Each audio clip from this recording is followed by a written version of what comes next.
Good morning and welcome to Supersport Park once again. It is a fantastic, beautiful day and the cricket is hotting up. Thanks for joining myself, Gert Maloney, on the mic for CSA YouTube channel and also their Facebook channel. Like and subscribe to Pitch Vision as well. It has been a fantastic battle between bat and ball. Dolphins batting first, winning the toss and batting first. This scored 193, and then the Titans starting their innings off with a lovely 100 by veteran Dean Elgar of 283 balls. And then Kleinfeld scored 33 of 55, really played positive cricket. And from there, everything just went a little bit haywire for the Titans until Munsame came to the crease. He's on 128 of 167 balls, and Kwamani is on 5 from 4, joining him as the fall of the wicket of Elgar brought him to the crease. Our openings bowler for today is going to be Kele. He's bowled 21 overs, 5 maidens, 13 fours, and he's conceded 76 runs, but he's picked up 2 vital wickets. It is the third day on this glorious, glorious Supersport Park. And just to give you a quick run through on the scores for the Dolphins, Zondo scored 48 out of 100 balls, Van Staden is 70 and Porteous 57. First ball of the day, and what a delivery!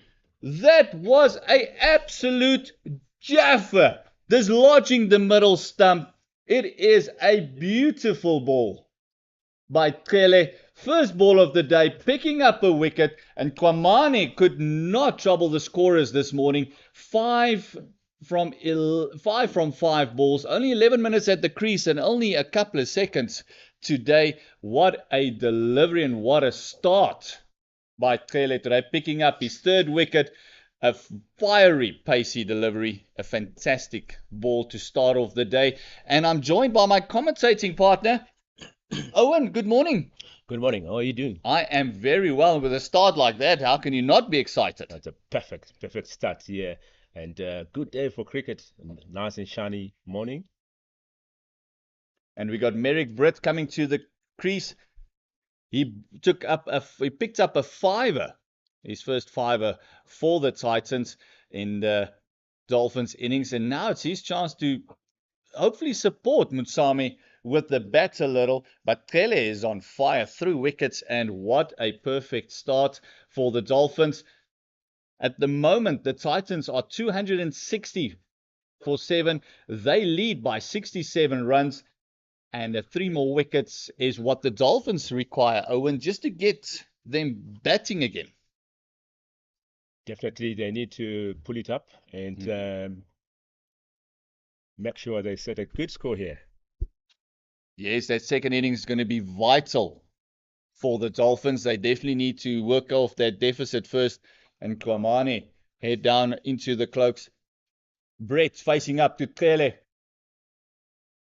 Oh, going for that full one again, and Brett right up to the task. Lovely fielding on mid-off, and Kele is just all sorts of fired up at the moment. You can hear the Dolphins on the field as well, Owen. They are chatting, they are talking, and I'll bet they'll let Brett knowing that that ball is coming fast. And definitely they have to be, lively after that first start with the first ball. It encourages the guys to, motivates the guys to be, to be full of energy. So let's see if they can keep that momentum here. Oh, fantastic delivery, going for that Yorker. Nice and full, but just traying down leg a little bit. Brett facing 2 balls as delivery, and you can see clearly just lifting up his hand there, saying sorry to the skip. That is not the plan. Dolphins want to wrap this up as soon as they possibly can. 3 more wickets to get. Titans are on top with a lead of 67 on the morning of day 3.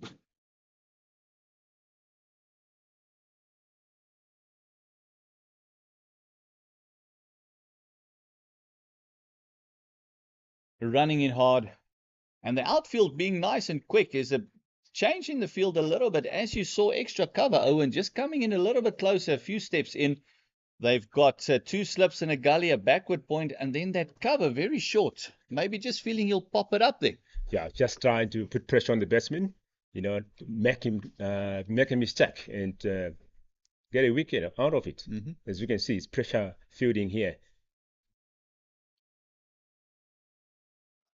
Another full one. Getting very excited there was the keeper. Ditole just lifting up his hands a little there.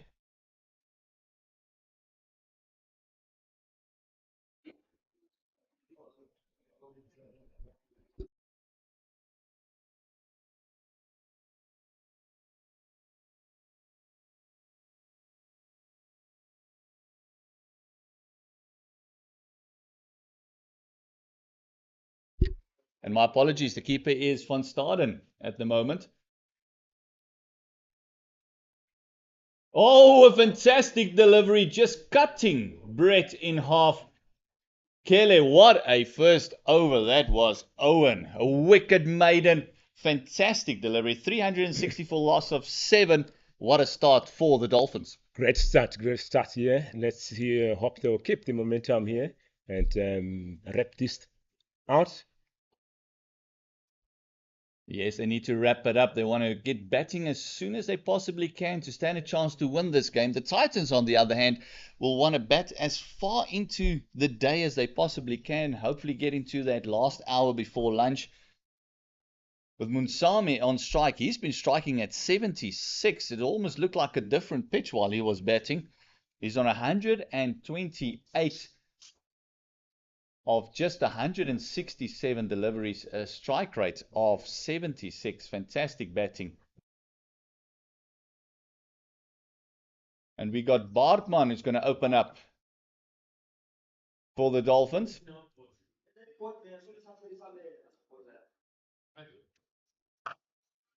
On the money immediately, bowled a brilliant open spell on that first few overs that he bowled to Algar and Brunt.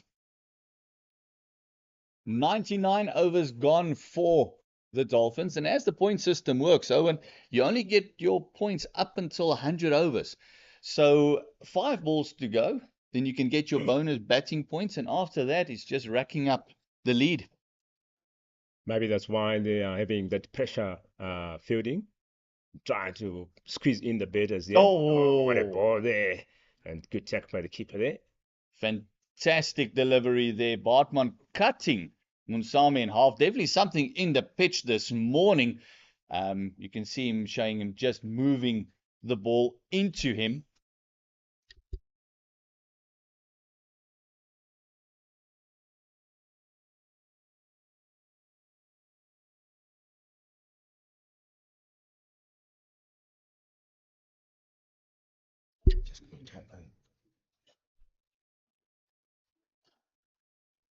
Bartman testing out the defenses there by Munsami.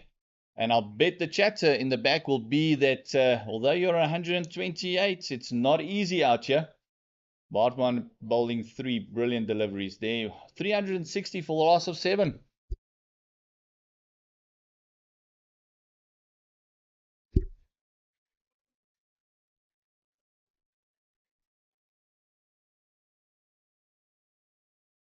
Oh, just straying down leg a little bit there for a leg by.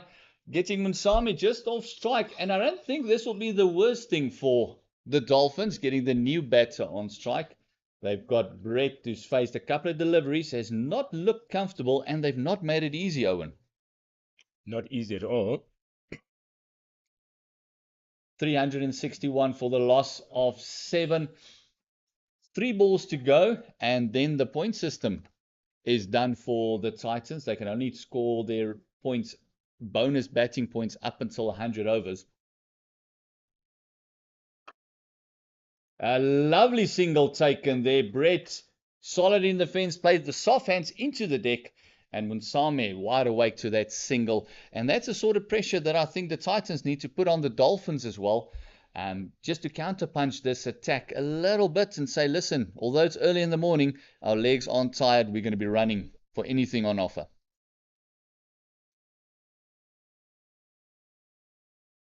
Bartman continuing.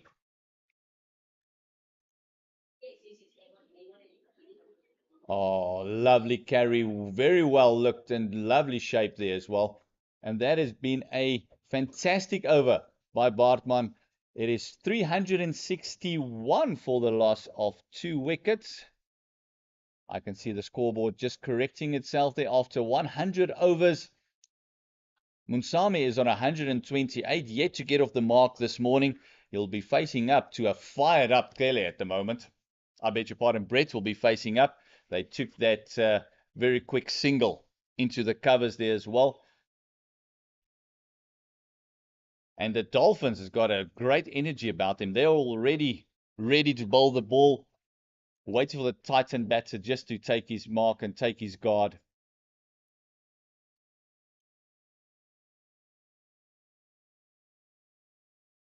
Oh, outside. Oh, just past the outside edge. Lovely ball. Taking this one away from Brett, just straightening up a little. And that was a fantastic delivery. Just back of a length there. He's been taking it in to the batters the whole time. And that one just straightening up and leaving the right-hander. Yeah, trying to squeeze in the batsman there. So good thinking. It's always cricket. It's a thinking game.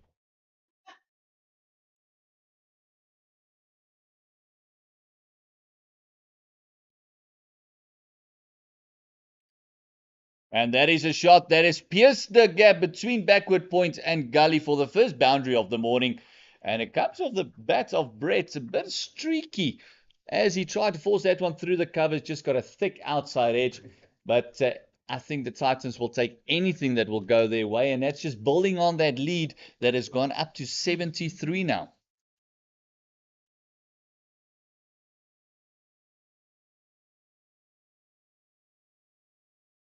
Batting with 2 slips and a gully. Brett will be very aware of that ball just straightening up on him.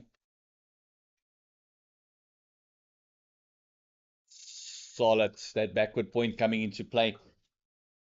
And I don't think the Dolphins would mind Brett driving. New batter at the crease. They got 2 slips. They got that gully. They got that backward point as well. And then they got that short catching cover in as well. Owen, they wouldn't mind him driving. They would love to get him on that front foot.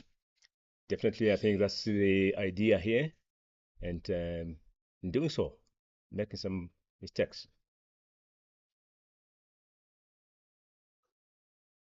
Lovely punch there as well for one. Although he got that streaky four, Brett's feet is actually moving nicely for a new batter to the crease. He's looked very positive. Lead going to 74 now, 367 for the loss of 7. And they're batting at a decent rate as well, at 3.6. Titans are going along their work very nicely. Munsame is still on 128. Needs to get off the mark still today, but has batted brilliantly in this innings.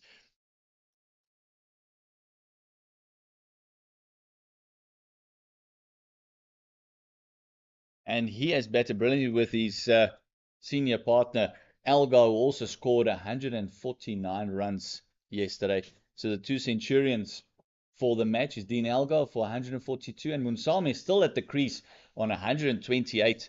And it just shows you the contrast in scores because Zondo scored 48, Van Staden top scoring for the Dolphins on 70 and Porteous on a 57. And Porteous and Van Staden did the recovery work for the Dolphins.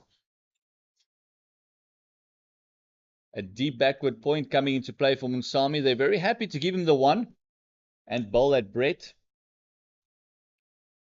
Munsami off the mark this morning, 129 now for him. And Owen, this little partnership here is going to become troublesome for the Dolphins if they don't get an early wicket. Definitely, looks like they have the confidence now. They've settled down in the crease and they're putting runs on the board. So it's up to the bowlers now to have a good think and break the partnership. It's always difficult when a partnership is built and guys have, cemented themselves on at the crease. But yeah, catch them early before they you know. That's another one to Munsame, just playing it down to that deep point once again. And it's Brett back on strike, and you'll feel that that point will just come into the ring now, come closer in, not to give him the one. Build the pressure on the new batter. He's on 6. Partnership is rocked on to 9. The lead is 76, and this is what they want, bowling at the new batter, or relatively new batter. Wow, what a ball there. Good ball, just outside off, just testing him, wanting him to drive, because you can see that cover just coming in a little bit close as well. The 2 slips in the gully is getting into the game as well. But Brett has looked quite positive ever since he came to the crease. Very positive. And definitely you will get the support of Munse.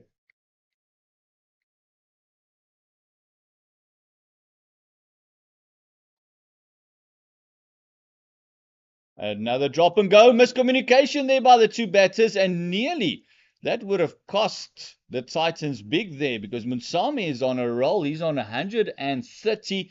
Brett, new to the crease, just wants to keep rotating the strike and give it to his senior partner, and nearly miscommunication there. That would have been bad for the Titans, but exactly what the Dolphins would hope for. Definitely. He's still full of energy. He still want to have a go. Support his betting partner there.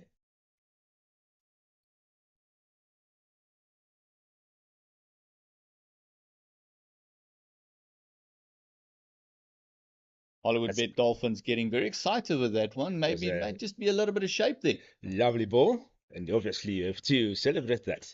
It's excitement. Lovely day at Supersport Park on this Monday. Hope you're all following us on the YouTube channel. This is a fantastic game. And these two teams are in the top 4 of the log as well.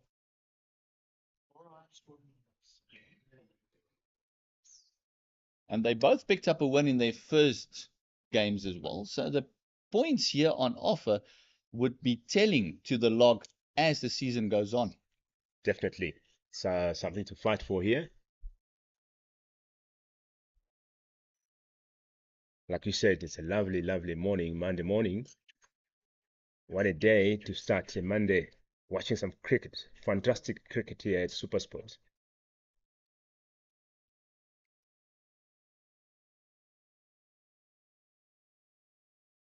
That one just lifting on Brett a little bit. And Brett is not a short gentleman. He's pretty tall, and that one just really lift up to his chest there. So there's definitely something on offer for the bowlers. Bartman extracting some extra bounce. And Kele has been pitching it up the whole time. So he's been attacking more than Bartman has.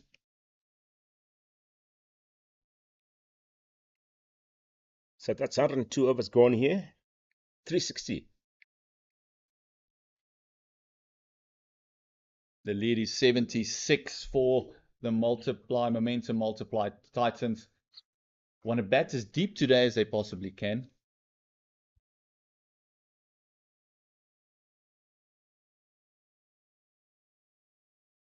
Oh, edge found, and what a ball. Kelly again getting the set batter Munsame off the park. What a delivery, and what a take by the standing keeper, Van Staden. Fantastic delivery, and that's the one we were discussing, just going away from the right hand a little bit. And definitely that's a good take here by the keeper, one-handed, and making sure he doesn't drop that.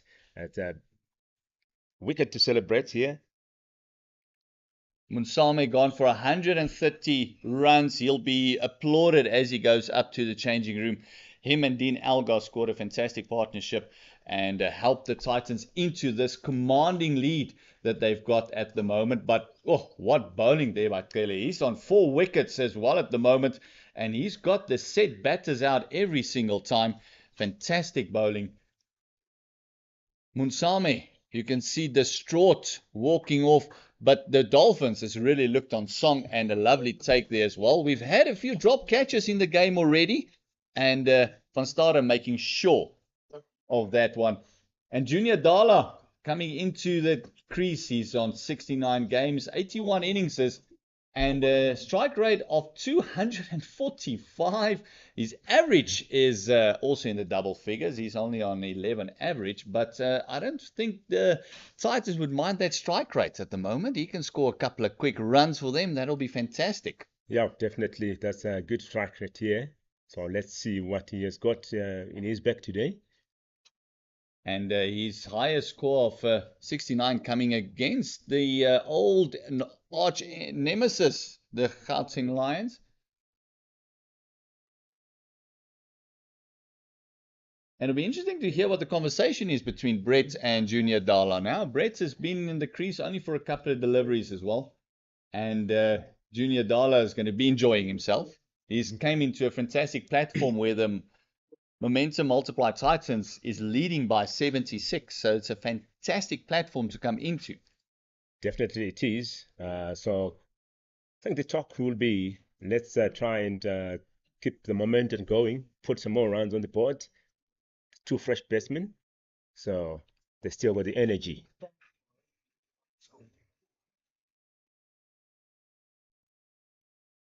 First ball already attacking. Junior Dala defending well. And you can hear the chatter in the field. The Dolphins will definitely let him know that his average is nothing to write home about.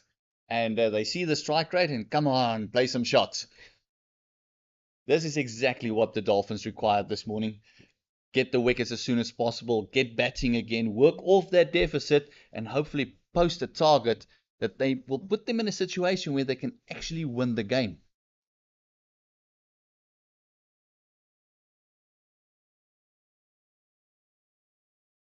$369 for the loss of 8 after 102 overs.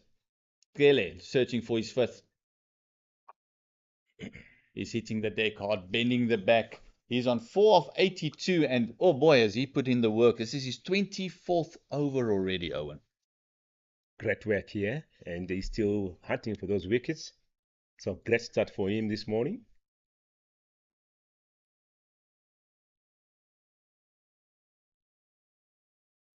He would love to pick up that fiver just to equal Brett's as well. Junior Dala facing up to the old teammate Kele. They will know each other well.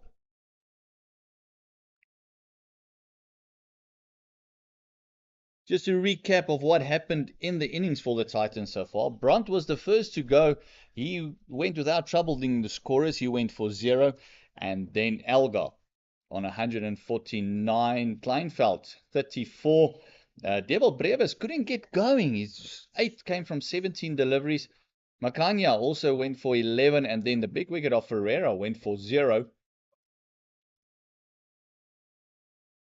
He went for a duck, and in that fascist of play, you would have thought that the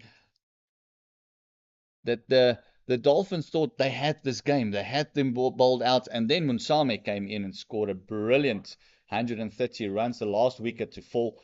Kwamane went first ball today by a beauty by Tele, dislodging that middle stump. Tele is on 4 wickets, and the score is 369 for the loss of 8.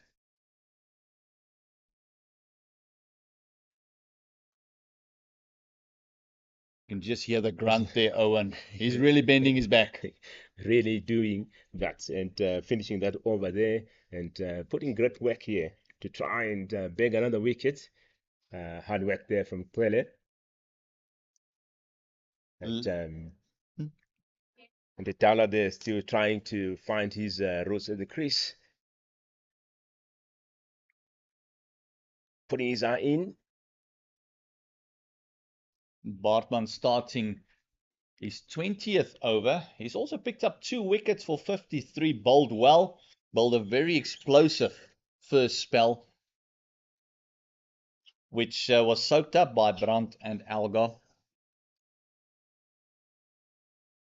2 slips and a gully, a deep point.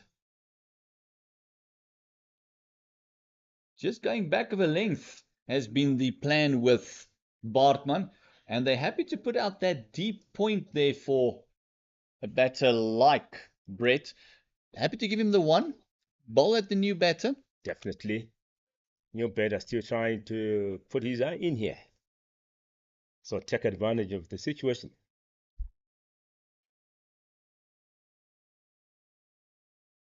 I wouldn't mind them pitching one up just to see if Brett keeps driving. Just working it down to that deep point for the one. And because of the lead, they can take those ones. They don't need to be shy. Any run and offer they will take. The deep point coming in to a backward point immediately as soon as Junior Dala is on strike. Lead of 77, 370 for the loss of 8. It'll be the first delivery that Junior Dala faces from Bartman. That's the first one, yes.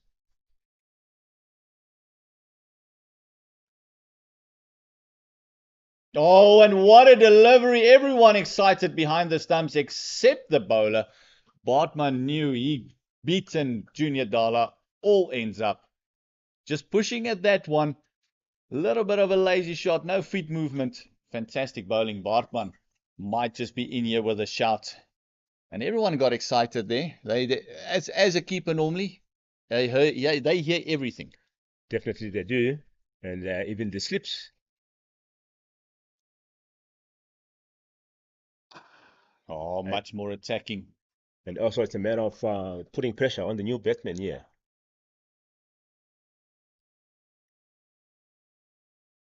For the Dolphins, it's all about taking these last 2 wickets. And for the Titans, it's all about facing as much balls as they possibly can. Every single on offer. Lead of 77. Could be telling at the end.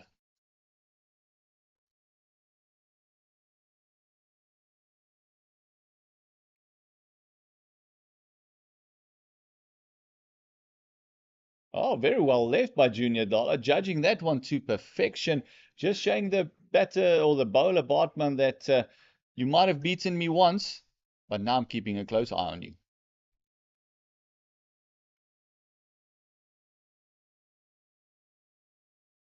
Bartman getting to his work. 1 ball left in his 21st over.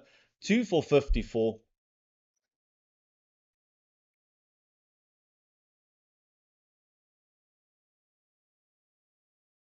Oh, getting the old-fashioned Chinese cut out there, Owen. That's Dala there scoring his first run from 8 balls. Like I said, that was putting pressure on him. And for him, I think that will be pressure release on this ball. So let's see what he's going to do from here. It's a lead of 78. And Batman there finishing great is 21st over. Yes, and I think the talk would have been after that first pump. Junior Dala would have said, that's placement. That's very well placed. I meant to do that. But fantastic bowling by Bartman. Cutting, after he's been taking the balls away, just cutting Junior Dala in half there. Junior Dala getting the edge and getting himself off the mark, but into the fire pit once again with a fired up Kele, searching for that 5th wicket. He'll be happy to bowl to Junior Dala.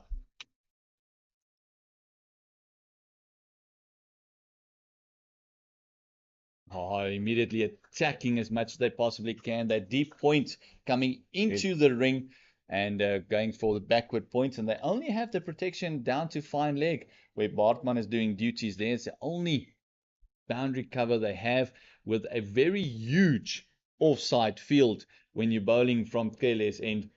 And a short leg side. I'm sure that the keeper, Van Staden, and everyone in the slips will be happy to tell Junior Dala, look at that short boundary there. Go for 1 or 2. Tempting him to do so. And in that process.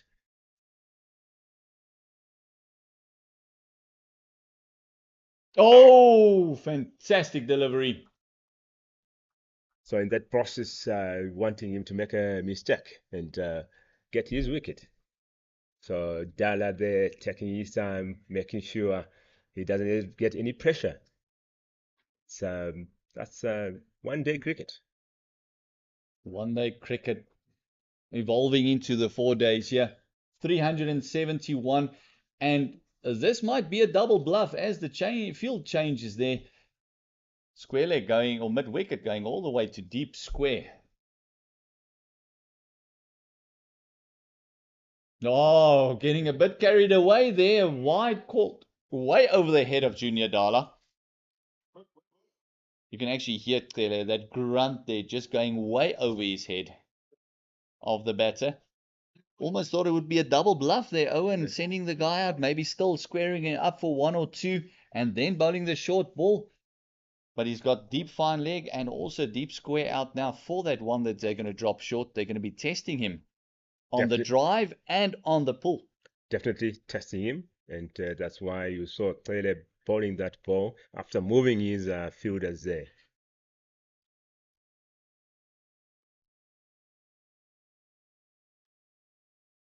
Opting for that fuller one again, and this could be the battle between bat and ball between two bowlers. Junior Dala and clearly, like I said previously, mates from the same squad. And Junior Dala has got a wealth of experience. He's been part of the Protea setup a little bit as well. Definitely, and he's going to use that experience not to succumb to pressure. Lead is 79, and they're moving that fielder back to mid-wicket. They might feel that the plan for Junior Dala would be just pitch it up as much as we possibly can. And double bluff. There we go with a double bluff. Next one is a bit shorter, and that is 2 for the over. Still 2 slips, a gully, a backward point, and then they got very wide mid-off, opening up that straight gap, wanting him to play into that area there, trying to push it past the bowler. That mid-off, almost between a mid-off and extra cover.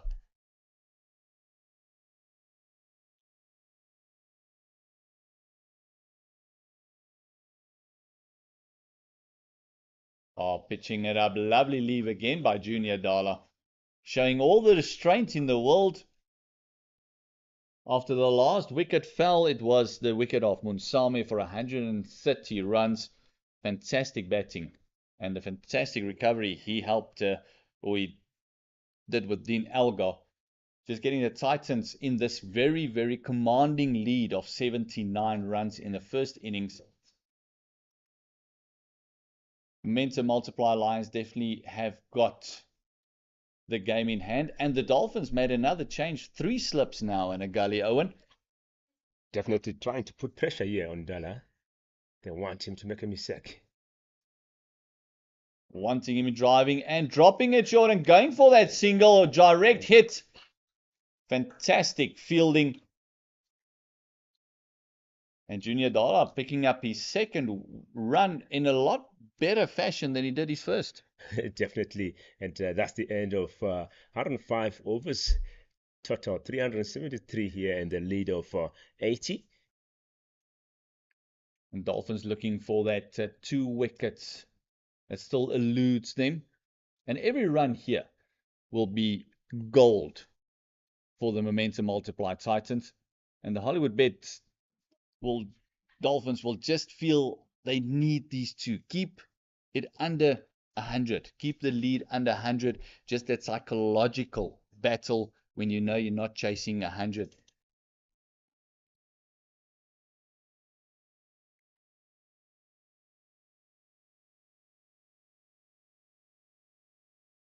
Oh, that ball came back into Junior Dala once again. It's the same one he got off the mark with, getting the inside edge. This one wrapped him up on the body a little bit. That's going to leave a mark. Bartman is really going at Junior Dala. Definitely going at him. And they don't want him to settle down. That's it. So take advantage of that. Let him make a mistake. Junior Dala flashing well. That one's gone down behind point for 4. Played perfectly here by Junior Dala, and showing that he is there to make some runs here. Despite the pressure, he is containing it, and that boundary will really boost his confidence. The lead moves on to 84, 377 for 8. Bartman just dropping that one short and wide. Lovely cut. And a lovely noise it made off the bat as well. Definitely. And as a batter, once you hear that noise, you feel that I know where the middle is. I can find it. I'm not batting with a donut at the moment. We know it's got a middle. It's a confidence booster. So let's see what Dala will do from here. And let's see what the reply from Bartman is going to be.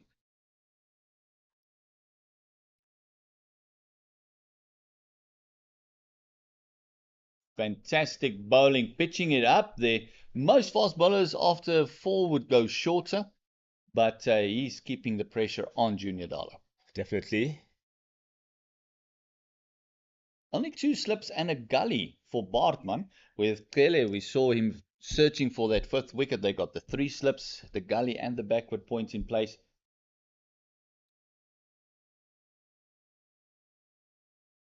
.377 for a loss of 8 wickets, a lead of 84.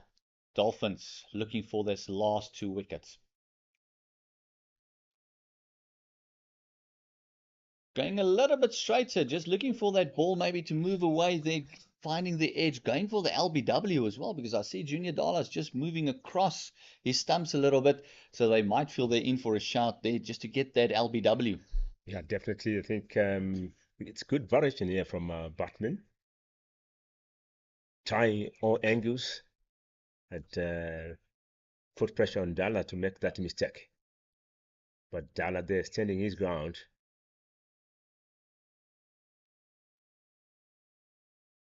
Again, going nice and straight at Junior Dala. Brett has been deprived of the strike a little bit. In the last 2 overs, he's not faced one ball at all. So the plan is definitely to bowl at Junior Dala, keep Brett off strike, and hopefully create some sort of frustration on his end. Yeah, definitely.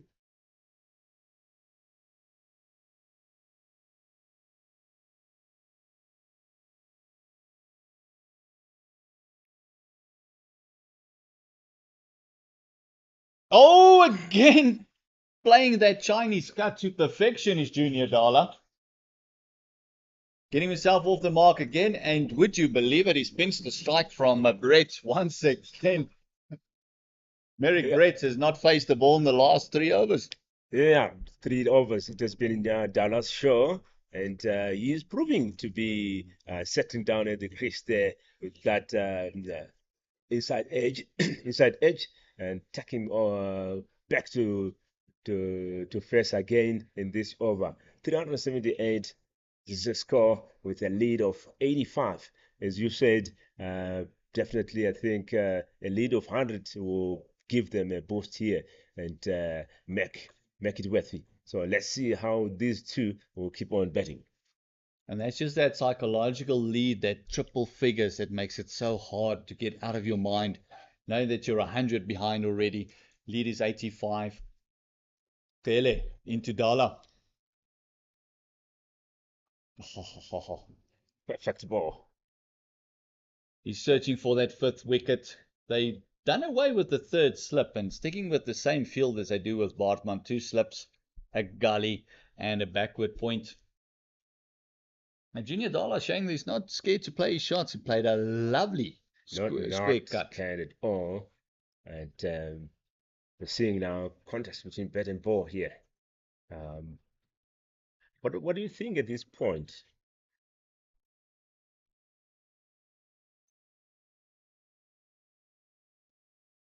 Oh, searching for that Yorker. Beating Dala all ends up.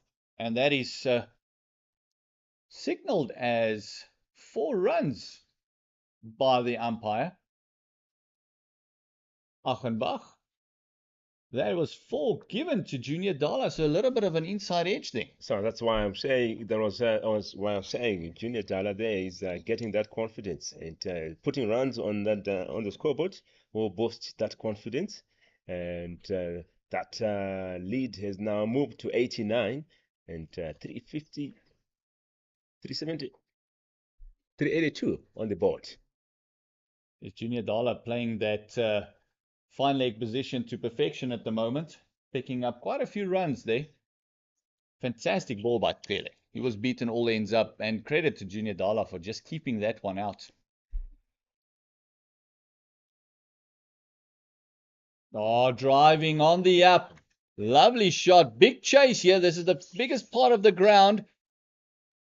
Fantastic chase. Keeping it down to only 3. Great chase there. And this is what the Dolphins did not want.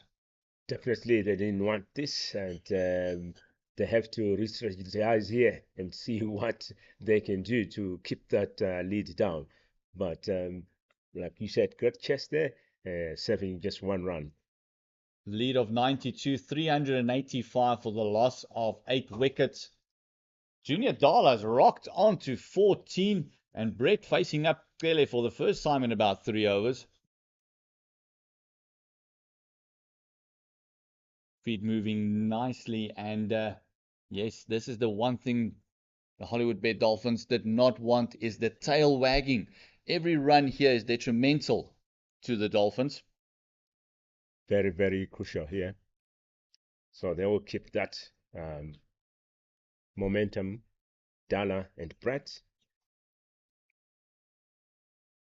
So at this point, pressure is on the betters, on the bowlers here to try and get these two out.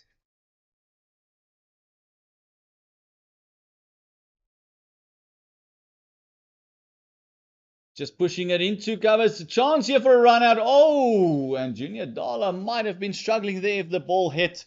Fantastic fielding. Dolphins looking at anywhere a wicket can come from at the moment.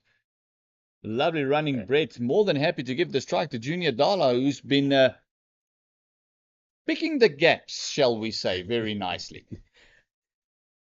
And taking a quick run there, making sure the scoreboard keeps on ticking.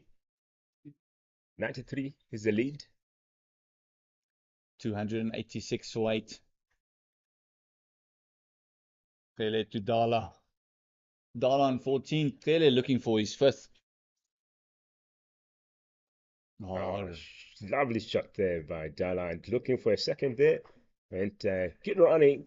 Bit of trouble, but home safe. Good fielding. Cover the ground very quickly there. And it is 2 for Junior Dala. Moving on to 16. Partnership is already 19 for the 9th wicket. Lead is 95, 388 for the loss of 8 wickets after 107 overs. And the longer the Dolphins stay out in the field, you'll feel that the result also gets diminished a little bit, because it makes it very harder for the Dolphins to get a positive result out of the game to actually win it. And all the momentum goes to the momentum multiply Titans, where they are in control of the game and it's their game to win. Yeah, definitely. That's why you have seen Dolphins here trying to put pressure on these two and try and beg a wicket here after that good start this morning. Hollywoodbet Dolphins searching for that second one as they make a change in bowling. Similani coming in. He's gone for a 6. He's bowled his 10 overs for 44 runs, 1 maiden. Trying something different here to the lower order batters of the Titans, who's racked up a partnership of 19 for the 9th wicket, a lead of 95.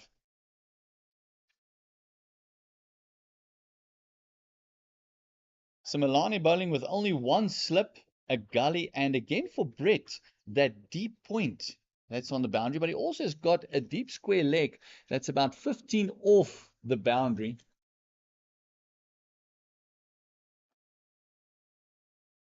Single to Brett, dropping and going, and every run being applauded by the momentum multiply Titans. It might just feel to Brett that Junior Dala is striking it nicely and he's not scared to play his shot, so he'll be in the junior role. The Junior Dala take the fight to the Hollywoodbet Dolphins. The last couple of balls here, they've been rotating the strike, taking those quick singles, building that partnership. Straying onto the legs of Junior Dala, and lovely clip to fine leg. And Junior Dala looking like he's just finding his feet movement, and maybe with the medium pace of Similani might just be in favor of the momentum multiply Titans and Junior Dollar, where Bartman was creating some sort of issues for them, taking it away, bringing it in. Those one or two Chinese cuts, it went down to fine leg. Similani yet to pick up a wicket. He's only bowling his 11th over.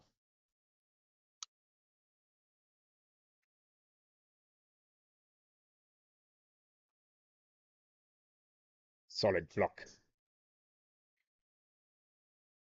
And Brett is looking very, very good at the crease. He's been positive. His feet didn't move that first couple of deliveries. And then after that streaky fall that he hit between gully and backward point, from there he's finding the middle of the bat. He's been playing with soft hands, allowing the singles to be run. So Milani's previous 10 overs went for 45 runs, and then the single in this over already. And they might be taking off the pace from Bartman and going to a medium pace just to extract that little bit of invariable bounce that is in the deck that we've seen for over the last few days.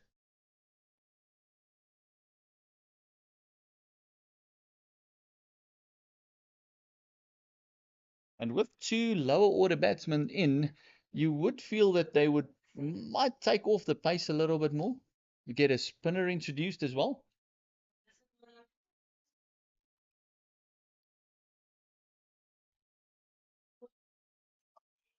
Back for length, lovely punch off the back foot.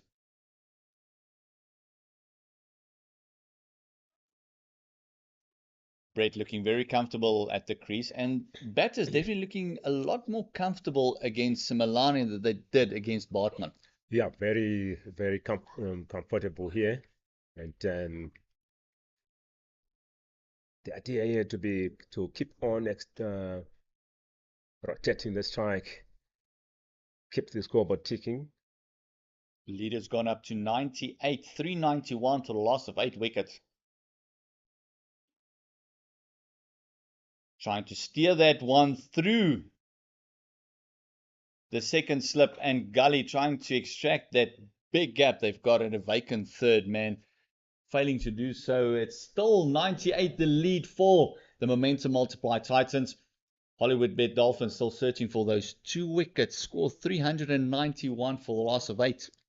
Yeah, crucial wickets here that they need to check, and trying to put that work, and the batters also resisting that pressure. So it's a contest here. A little bit of a chat there between the fielders, strategizing. You always think that tail enders are easy to take out, but things are changing these days. We see tail enders putting in some runs, crucial runs, as we have seen, for example, at the World Cup. Maharaj, winning runs for the Proteas. That's it. And yes, the bowlers prefer not being called tail enders anymore. They love to be called batters, just a lower order batter. But yes, definitely the lower order scoring a lot more runs than they did back in the day. Once you had 6 or 7 wickets down, you were happy. Changing bowling, a double change. Porteous coming into the attack. There's that invariable bounce that we were talking about a bit earlier. And Porteous also coming off a fantastic batting display of 57, where him and Van Staten rather, actually helped the Hollywood Dolphins to get to that 293. And now bowling at Brett, who also took 5 wickets in the Hollywoodbet Dolphins innings.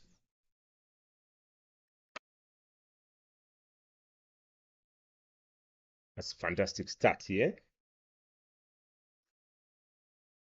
2 slips and a gully.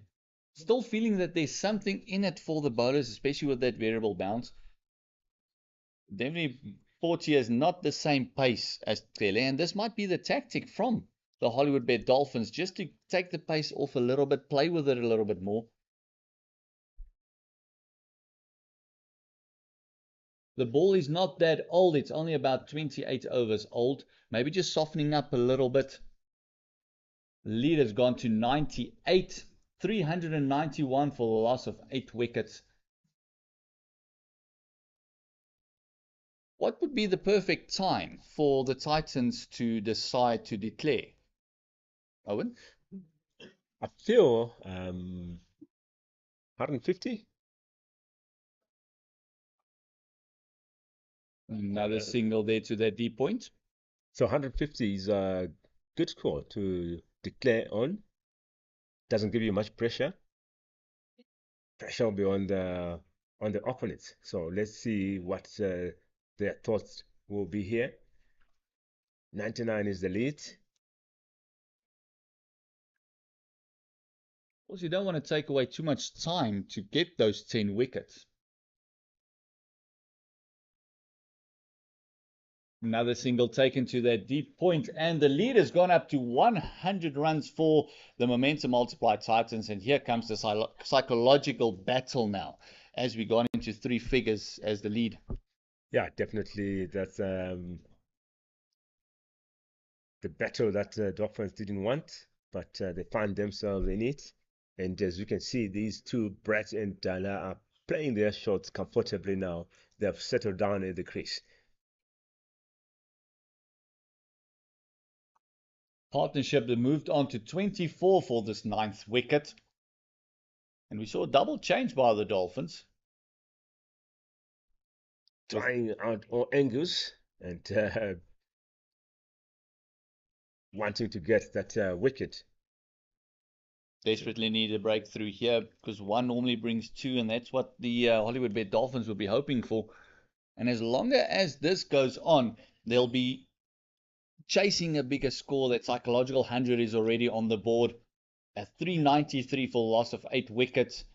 The ball's getting softer, getting older as well, and not moving as good as it was, or moving as much as it was in the beginning. Simelane coming in for his 12th over, yet to pick up a wicket, gone for 47. Junior Dala facing up to him.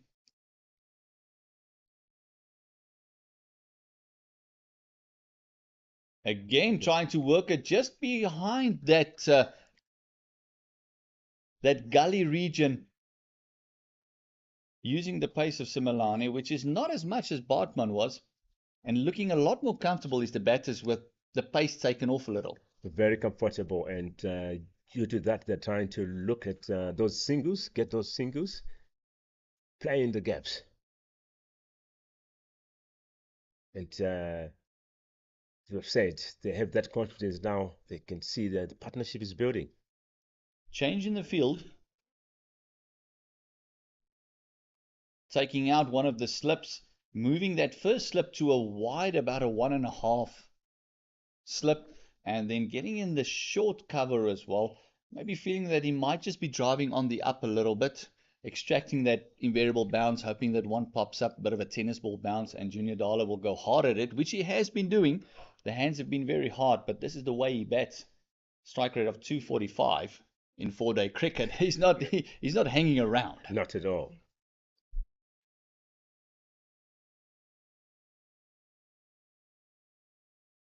Oh, for a big appeal and given. What a fantastic delivery. Simelane picking up his first wicket and picking up Junior Dala, who's just finding his feet, ending a partnership of 24 for the 9th wicket. And fantastic comeback there by Simelane. Good comeback there, and breaking this partnership that was building nicely and comfortably. So great big wicket there. And Dala there gone for 19 from 31 balls. Spent 36 minutes at the crease. First 22 dots. And a very subdued innings for the likes of Junior Dala. And for the Hollywoodbet Dolphins, that is exactly what they needed. They needed that one wicket just to get on the board, just to get going. After the first ball of the day, Betkele cleaned up Gamani. You thought that they're going to be in the game, but this was a great recovery by the momentum multiply Titans. And they need that one wicket to get off the park, get their bowlers resting up a little bit, and get the batters need to start getting their mind into the innings, because their lead has gone up to 100. Yes, 100 up here for Titans. And as you have seen that Dolphins having a chat before the start of the over, strategizing here. Pressure was building on them, and it's a pressure release at this point. Lukaku coming into the crease, not a fantastic average, just under 10. Much more of a bowler than he sees himself as a batter, but he does have a high score of 56 against Namibia in his first class career. So the plan would be maybe just to hang around with Brett. Every run on offer is going to be important for the momentum multiplied Titans, and is going to be detrimental to the Hollywoodbet Dolphins. 393 for the loss of 9, lead of exactly 100. You got to feel, Owen, job done for the Titans. Definitely job done, and the chart here will be to these two to keep on that pressure, attack the singles, let the keep the scoreboard ticking. And for the Hollywoodbet Dolphins, going back to that second 2 slips and a gully, Similane bowling to Lukaku. Giving him the charge first ball up and showing that he's definitely not going to stick around. This 4-day game is all about strike rate. You can see Brett just telling him, hold your horses there, my friend. Calm down. I'm still on the other end. Brett is on 11 and just having a chat with his very enthusiastic batting partner. Giving some advice there. Bit of a dance in his crease there. The first ball, as always, batters have to settle down at the crease there. But the bowler not to give him that chance. That looked a little bit better by Lukaku. I think Brett would have said to him, just feel bat on ball there. Keep the dancing shoes at home for the minute.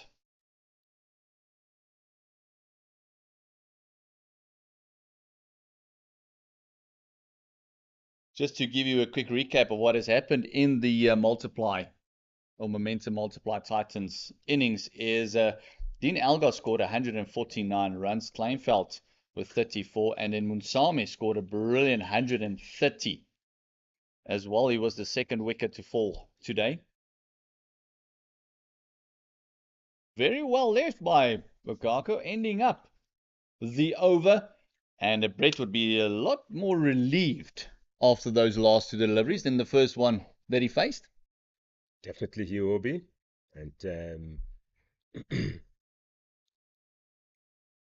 but I'm pretty sure the Dolphins would remind him how good that looked when he was double stepping that first ball, telling me they want more of that. Tele coming back into the attack. He's still searching for that 5th wicket, and he's deserved it. He's bowled well. His 26 overs have gone for 94 runs, and he's only bowled 1 wide. It went over the head of Junior Dala when he got carried away with a short one. There's 7 maidens, 4 wickets to his name, searching for that 5er. Yeah, fantastic performance so far from Clele. And definitely wanting that 5er. Having 1 slip at this point. And moving the field out a lot because they want that single. Brett to take the single on offer. Tele just moving everyone away from the bat.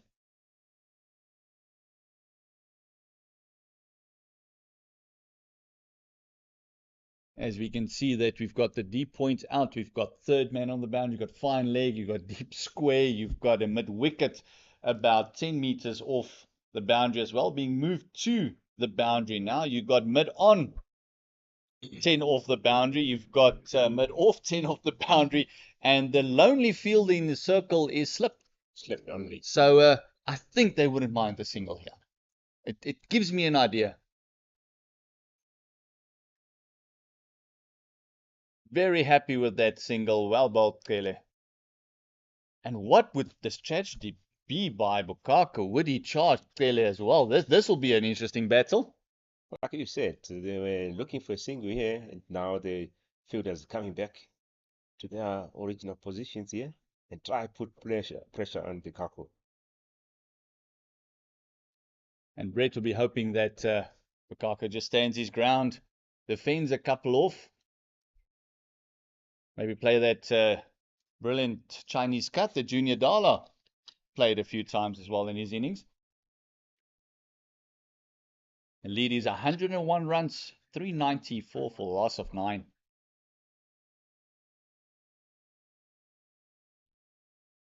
Solid there from Bukake.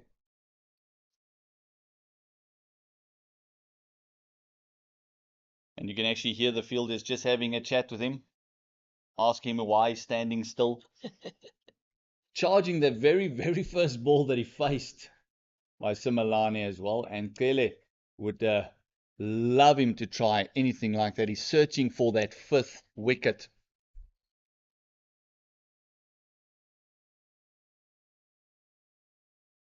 Oh, flashing at that one hard. Working it around the corner. That is 4 for Bukaku. He is leading the partnership at the moment. The partnership is 5 runs.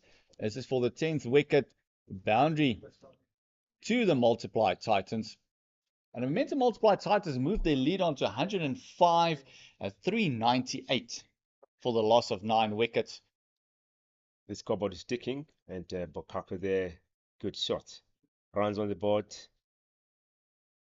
And that would not impress Pele whatsoever.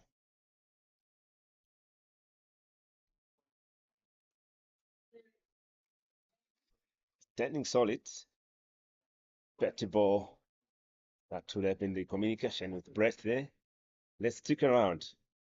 Let's search for those gaps and put some runs on the board. Pressure's on the fielders at this point. And the field just moving out for this last ball of the over. Very happy to be Bukaku with a single. This will be full. This will be straight if you read the field correctly.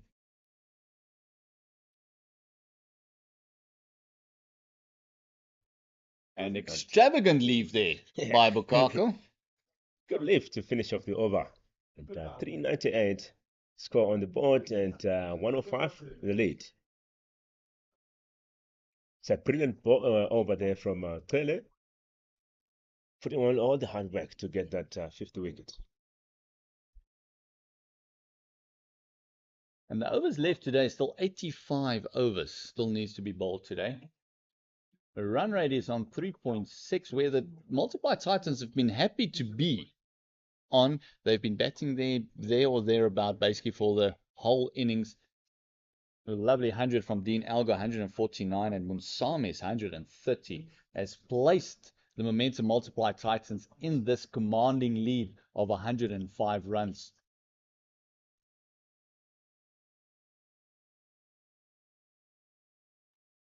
Brett just dropping that one down for a single.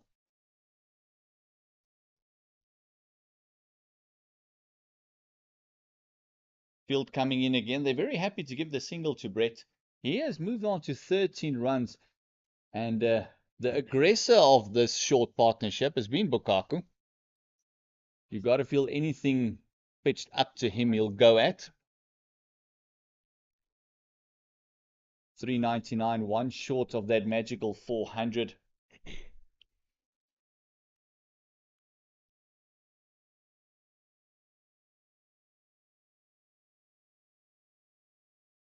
Oh, going for that one, just nipping in to the right-hander. Perfect ball there from Simelane. I want to keep that pressure on Bukaku here. Brett just warning him, just have a look.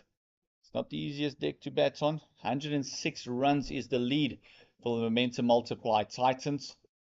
Hollywoodbets Dolphins would want this wicket before that 400. Again, just all psychological milestones for a batting and a fielding team.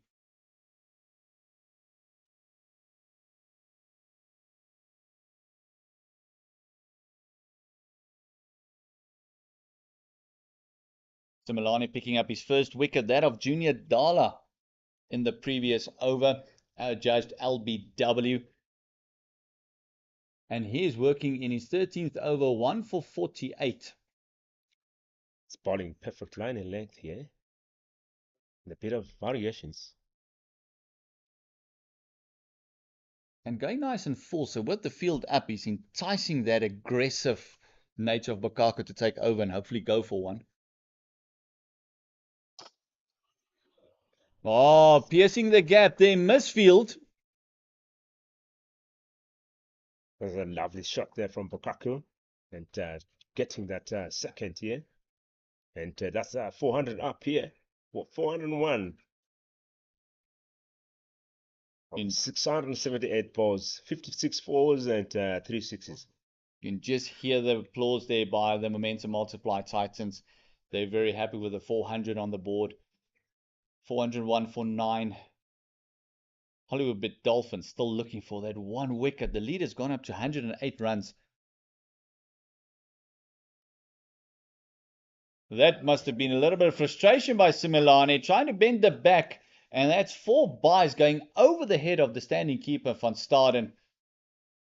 Not great bowling. Always bowlers, after being hit for a boundary, they always want to come with a short ball. And this didn't work out for him. And a chat there to the bowler. Just Bartman having a chat there to the younger Similane, telling him, hold on, just hold your horses. Remember, this is a lower order bat. Keep pitching it up. Those 2 runs early in the over was also due to a little bit of a misfield, so not a bowling error. Keep your nerve, keep your lines, keep your lengths. We can't afford these runs because now it's gone up to 112 runs, the lead. It is 405 for a loss of 9 wickets. 1 ball to go in the 112th over. And the umpires might just want to have a look at the ball here.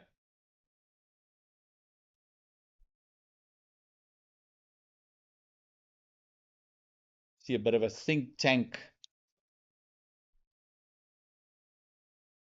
On starting trying to get everyone together, just a bit of a think tank, something to drink for the batters, while the umpires just have a look at the ball.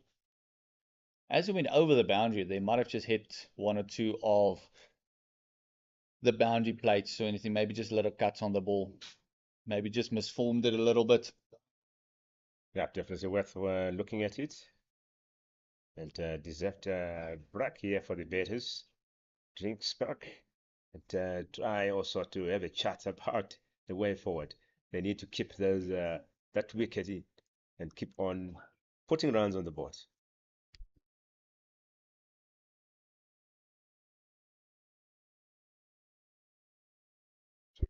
And we're also going to have change in commentary during this drinks break. And the lovely Sean Myers coming in to have a chat as well. Sean, good morning. Good morning, good morning. And what a beautiful morning it is at Super Fantastic. Park. Seems the ball just got wet over the boundary board. Having a check, probably may have to change the ball, but I don't think that is necessary. 1 more wicket, 1 ball. At the moment, I don't think the Hollywoodbets Dolphins would mind anything that will change their luck. They started off brilliantly with the first ball wicket when Kele dislodged the middle stump of Kumane for 5. We thought that this will be the beginning of the end for the Momentum Multiply Titans, but it wasn't. A fantastic fight back there by Junior Dala, bit of luck on his side as well, but every run started to count, and the lead has gone up to 112 now. And the Hollywoodbets Dolphins, you got to say, has missed 1 or 2 tricks here. They want that last wicket. Similane, as we saw in the last over, just digging one in, going for that 4 byes. It's not what you want as a captain, Sean. Not at all what you want, but you can see what he's trying to do. He is trying to get that wicket in any way possible. Probably trying a little bit too much, especially batting towards the end of the batting lineup. We don't like calling them tail enders, but to the lower orders, trying a little bit too much. But, as you said, every run counts. A lead of 112 at this stage. The Titans will be very happy with it, given how a potential top order collapse could happen again. Yes, and also it was due to Van Staden and Porteous. And also, in a way, Zondo, who came back with a bit of a fight, and Smith sticking with him a bit. There was that middle order that actually saved the Hollywoodbets Dolphins in the first innings. But as we saw now with Munsame's innings, from yesterday. It didn't kick on today, but he almost looked like he was batting on a different deck. He was striking it at 76 yesterday. Yes, and that's what you want. You can tell that this is a good track that Supersport Park has given us. There is something for the batters, there is something for the bowlers. You just have to knuckle down and apply yourself. You will be in the wickets, you will be in the runs. Just be patient. This is 4-day cricket. This is first class cricket. It is the pinnacle format in the game. So you have to make sure, go in there, dig in, and essentially it's a test of character. Is that maybe where the difference came in the 2 innings thus far? Patience? Does that come down to one word? I'd say yes. You found that the Dolphins in their first innings, whilst they were batting, were trying too much, dug themselves into a hole, right? Just almost battered themselves into problems. Right, then had to dig themselves out.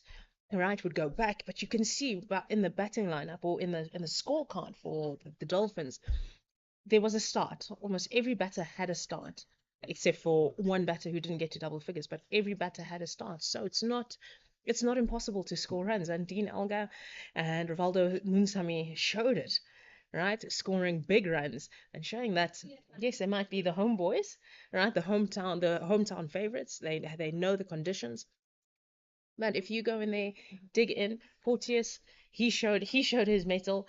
Van Staden, he also showed his mettle that brought the Dolphins to, I'd say, a good first innings target. They'll be a little bit disappointed, probably 50 to 100 runs too short, given how easy that top order collapse happened. So they'll be saying to themselves, look, they can still win, they can still bring a result, but they have to, I would say, clean up right now. Similane coming into the attack for 1 ball left of this 112th over.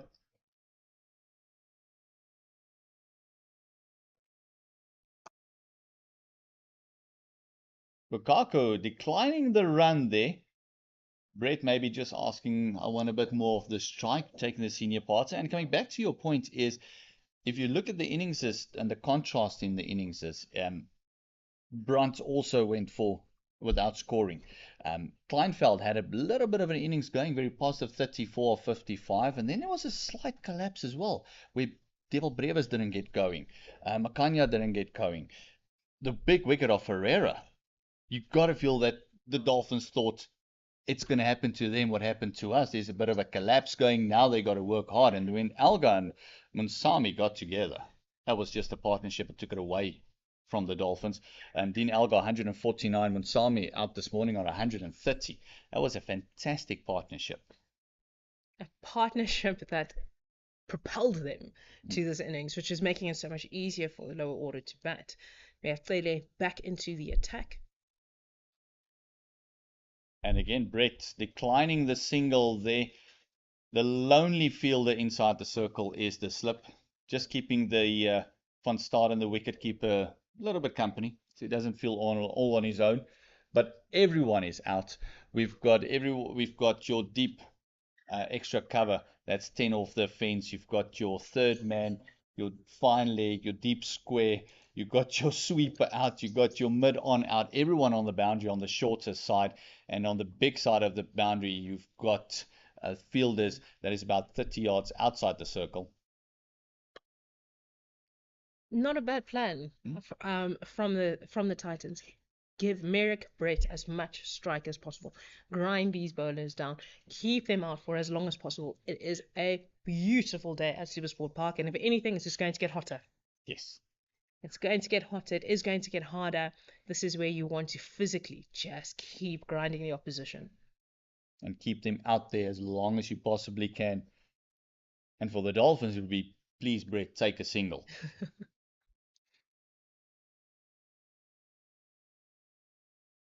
You can see he was very tempted there. He feels that he's missing out on runs for himself there, but batting for the team. And for the Hollywoodbet Dolphins, they would prefer bowling to Lukaku a lot more than to Brett. Brett is a very solid in defense. He's a very good player, very underrated all round at the moment. Coming off 5 wickets, he's on a bit of a high as well. But Lukaku has been the one showing some intent, going at it. So the Hollywoodbet Dolphins would prefer bowling to him. They would, but I have a feeling Merrick Brett are coming off his high. Will say, right, let me score just a quick 50. Let me try one. Not tempted by the short delivery. You can see clearly just showing him, play it there. Just pop it in there. And also, as I said, you can see the way Merrick Brett and Bukaka are going around this innings, the culture within the Titans setup.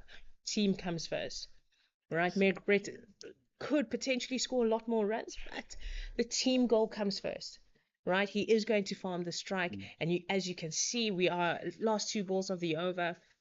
The entire field comes in. You don't want Merrick Brett to get off strike, to get to the other side.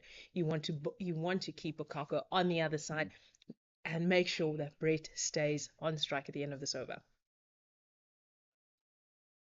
Pele working hard, looking for that fiver for himself as well. He's been bending the back, busy with his 28th over, 4 for 99. The score's moved on to 405 for loss of 9 wickets, but more importantly, a lead of 112 runs. A great start. The Titans will be very happy with that. Automatically, the Dolphins are under pressure as soon as they go in. They know they're behind, but they can say to themselves, this is a good track. It's held together quite nicely. The bounce hasn't been too up and down. And what a shot. Merrick Brett showing that you bring the field in well. Instead of getting a single, I'll just hit the boundary. Yes, and I don't think the Hollywoodbet Dolphins would be too briefed by that boundary. It's a 4 runs to the scorecard, but now it means that they got a full over to Bukako as well. They did their plan, kept Brett off strike, played a lovely shot. Their leader's gone to 116, and he almost flat batted it over mid-on. And we're going to see a change in bowling as well. So Milani had taken off, and he was the one who took the wicket of Junior Dala. And Bryce Parsons coming in, he also looked pretty good with the bat. He was the one who gave that positive intent and rubbed off on Kaya Zondo when they were batting as well. Yes, I would say he was a little bit unlucky as well. In his innings, got a good start. We all know how dangerous he can be. Yes. Could have gone on and made, not say life difficult for the Titans. But, when things are going your way, things go your way. And I think both teams will look back and say, some drop catches here, missed out on a few runs here, but we'll come back with a little bit more intent, hopefully having fine-tuned those areas where they were lacking. And Bryce Parsons saying, okay, give me the ball. Let me try and just clean it up, finish off this inning so they can get ready, get the feet up, get into the shade, and get ready to bat. And I believe that top order is already thinking of that 116-run lead, starting in that deficit, trying to work that off first. And how long do we need to bat to make sure that we save this match?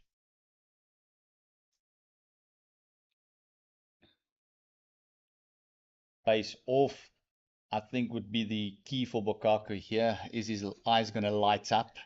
We saw him dancing down the track his very first ball that he faced. After that, it's been much more level-headed. Yes. Asking the bowler to stop there. Yeah, Bryce Parsons, not a bad option. Just keep the overs ticking. Just get through his over as quickly as possible. Put Bukako under pressure. Hopefully forcing that false shot. Mid-on is just outside the circle. It's about halfway to the fence. Maybe just enticing, showing him the gap. Hopefully he'll go for it. And Bukako doesn't want to waste time. He is the typical no order batter, wants to get on with things. Let's take the innings to the next level. But he'll also probably be thinking, you know what? It doesn't look too bad. It doesn't look too hard.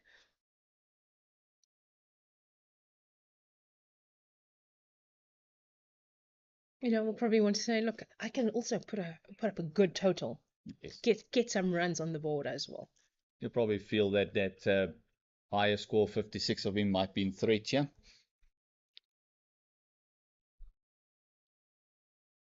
Has been very solid in his defense against the spinner. I expected them to toss it up a little bit more.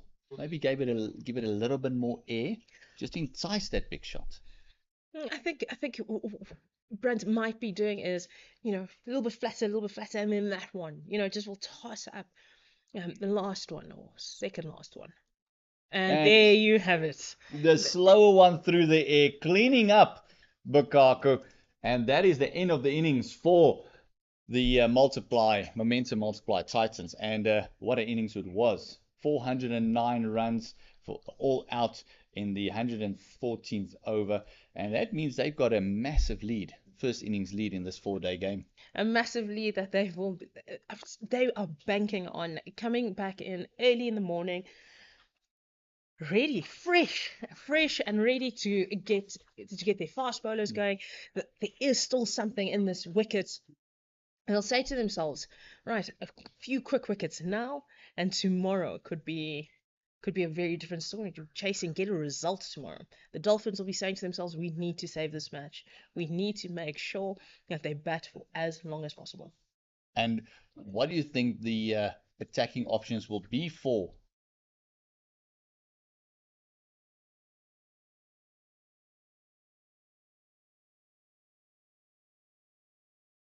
It will be pretty much the same with in the opening partnership with Merrick Brett and Ayakamane. I think those two will probably open the bowling again.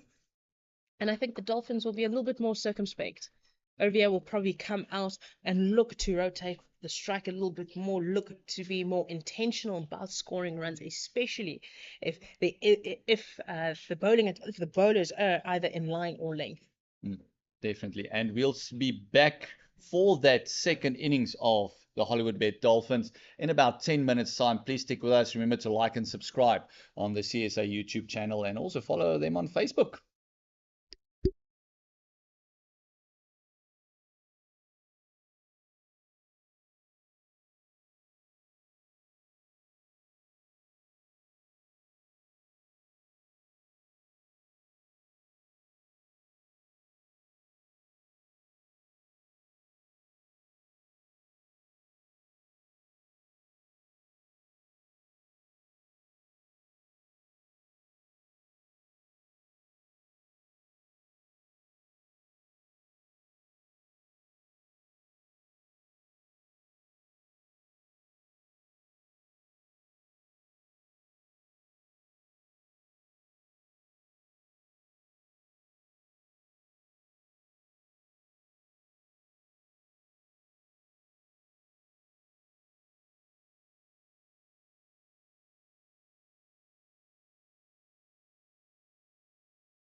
And we're back with the second innings of the Hollywoodbets Dolphins.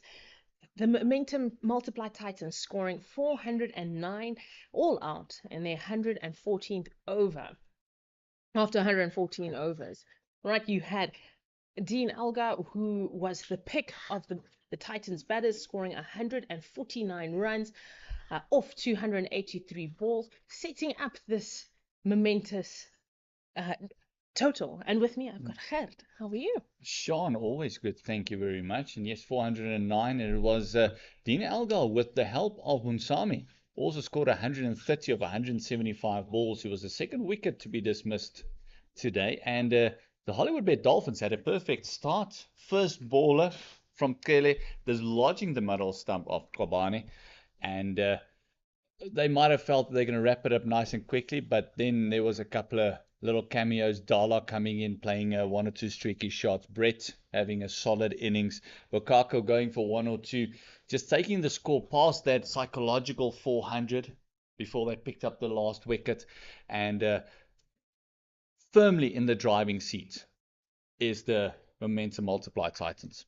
And they'll be looking to pick up early wickets as the Dolphins start their innings.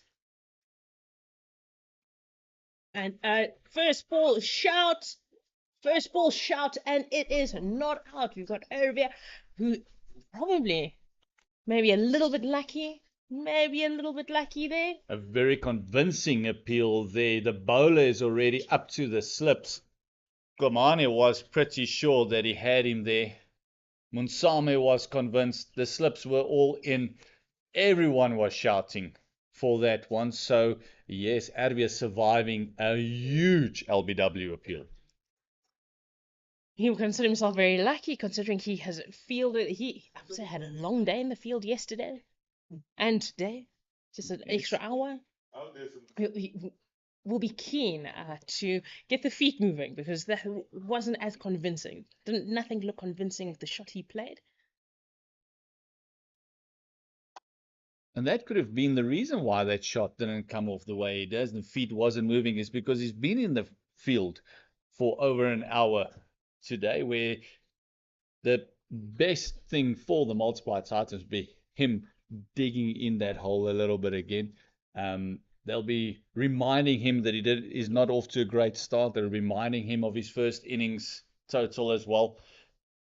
A big load will be on the shoulders of Arvia, trying to get them off to a start and working off that deficit of 116. There you go. Feet have started to move a little bit more. Is leaving well. That first ball gave everybody a shock, but that is the start that you want from Kamane. He comes in the first ball on the money, asking questions. That is what the Titans will want.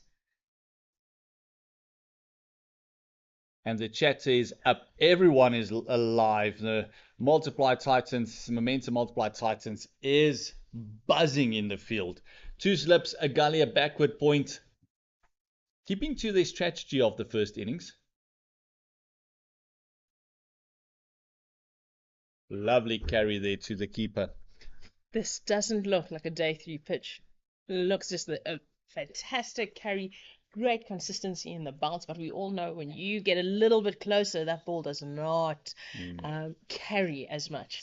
Does misbehave a lot, especially the shorter ball as well. It's got that tennis ball bounce to it. It's not that sharp rising, high felt pitch that we're used to, but that back to length carries through nicely. Hoping he'll just drive on the up, and immediately, just with that carry, changes the field, where the third slip now goes in with the gully. And they will want to redeem themselves. Momentum multiply Titans, they will want to redeem themselves. A few drop catches in the first innings. They'll say to themselves, anything comes here, we have to take it. Or the Dolphins, so in the first innings, showed that they've got a long batting lineup. So give us a chance. We have people who will stay in. And I'm sure Ervia, after his, first innings blunder, because that's all I call it. He is a very talented batter. He understands the conditions. He's a very experienced campaigner. He'll be wanting to say, no, these things happen. Move on from here. And this was the battle in that first innings as well, was Komane and Erwin getting into each other's faces. That's what you get goosebumps for when you see a fast bowler running right up to the much larger Erwin and just getting under his helmet and just asking him, come on, play some shots. Yeah, I got you. You know I have you. I'll put some water in my pocket for you, but later on. And this was the battle that they had for that first innings as well. The whole first innings, he was running up to Erwin, getting into his face, getting that aggressive nature of a fast bowler through. And those are the first runs to Erwin. Off the bat, it just clipped it through mid wickets, the gap between mid wickets and mid on, getting 2 runs. He will be happy to get off the mark. And I'd say it looks a lot more convincing, a lot more compact, wanting to score runs. That is, I'd say, in the first innings, that was a ball he would defend. And now he's, okay, right, let's look for runs. Let's make a match out of this. Yes, and him being off the mark in a very convincing way will also settle him down a little bit. And this will go both ways for Sarel Erwin and the Hollywoodbet Dolphins. Hopefully that will get his innings going. That would just get him going a little bit. And then on the other hand, you've got the Momentum Multiply Titans, who would love him playing shots, who want him to play shots. They got a huge deficit and a lead of over 100 still. So this is what they would want. They would want the shots, try work off that deficit, reminding the batter the whole time that, remember, you're in the minus. Doesn't matter how many runs you score, you're still in the minus as a team. And the gentleman taking 5 wickets immediately, as you predicted, coming into attack from the same end that he took the 5 wickets from. It's Merrick Brett. You know, I think it was a little bit obvious. He opened the innings, in the first innings, he opened the match with Kamane, so it only makes sense. Man on form. I'll say the man in form. Right, and then Ditole is off the mark, off his first ball. He'll be happy, get his innings started, especially given that he, in the first innings, came out, LBW, was, sorry, caught behind. He was a little bit disappointed with that decision. Right, so he'll be wanting to get his account open, and in a fashion that he's used to. He scored big in his first match. Right, so he'll want to continue. Right, let's continue against the G-Bet Rocks. So he'll say, no, I want to get on with this. He had a good start. So he gave his wicket away a little bit. It was a good ball, but did make it look a lot better than it was. So he'll be saying, no, let's score some runs. Let's get the scoreboard ticking.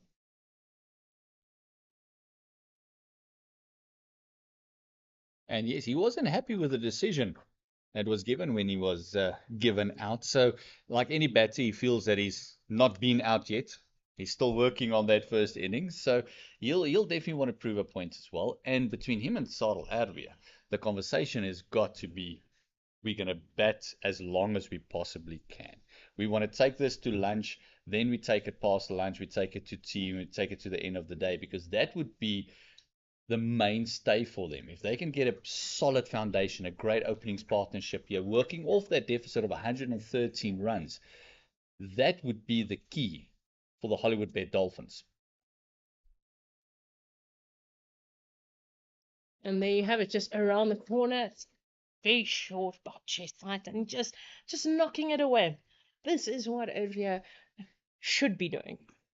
Yes, and this is exactly what they did not do in their first innings. They didn't get the rotation going. They did not get off strike. He was trapped. Komane and him was going at it for about 3 overs where he was just on one end, just receiving the balls the whole time. And now you immediately can see gone to 4. The rotation is there between the 2 lefties.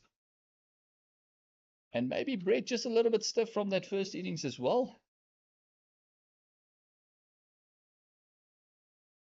That was the line that he bowled in that first innings that got him such big success.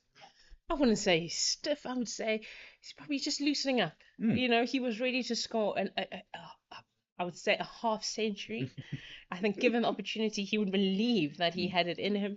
So I would say he's like, okay, if I can't get a 5-fer and a half century, well, let me get a 10-fer. Let me get 10 wickets in the game. Why not?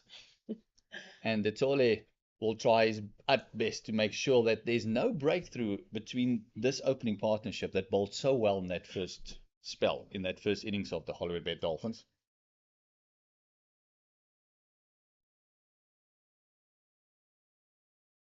Not the best line from Brett, but keeping the stumps in play, asking questions, forcing Olivia Ditole to play at the ball. We do know that he likes to get bat on ball, but and just bowling a little bit straighter, and then that one that comes across might maybe chase one. I think that's what he's asking. Get him out in the same fashion. And he's got that 3 slips and a gully and a backward point. They're opening up the whole cover region for him. They've only got a very wide extra cover mid on there. And then they got 3 guys on the leg side, which one is a very square, fine leg. I think that's the plan, allowing the bowlers to bowl a lot straighter at these 2 left-handers, hoping that'll just clip it off the legs and get one to pop up to this squarish fine leg. And not a bad start by Brett. He's gone for 3 in his first over. And as you mentioned, just straying on that line a little bit. Yeah, it's not bowling the same line. However, conditions are a little bit different. That first day of the first innings, there wasn't live. That pitch was lively. Right, there was so much on offer for the batters. The bounce was variable. But yes, a good start outside, finding their areas for the Titans, but also a much better start from the Dolphins, looking to rotate the strike. And after 2 overs, and they're at 5 runs, this is, I'd say, a contrast to how they started the first innings. Yes, and the lead is now on Nelson. It's 111 for the Titans.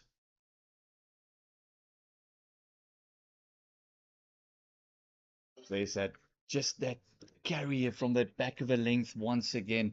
And you can hear the slip just getting a little bit excited with that as well. Very late decision to leave that ball, but very well left by Ditole. And you can see he's just looking at the ball all the time. Yes, you want to leave late. You never know, right? There could be runs on offer. So he'll be saying to himself, okay, right, let's just let it go past. It's still early in the innings, right? He'll want to set up a platform for himself, get himself in so that he can score big. Oh, that was well played left. You would call that, because that's that late leave that you were talking about, and the ball just hit the middle of the bat there, down to a vacant third man for the first boundary of the Dolphins innings. Yes, I think I'm very convinced that he did not want to play at that one at all. Got it into the gaff, luckily, kept it down, one, and through that vacant third man area. Not a bad way to get your first boundary of the innings out of the middle. When they say you're leaving it, and you're leaving it out of the middle. Well, you should be saying to yourself, "No, I'm leaving it in the middle of the bat. Maybe I should play a couple more," because the middle of the bat looks prone for me this innings.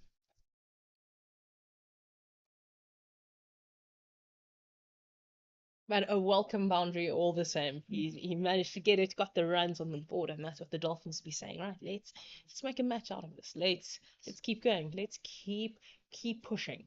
And they've moved to 9 runs, and Ditole has gone to 6 with Arby on 3. Kamane will most likely, after that last ball, just ask him to leave again. Getting those 3 slips and a gully in play.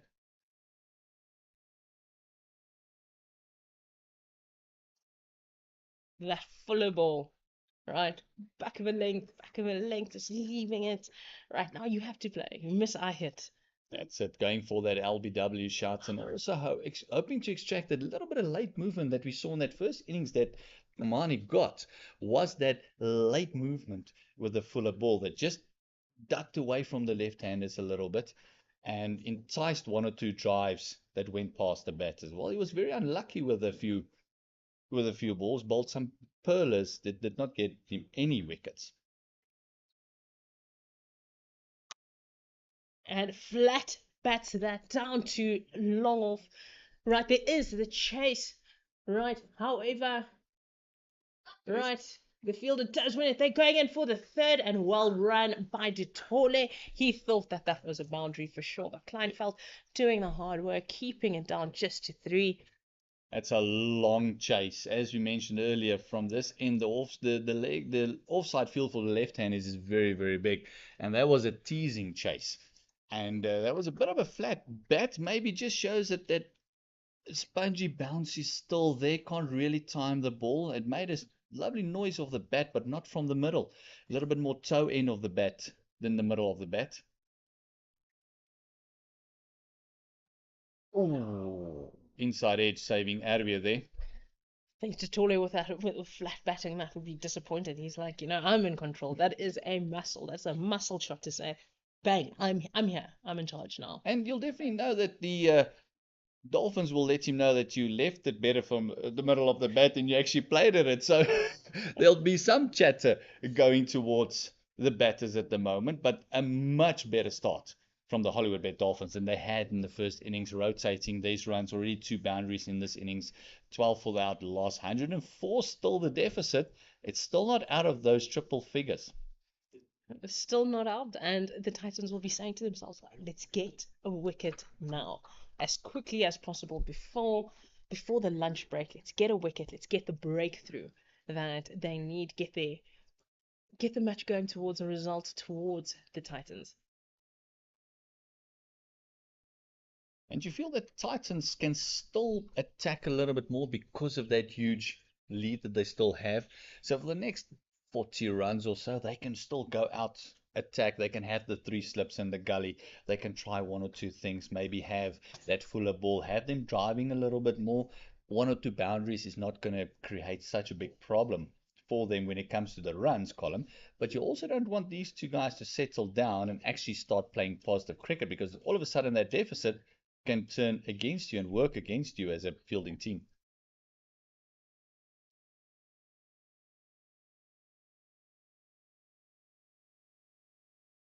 There's that fuller one, a wide ball in a 4-day game. So not too often you see those. And I was just about to say, for the Titans, they can attack. They can attack more with the field because their bowlers have been doing so well. Barring that ball. Yes. Barring that ball. But, these things happen. This is cricket. As in life, you can't predict everything that is going to happen. But the Titans bowlers have been in control. They've bowled very consistently. They've bowled a tight line, a hard length. So I would say that gives Neil Brandt the opportunity to attack a lot more. And that was the ball I think he tried in the previous ball, just pushing it across a little bit too far, wrist breaking a little.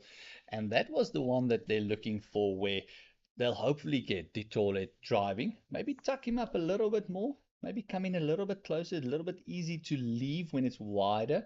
And at the moment, it's one of those things where the Hollywoodbet Dolphins want to work off the deficit, but they also don't want to go too quickly. They don't want to lose wickets. Bet as far in the day as possible, because saving the match will be the first perspective.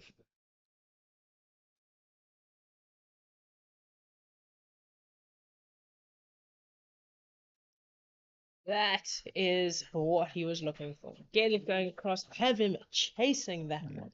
And what a ball from Merrick Brett. That is, Ditole will be asking himself, I have to make sure that this doesn't happen again. Right? But what a ball. Merrick Brett still has it, still has energy in him. And if I took a 5, I would have energy in me as well. Absolutely. You want the ball. And I don't think the captain was asking who's going to bowl on the other end. He just took the ball. So very well bowled there. And that is what they were searching for. A little bit straighter. Go at him. Have him have a feel at it.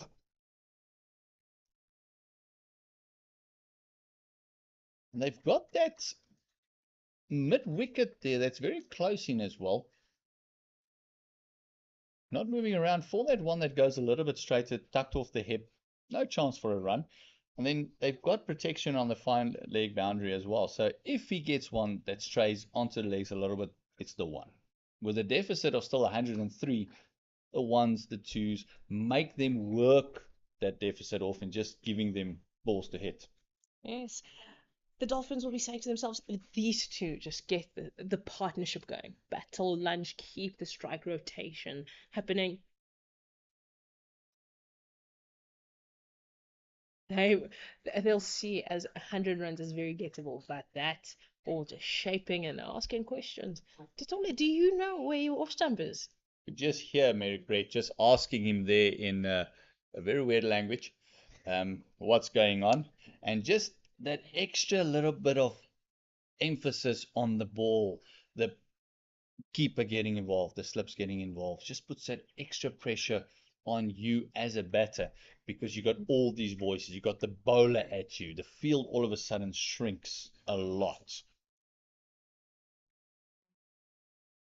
But I would like to believe that that these two, especially these experienced campaigners, have a plan to manage that, even against a team like the Titans. A little bit of a misfield there. Just squeezing that one through point there. Lovely boundary for Ditole. Once again, he's rocked on to 9 runs partnership. I beg your pardon, 13 runs. Partnership is 17. And deficit now under the 100, 99. Ditole looking in the mood, looking to want to score runs. That is a shot of a man who is saying, if you bowl here, you will be punished. He is saying he is here, he wants to score runs, he doesn't want to waste time, he wants to get through the deficit as quickly as possible. Right? Assess the situation, manage the situation, get through it, put up a big total. But also just to say, I am here. Right? I belong here. He wants to own his space, and he has done so far. So he wants to be as consistent. Consistency is key. Oh, lovely delivery. Komane testing the defenses there with a very well directed fuller ball. Going for that Yorker, just missing it by maybe a half a yard. Not a bad option for Kamane, putting Hervia under pressure. Asking him, look, he hasn't been moving his feet so well.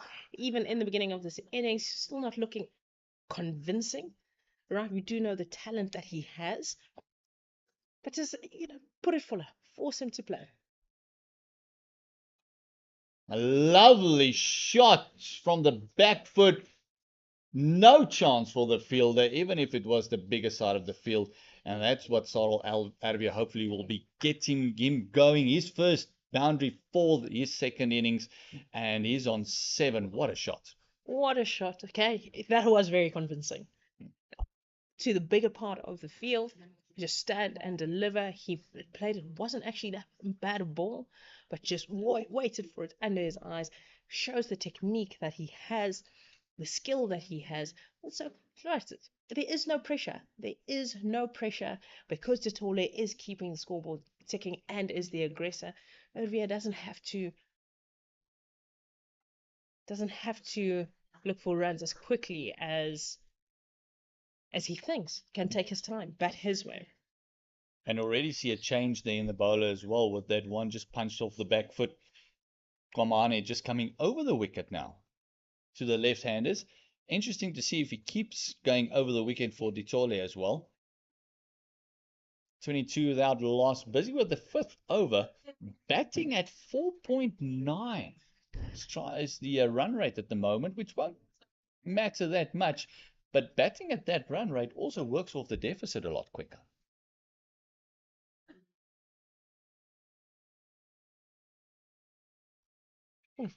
That one just going across a little bit wide, but and no harm, no foul with that one. I do like to tell, Gamane coming over the wicket to Ditole, it does force him right, bowl a tight line, and then just have one going across him, right? Let it come in. We do know the ball will, Gamane can shape the ball back into the left-hander. So force him to play, and then just bowl that one across him, as we saw in the first innings. Ditole, that was the wicket-taking delivery to him. And that is what you were talking about, just getting it up there, having him play against the angle a little bit, and then just going that one stump wider and forcing that error. And that is what the Titans would want to do. And the Hollywoodbet Dolphins would hoping not happen, because already a little bit of a foundation starting, partnership of 22, a lot better start than they had in their first innings. The deficit has gone down to 94, 22 without loss, busy with the fifth over. And Etole and Arvias looked pretty solid as from the beginning when they got out.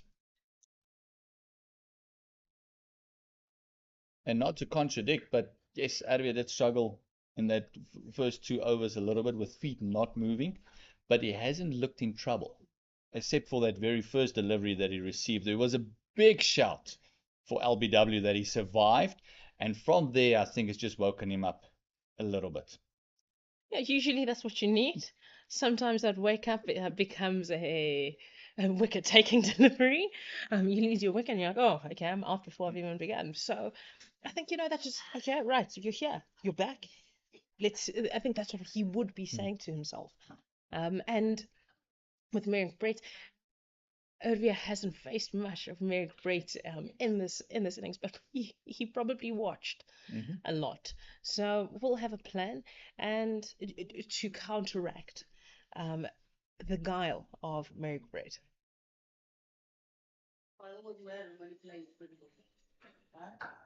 That's another one of those that's been played left by Arvia there. He wanted to get the bat out of the way, but slow with the hands and the ball just hitting the bat. And it's true what you said, even in their first innings, him and Komane was going at each other the whole time, and he was standing on the non-strikers and just watching Brett bowl. So I think in the total that he's faced, Brett might have been 5 or 6 deliveries. So this will be a little bit of a new contest in this game.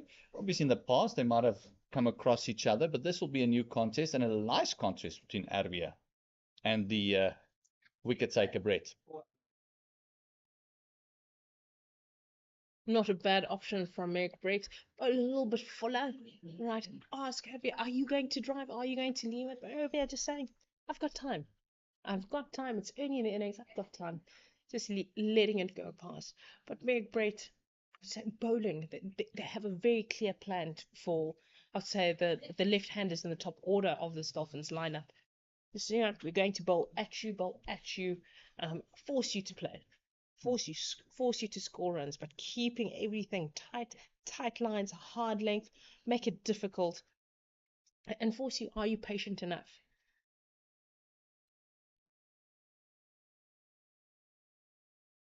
Much better leave there by Sarel Arvia, more convinced. But yeah, the question is he going to be patient enough to get through this period, to wait for the first or the second change, to then start expanding their game? Or are they going to wait for the bad ball? Are you going to wait where it's a little bit off? I said a little bit off the mark, where you can be more expressive, get value for your shot played, because this pitch is going to get easier and easier to bat on, and this outfield is going to get quicker and quicker. Yes, but what a contest that would be with Junior Dollar being the first change.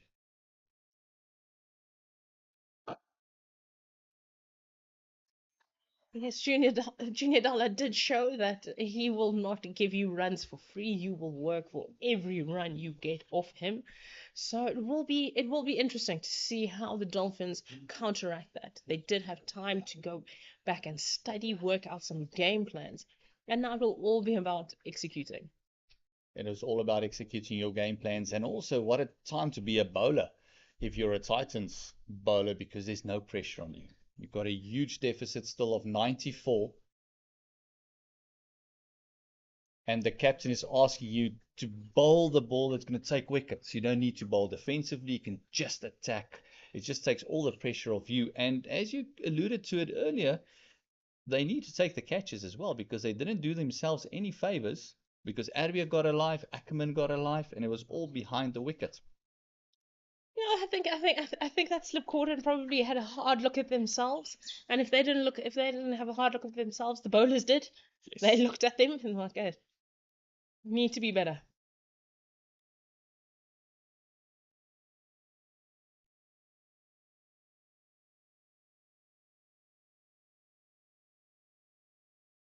But as they say, these things happen in cricket, But what's it? If you, catches win matches. That Yes. is the old saying. I think every coach with their metal has said this at some stage in their career. And that brings us to the end of the sixth over.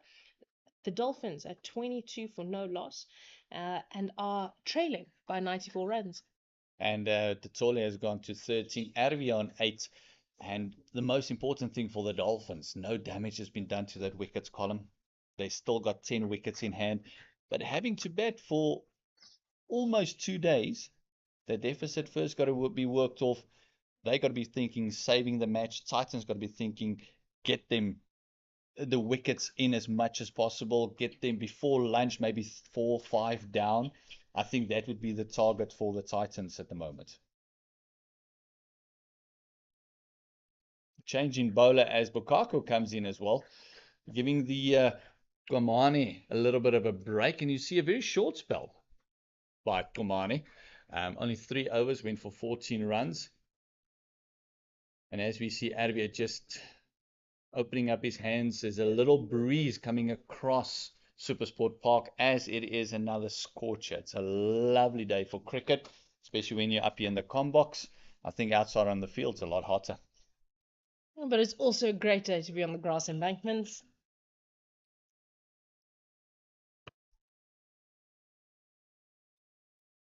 Asking questions in his second ball. Bukako is putting Totole under pressure, but that one looked a little bit too high. But a shout all the same. These chances are coming few and far between, and that ball's just shaping and putting Totole under pressure. Right? Are you going to get there? But a good line, a good length. Bukako on the money right away. Yes, that one definitely just straightening up from around the wicket and a little bit high for Totole.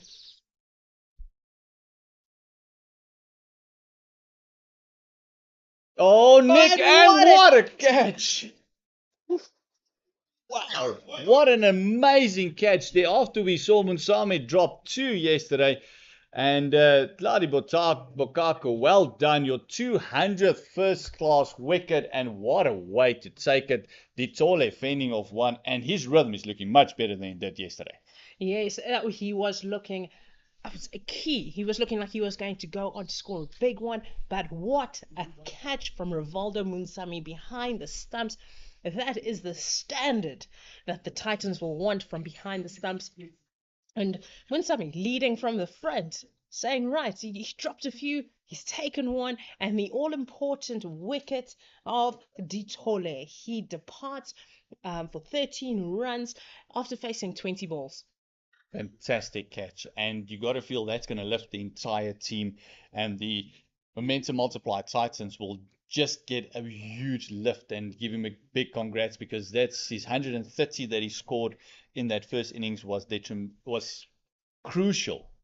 The innings that he played with Dean Algar to get them up to this huge lead, and now bringing the new batter to the crease as well. It is Ackerman. It's his 100th innings today, average of 44, higher score of 139 against the Gauteng Lions. 22 for 1. This is hopefully the rebuild. Oh, not hopefully. This will be the rebuild phase for the Dolphins, and for the Titans, hopefully the start of a collapse. Could be a start of a collapse, but we do know how the intent Ackerman shows. In the first innings, he went there looking to score runs, had a start, was given a few chances. So he'll be saying, there is something here. I want to score runs. I want to get on with the game. I want to move on. I want to get on with my innings. So he will have that in mind. But I think also might be a little bit circumspect. Let's get through this. Let's play himself in. But he doesn't seem like the man who will do that. He wants to get busy from ball one. He enjoys feeling bats on ball, and he was also the one that was dropped. The second ball he faced from Brett, he was dropped by the gully fielder as well. So he had a bit of luck in the first innings. He was one of those who had a second chance who did not kick on.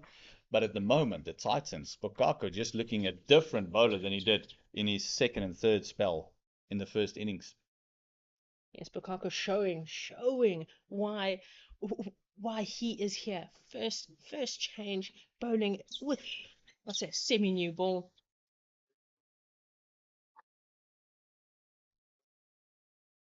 Showing his value as a strike bowler, saying he can take wickets, he can be very miserly, very economical, but he is a strike bowler. He can take wickets for you. And well done to Captain Brandt, who Kumane was one of his best bowlers in the Dolphins' first innings. And he thought, you know what, give him 3 hours, let's give him a bit of a break. He's got a feeling. And feeling paid off. He had that gut feel, and Bukako breaking through in his third ball.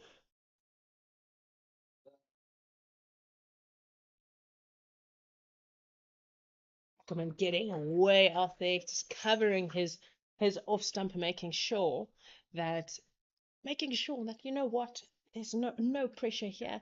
I'm covering the line, so even if it does come back and jag back, it's going to do way too much. You won't get out LBW. Not Neil Brunt showing why he is the captain of that SAA side that will be playing the West Indies later this year.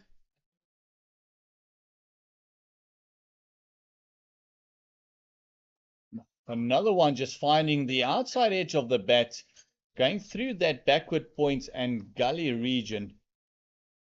Played down, played sort of with soft hands. And that's the end of the 7th over. 24 for loss of 1, with Ditole being dismissed for 13 runs. And I'm pretty sure that everyone in that slip cordon, close to the wicket, the bowlers running up to the batters, will remind them that still, remember, you're still on minus 92. And this is the change that we were waiting for. Junior Dala coming into the attack. He's got a fantastic economy rate of only 3.9, average of 32 with the ball, and then his 69th match, but he has got 172 wickets with a best of 6 for 35 against KZN Inland. And that happened back in 2018, 2019. But he's been so consistent for the Titans that you feel that he might be the one that's going to change it up for them a little bit. Yes, Junior Dala showing at his first spell against the Dolphins, he was miserly. Bukako was able to take the wickets, and Junior Dala making sure that he was on the money. And that one, hands on heads, asking questions first up, saying to Ervia, you miss, I hit. Yes. You miss, I hit. And that is something Ervia will keep in mind, to say this is one of the better bowlers. Get through this spell, force him to work hard so you can accumulate later on. But what a first change to have in your armory. You got a guy in Merrick Brett who took 5 wickets in your first innings, and then you ask Junior Dala to come in as first change, as backup for that.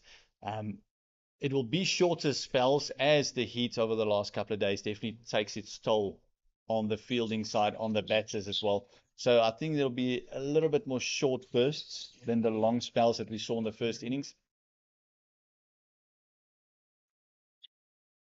This does also allow the the bowlers, right, to put all their effort into their spell, right, knowing that I have a short spell, and then I can go back, I can, get a breather, get some water, think about my next spell, right, just relax, as they say, switch on and switch off. That is their time, but in the time that they are there to bowl, they're able to come out full, all guns blazing, to the Dolphins batters.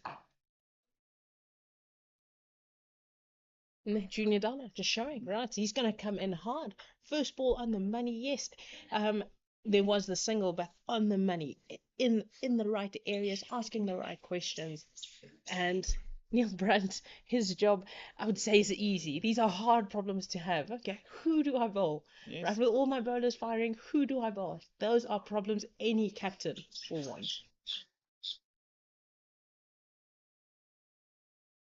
Oh, that one just died from the deck a little bit, and just shows you, go a little bit fuller. There's that invariable bounce once again on the forward defensive, and passing the outside edge of Ackerman. And this is like you said, the lovely space to be in as a captain. Everyone's relaxed on the field. All you have to do is keep people manage those bowlers, keep rotating, don't let the batters settle. Lovely shot there. Backward point, 4 runs. Ackerman on the board. Yes, Ackerman, that is his first boundary of this innings, showing that he's not wasting time. All right. I would say good length, not the best line, just gave Ackerman some room, but a cracking shot, cracking square drive off the back foot. That is a man who wants to take the game forward. Ackerman, not the tallest guy in the world, so any width he'll definitely throw his hands at. And also Ackerman just showing that he's here, that putting that square leg into play. And we're going to have a change in commentary as it's 29 for loss of 1 wicket. We welcome back Owen, who's had the opportunity to watch some cricket on his side.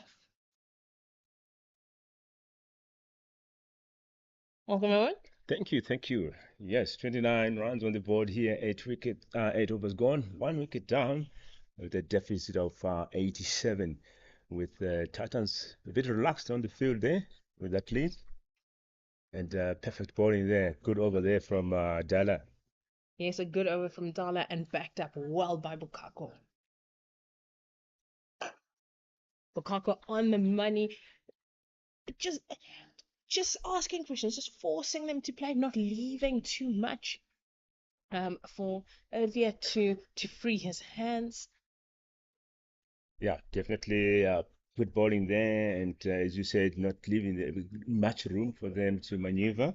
Area there on 9 and Ackerman on 6. Looks like they're trying to settle down at the crease there. Those bowlers coming in heavy on them.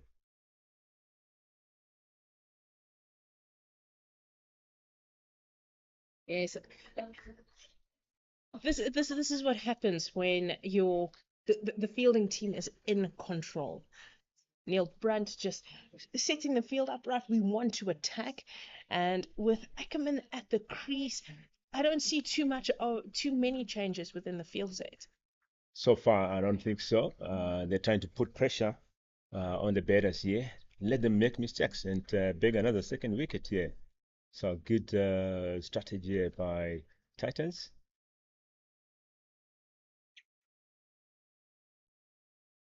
So having 2 slips in the gully, perfect bowling there from Bokako, perfect line and length, um, resulting in a dodge ball. Bit of checking of the pitch there by Evia. Maybe just making sure that okay, this is the area. When it bounces in this area, this is what I can look out for. But just making sure, right? If you hit a crack or if the pitch does deteriorate in that area, he is aware of any changes that are likely to happen. But yes, Lukaku bowling in some really good areas, just keeping the run rate, just being miserly. He did get the breakthrough for the Titans, and what a beginning to his spell. Brilliant start here, brilliant start, and he's keeping on that. Hope his hard work will be rewarded soon with a wicket here. Yes, If you are out there as bettors at this point, what will be going through your mind? What will you chat to your partner?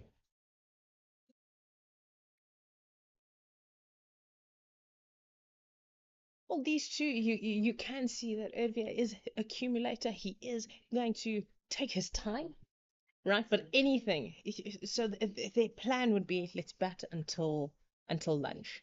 That will be their plan, right? Let's get through this. They've got to. I'd say they just need to manage their innings from now. Just bat deep into the day, put up a total, an imposing total for something, but bat into, say, the first session of the next day if they want to save this match. The Titans will be looking to attack. And with that, as Ervia is asking for a bat change, right? And not a bad strategy from Bukako, bowling full, straight, back of a length, and then just putting that one in full. Yeah, definitely good, hitting good areas there, and squeezing the batters in. And you have said the chat to the batters there is just let's settle down, let's bat through, let's not really lose a wicket here. And runs will come. It's 4-day cricket, but also let's try to put a score on the board. With that deficit of 86, seeing the best two bets coming in there to choose from. Yes, it is nice to be I would say, a first-class cricketer. Right, you come in, you have your choice, especially batting in the top order. You come, okay, right, this one feels good. It's all about feel. And, as a top order batter, I always say to myself, and my teammates always say, you have too many bats. I said, I don't want to go on a tour, on a trip, play a match without having options. Yeah, definitely you need options. And these batters also use these bets in their training sessions. You have to get used to your weight and stuff like that. You know when to change your bet when maybe you're getting a bit tired. So it's one of those things, part of the profession.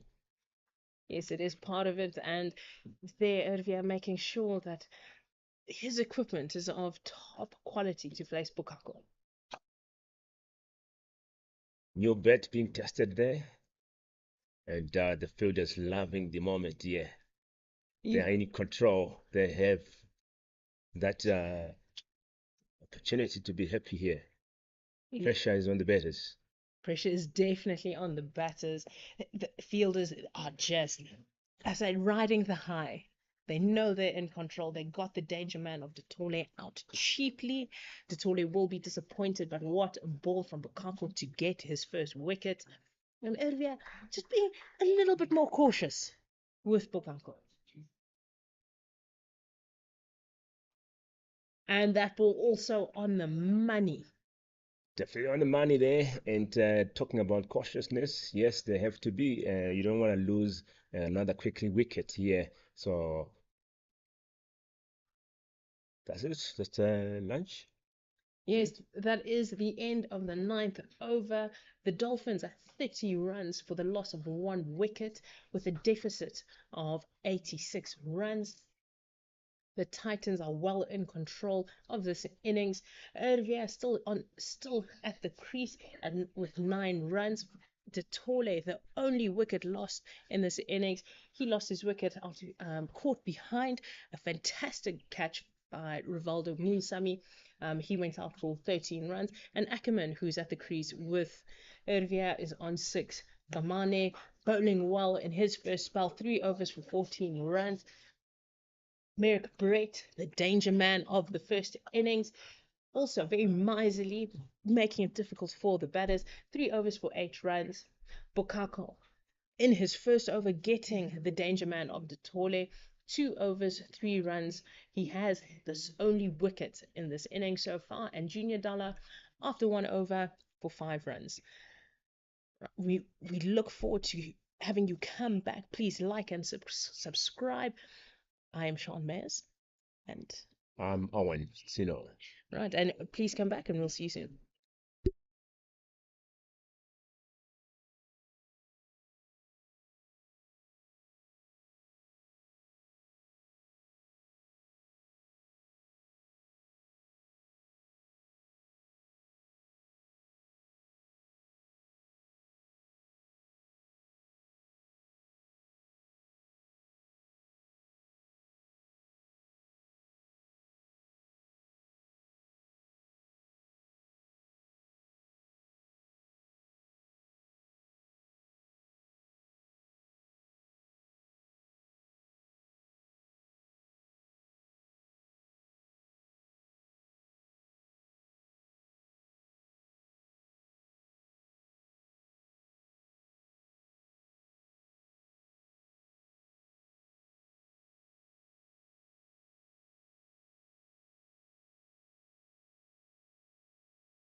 And welcome back. It is after lunch in the four-day four-day match between the Momentum Multiply Titans versus the Hollywoodbets Dolphins.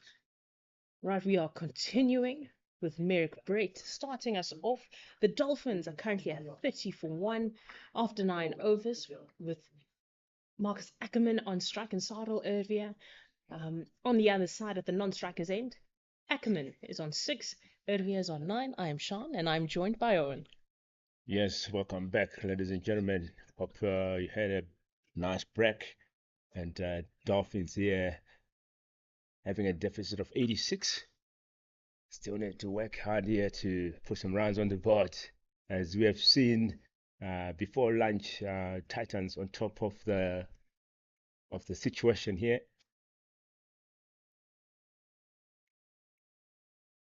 And good start there, perfect line and length to outclass the batsman. And there's always excitement from the fielders here. Yes, Merrick Brett starting, coming around the wicket to Marcus Ackerman. And what a start. That is the ball that you want to begin with straight after lunch, asking questions.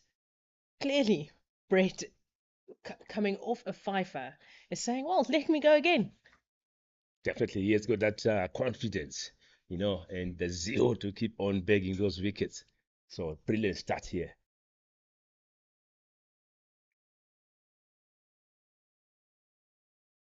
That one a little bit straighter, a little bit fuller, asking questions, allowing the ball to swing. After lunch, I do know that the Titans have had a good start, right? Taken the first wicket. What would be the plan now? That would be the big question. Obviously, yeah, like I said, they're on top of their game at the moment. They are enjoying the driving seat here. So it's a matter of keeping the pressure on. Let's get another wicket here and try to unsettle the opponents. Batsman wasn't ready here. Not sure what happened there when maybe something got in his eye. Yes, he has motioned to the dugout. He wants to get a towel, something's he's not comfortable. Ackerman's not comfortable. He's not one to back away from a challenge. So I think something got into his eye, maybe some sunscreen. Yeah, he is washing his face. Something definitely got into his eye. Just making sure that he can see the ball. Yeah, without seeing the ball, it's gonna be trouble for him. Yes, you do know that probably doesn't feel so good, especially coming after lunch. Probably a little bit of sunscreen, a little bit of discomfort, and knowing the task at hand for the Dolphins would be to get through that deficit and say would build onto this, need to bat the entire day, be in a dominant position with wickets in hand so they can attack. They'll be looking to save the match, and the Titans searching for a result. Yeah, they are searching here and working hard. And at this point, it's working for them. So let's see how the batters will uh, respond here. Like I always say, it's a contest, bat versus ball. Who is going to emerge victorious here? Um, it's the third day, so it's a matter of keeping on working. So Ekaman is back. Hope the sunscreen is out of his eyes and he will see the ball clearly. We all know what can happen if you don't watch the ball. But it was a bit of a late movement away from the crease there. That's why the fielders were kind of appealing to the umpire.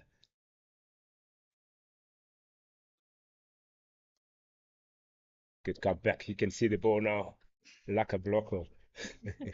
Just shimmying down the crease, showing some intent, wanting to beat the swing of Merrick, especially beating that first ball after lunch.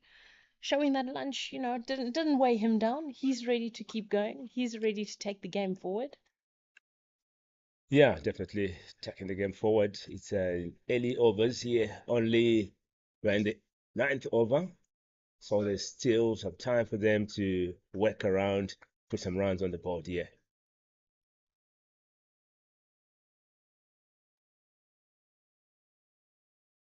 Yes, look at that eye here from the bowler, showing the batsman that I'm here to do business.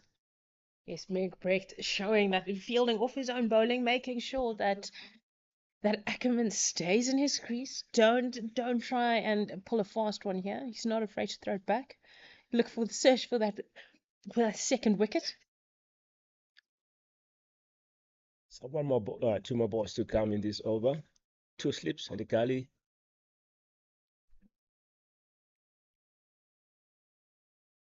Still perfect line and length here, and still having that funny moments in the field with on the field by the fielders here, enjoying every moment. Yes, the Titans know that they are still well in control of this innings. Meg Brecht bowling a lot fuller, seeing that Ackerman is coming down the track, wanting to force Meg Brecht to make a change, adjust his length, pull it back, trying to also navigate that swing, that movement that Meg Brecht is trying to get out. And that brings us to the end of the 10th over, and that was maiden over. It was still 30 runs after 10 overs for the loss of one wicket, and the Dolphins still trailing by 86 runs. And what a start here after lunch from Brett, getting that maiden over, maintaining the pressure on Dolphins here. Right, and now we see Gladi Bokako, the wicket taker of this innings, say the little talisman that Neil Brunt has in his armory, or the Titans have in his armory. Neil Brunt bringing him in early, a short spell from the openers, and Bokako showing that it's not going to be, you're not going to hit him for a few, and he's probably riding that high. Yes, riding high after that bit of good batting performance.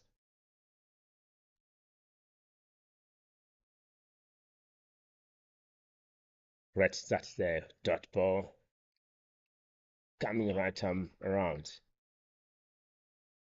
He probably just wants to cramp Ervia. But also, Bokako just taking that first wicket, if this is his third over, he went for 3 runs in his first two, took a wicket on his second ball, the very dangerous Ditole. So he is confident. You know, he's carrying it. You can see it with the way he's approaching what he does.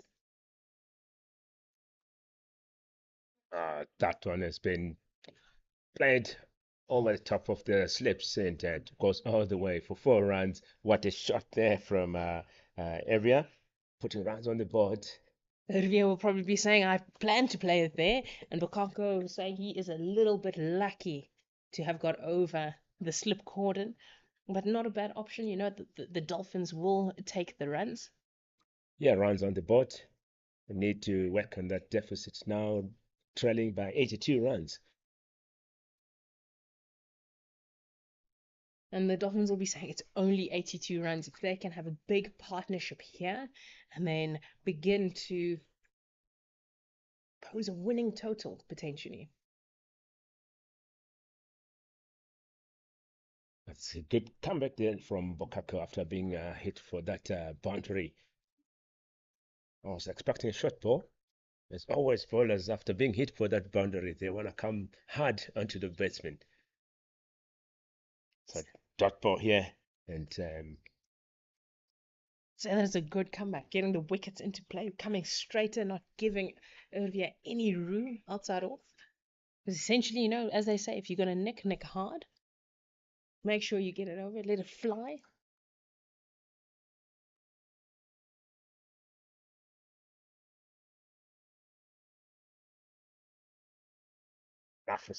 enough respect there from Evia. Perfect line and length. Good work here from Bokako. Still maintaining that economy. Obviously hunting for that second wicket here. It's a hunting ground here. Yes, just showing patience, not searching for the wicket, just showing patience, just bowling a good line, bowling in that good area. Got hit for a boundary. There's good comeback, 2 dot balls since then.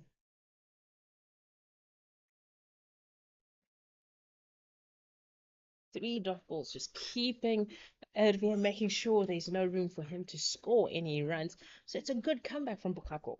Yeah, it's all about consistency, hitting that spot repeatedly, um, frustrating the batters. And once the frustration creeps in, there's always room for batters to make a mistake. So good work here from Bokako.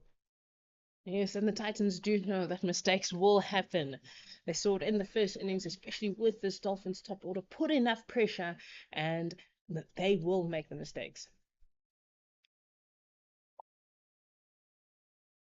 And that brings us to the end of the 11th over. Only 4 runs off that over. The score is 34 for 1 and the deficit of 82.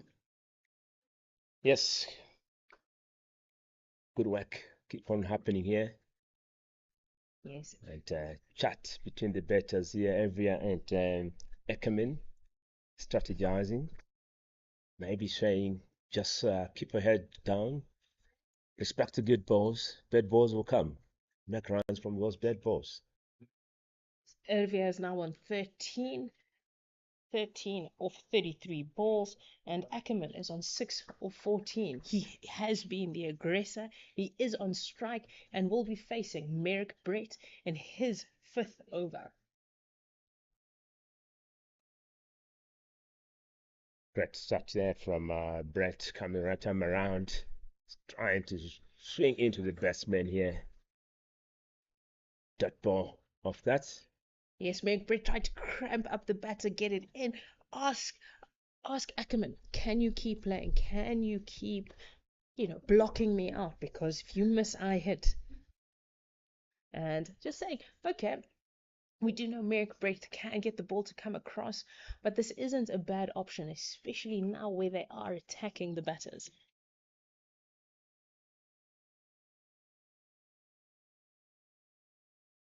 That's perfect ball there. Plays edge to gully and runs all the way for 4 runs. We were talking about patience to the batters, and it will work and get that bad ball and to get some runs. 4 runs on the board here from Eckerman. Yes, Merrick Brett disappointed with that one. That was Ackerman managing to get the outside edge. Merrick Brett almost knows that was so close to a wicket for him. That would be his first of this innings.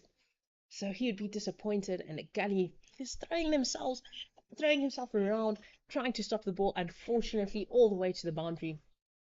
But welcome runs for this Dolphins unit. Yes, welcome runs to the short boundary, and good comeback there from Brett. Bowling a little bit fuller, and good lead there from Eckerman. Doesn't want to mess up with his wickets after getting those 4 runs. I think that settled him down a little bit. Just he is a player that wants to attack, so this definitely helps. Just settling down the nerves, just calming down the situation, keep that scoreboard ticking.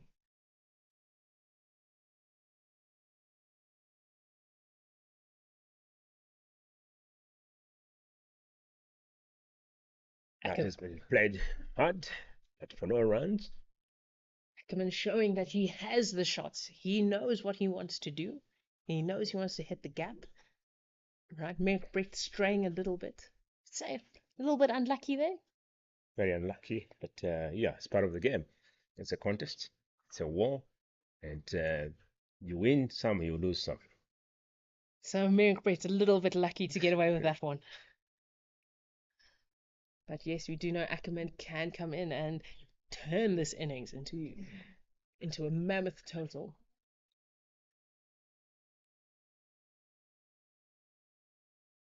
He's looking to go for it, and like you're saying, you want to turn this innings into something else. He knows he's a bit of an aggressive batsman. So, as an aggressive batsman, you want to play into those gaps. But at the moment, he's being closed here by Titans. But as we have said, it's all about patience. He must just maintain his cool. Those gaps will open up. Yes, but there's such fantastic intent here. He's not playing anything risky, just taking it a ball at a time is how Marcus Ackerman is going about his innings. Anything wide, he's saying he's not afraid to free his arms and play through the offside. Anything straighter, but the length is wrong, he will punish you down the ground. But this is some good strategy, good captaincy by both Neil Brunt and Merrick Brett with their field set.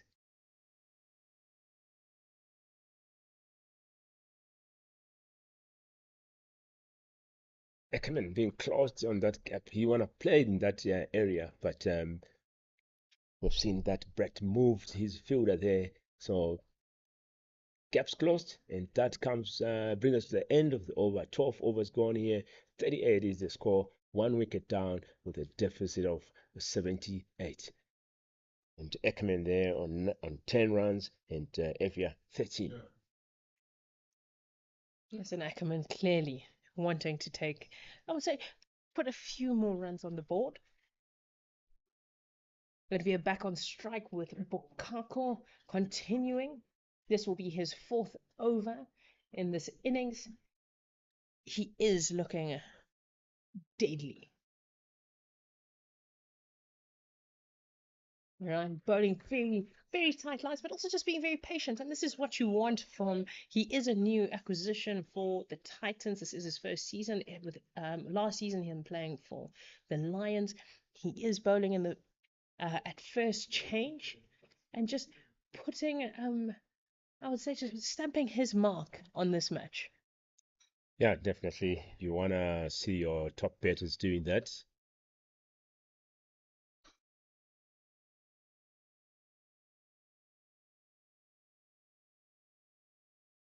That has been picked nicely there by Evia, and that goes all the way for 4 runs, and that will be pressure release for the batters here. Yes, not where Bukako wanted to bowl the ball straight down the leg side. He will be disappointed in himself, knowing how tight he has been bowling, and probably just walking back and like, okay, as you said, these things happen. This is cricket. It is a war out there. Yeah, then you learn from your mistakes and try to strategize on the next ball. Let's see what he has got in this ball. Good comeback, perfect line and length there, and that results in a dot ball. And we see the exuberance from the fielders coming back again. So good comeback after that boundary. Yes, a little bit of an overcorrection, just bowling wide outside the off stump. That's where the protection is. That is where you want him. You want him playing. You want to entice him. You want to entice Irvia into that drive, but Irvia not taking the bait. It's like, oh, I got my runs for the over.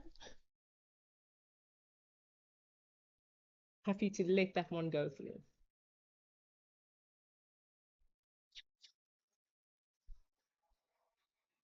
Back to the consistency. Hitting the deck on the same spot there. Second ball after that boundary. It's a good comeback here by Bukaku. Yes, Bukako, I would say bowling a little bit wider, very much away from Irvia, just trying to recalibrate, make sure that, okay, straight a little bit too far down the leg side, which isn't. He is bowling a line where he is attacking the stumps. He wants the batters to play. But I'd say just a tad bit of an overcorrection. And that's the area he wants to hit. Just back of the length, outside that off stump. And Irvia just equal to the task and just letting that go through. Definitely consistency here. Keep on working, keep on hitting that deck at the same spot. Got his line and length there. Yes, this is what they want. Just Patience. Patience is bowling partnerships. It's patience.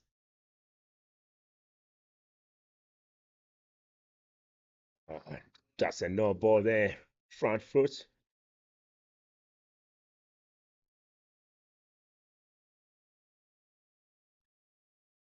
Yes. Lukaku will be disappointed. This isn't how he wanted the over to go.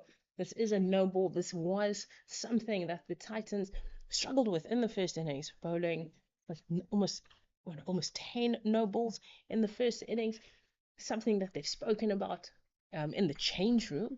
To just these are controllables. Let's keep the extras to a minimum. That's finishing the over strong here. 13 overs gone, 1 wicket down. Scores 43, trailing by 73 runs. Lukaku there. Pick up, giving away some runs here. 5 runs off this over. Yeah, he'll be disappointed given how tight he has bowled, but he will probably go back and think about it. There was just only one real ball where he strayed, and it was with his line. So he'll go back and think about it. Just say, okay, a little bit too far down the leg side, Sado Ervia, a seasoned campaigner, equal to the task. So not the best over, but especially with this attacking field set, with the Titans wanting to get as many wickets as possible, they'll say to themselves, it's okay.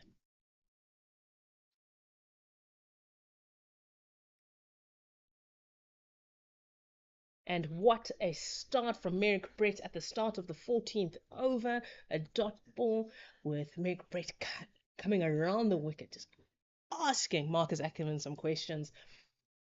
He is still on 10, Ervia on 17, and the deficit at 73. Yeah, good start there from Brett in that over. Was always wanting to squeeze the batsman into his crease. Can he maintain that length?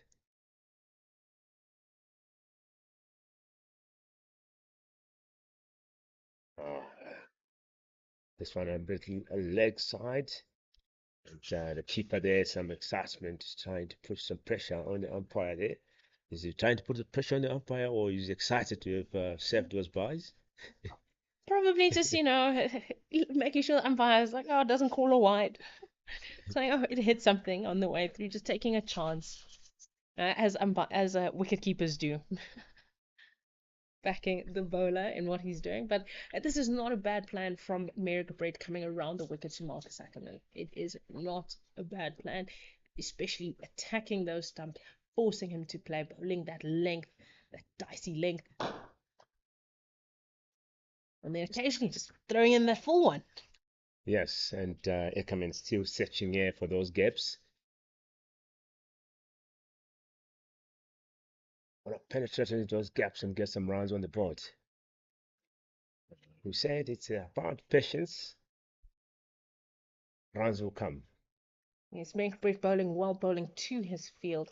Marcus Ackerman, the key here, as you said, patience. He has to take his time, not worry about the dot balls too much, especially with how he's making some good contact with the ball. And Oh, there you have it, a late cut past gully, and what a shot. That was placement over power, and that is a 4 to Marcus Ackerman. yeah, power shot there, and that results in 4 runs, perfect runs needed here by Ackermans, and he showed his grit that he's there to make some runs, shows his aggressiveness, but definitely Brett there will be angry with that, and he'll be having a strong comeback. Let's wait and see how he's going to react to the next ball here. Yes, that was just well placed, just using the pace of Merrick Brett to the short boundary. No chance there for any of the fielders. It was more just go and pick it up and get it back to the bowler.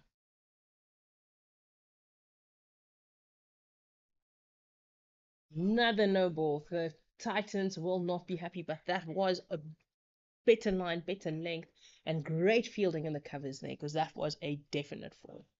Definite 4, but brilliant work there from the fielder to cut that boundary. Yeah, some great work there. And another no ball. No ball. It's extras here. They need to work on that. Let the batters work for the runs.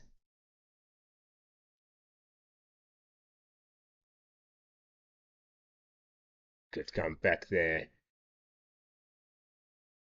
Yes, that's already 5 runs off this over. And this is the penultimate delivery. This over should have been done by now with this delivery, but that no ball following that boundary from Merrick Brett, he'll be, let's say, asking himself some questions. Just is it an issue with the rhythm? Is he trying too hard, especially after that boundary? Those are the questions that will be going through his head at this stage in the game. But still continuing, that was shorter and that was back of a length, especially to Mark Zuckerman. He isn't the tallest batter out there. Yeah, finishing off the over there. Oh, the brilliant ball. 14 overs gone, 1 wicket down here, and 48 on the board. Ackerman and Evie are still trying to maneuver their way here to put some runs on the board. Deficit of 68 runs on a perfect Monday afternoon. Good weather for cricket. Great weather for cricket here at Supersport Park, and it is closing to lunchtime. This is a place where you want to be. Some great cricket on display here between the Momentum Multiply Titans and the Hollywoodbets Dolphins. Yeah, if you are close by, pop around lunchtime and come there for watch some cricket.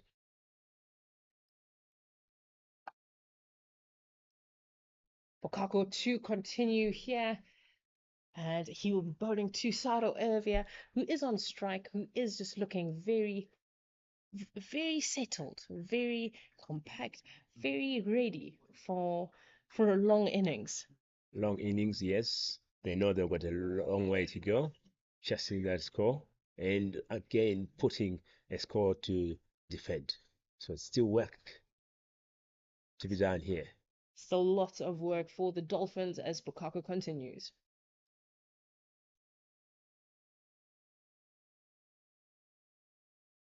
Now runs squeezed in, perfect field blessing here, and that's what is working for the bowler Lukaku.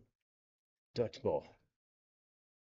Nevia will be disappointed there. That was a ball that he could have dispatched for a welcome boundary, or welcome runs, I should say, but didn't get it didn't get the timing as well as he would have liked.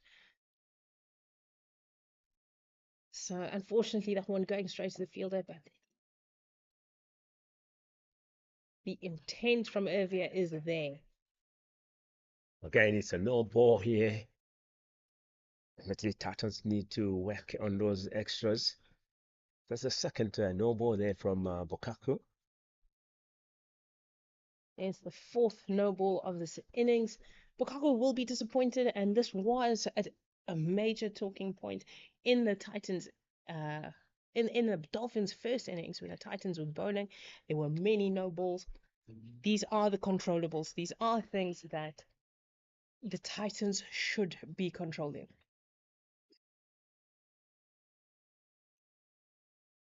So a good comeback after that no ball.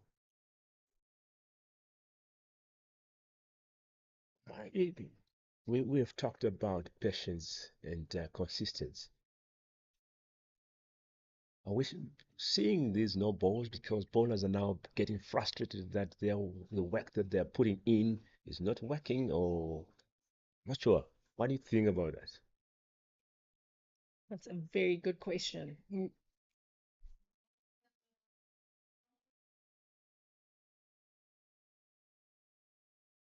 You do see a lot of the no balls are coming off balls where runs have been scored. So it's a boundary, or, I would say, in the bowler's opinion, a bad ball. So it might be a little bit of extra effort just to try and overcorrect, putting extra effort, messing up the rhythm, that effort ball, whether it's to hit the deck hard at back of a length in the right line and length, And I think it's a little bit too soon to say tiredness after lunch, maybe a little bit lethargic after lunch. But given the first innings, I would say it would be just that extra effort that is messing up a little bit with the rhythm of the bowlers. Yeah, extra effort. Maybe, first overs after lunch, you want to get in there and, cause some havoc for the batters. But now, not working, times can get frustrated. But let's wait and see here. So,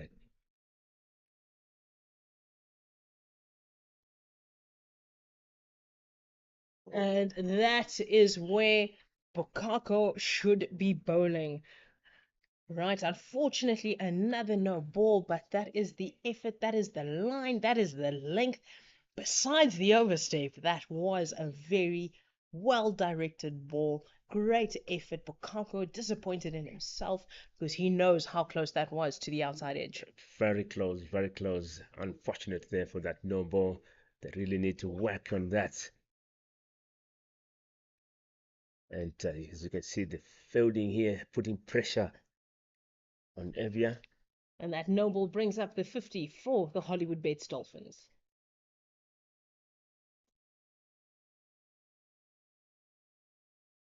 And that one came in off the deck. That is the end of the 15th over. The Hollywoodbets Dolphins had 50 runs for the loss of one wicket. They still trail by 66 runs. And Bokako will be thinking about it. What is going on? Why are there so many no balls? But it's more probably just putting a little bit of extra effort. Yes, you have to think about that. And, you don't want to have ball a good ball, get a wicket, and then at the end of it, it's a no ball. So you need to, when he comes back, you need to work on that and avoid those. Like you said, those are avoidables. Junior Dollar back into the attack. This will be his second over of this innings. Junior Dollar, I would say, was the most economical bowler in his spell in the first innings.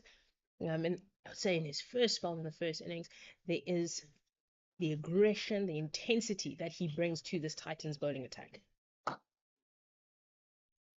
Great start. And the look at the batsman here, asking Ackerman some questions here.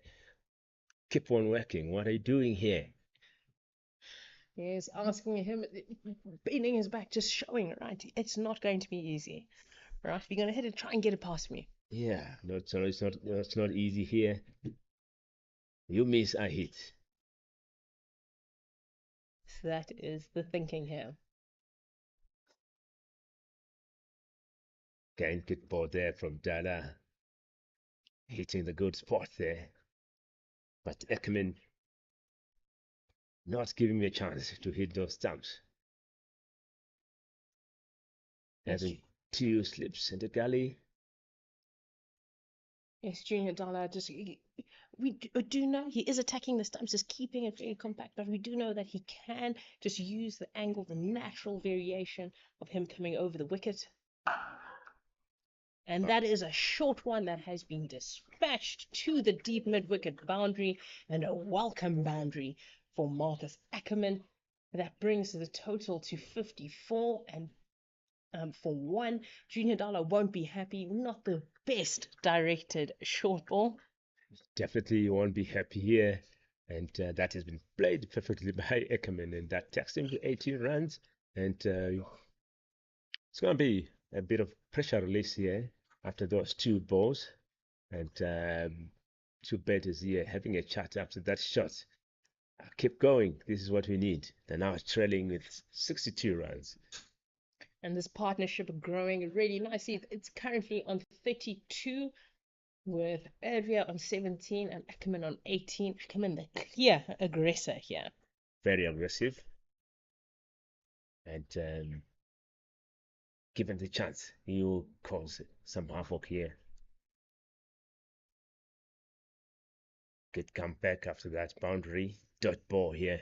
They're trying to close his gaps here, his areas that he plays into. And it's working here for Titans. Yes, it is working. I'd say for now, they just need to keep owning those good areas. Don't give that boundary ball away. Don't give away runs too easily. Junior Dalla, a seasoned, a veteran of the squad, or say of cricket. Another short one. He will be disappointed. That is not what the Titans want in this over. Easy runs, no protection on the deep square leg boundary, and that is another four for Marcus Ackerman. That brings him up to 22 runs and the partnership to 36. Yes, good shot there from Ackerman. Like I said, something like he's starting to be comfortable at the crease there and penetrating through those gaps that Titans are trying to cover here. Jonathan changing the action here, coming right time around.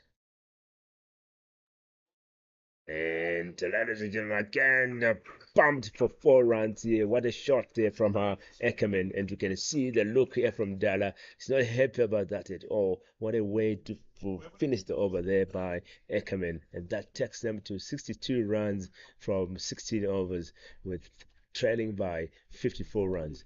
What do you think about those two shots there? Almost in the same area.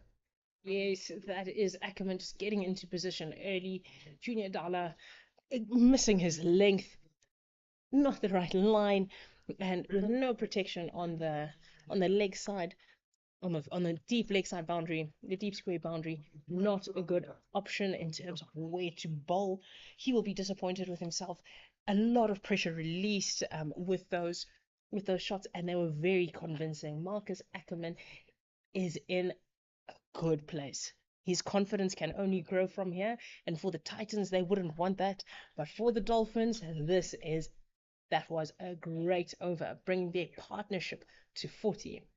Bokako will continue with Sadal Ervia on strike.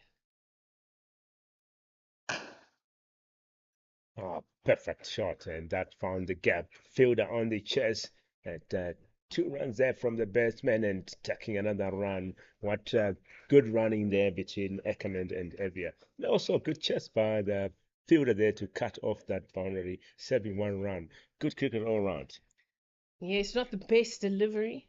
A little bit too full, too wide, and that is the longer boundary at Supersport Park today. So a great chase there just to keep it down to 3, force the batsmen to work for their runs.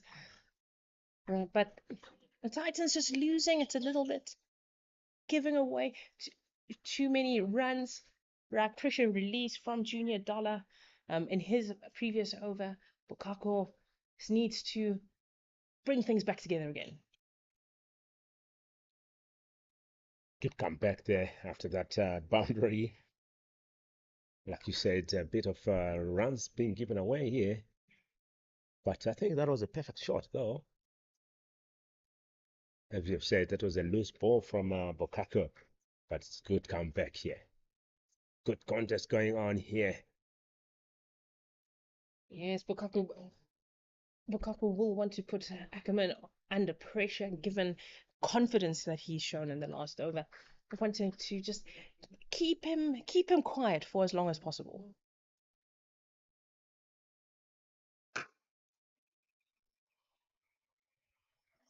And that's what he wants to do. That's the area he should be hitting. Don't let Ackerman free his arms. Do not give him any opportunity to free his arms, because we have seen what that man can do. And the Dolphins will be saying, give him, because let it be short, let it be wide. There's anything loose, Ackerman pounces on it.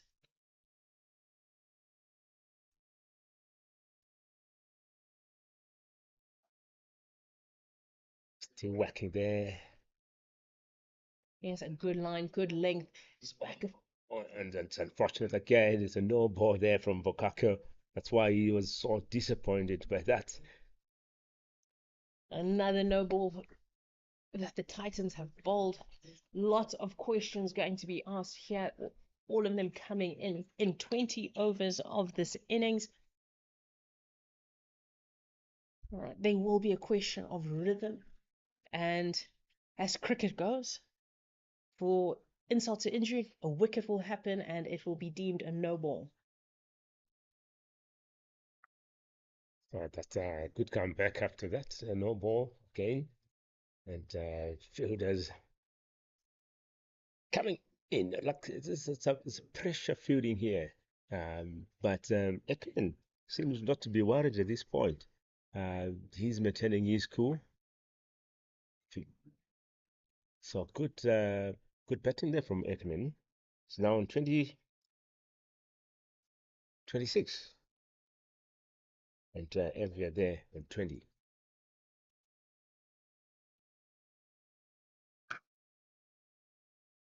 Oh, and a misfield. The Titans will not be happy with this. Right, that goes through point and 2 runs to Ackerman. He's playing really well square of the wicket. The Titans not allowing him too much room to drive, so he has to play square. That goes to show the length that they are bowling to him. That brings the partnership between Ervia and Ackerman to 46. Ackerman now on 28, the obvious aggressor, wanting to take his innings forward. Right, the Dolphins will be very happy with how these two are batting so far.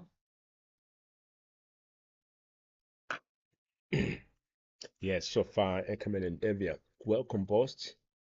And that's the end of the over here from Bokako. 17 overs gone, 68 on the board, and trailing by 48 runs.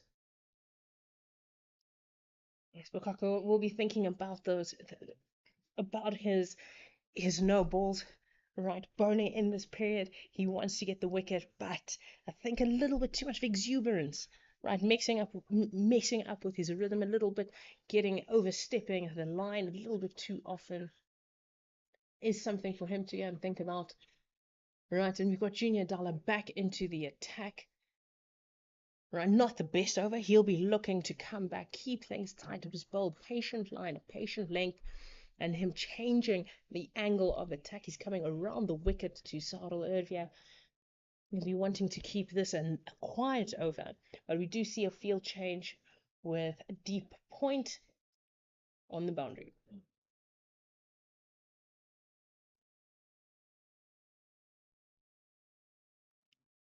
So that's played for a single there by Evia. That's the over. Bit of leg side bowling there by Dalla. Say not a good area to bowl it, considering Evia's power on the leg side. Yes, I think he'll want to adjust his line given the field set he has, but we see another field set change where mid wicket has been moved to deep square leg. Just in terms of the adjustment, we see another. Oh no, it still says just comes in about 10 meters off the boundary.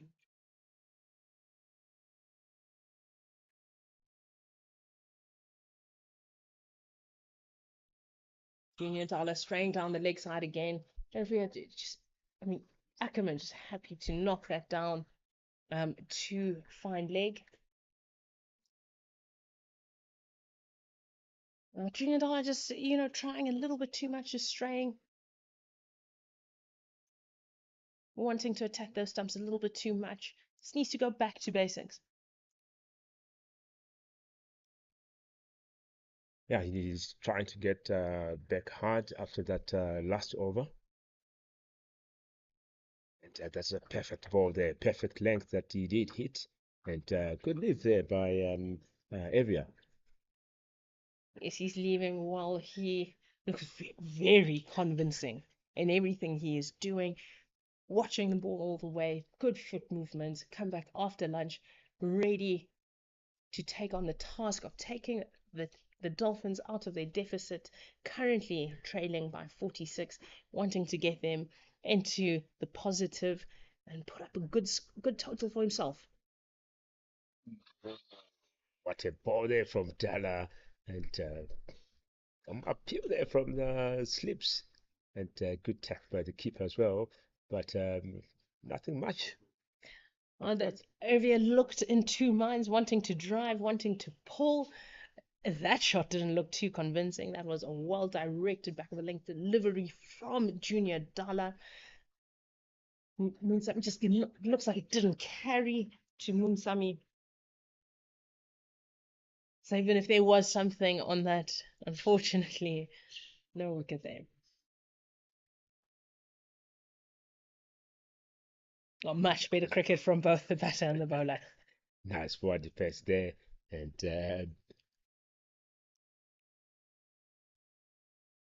Ackerman's showing he's still there. He's watching. You're not gonna hit my stumps here. I'm here to stay. Yes, Irvia, he's on strike on 21 runs with the penultimate delivery, with the last delivery of this 18th over. And Irvia just getting off strike. And that brings their partnership to 49 runs. That is the end of the 18th over. The score is 71 for 1. Irvia on 22, Ackerman on 29. And the deficit with at 45, the Dolphins looking to continue to take this innings forward. And this will see a commentary change with Gert coming in.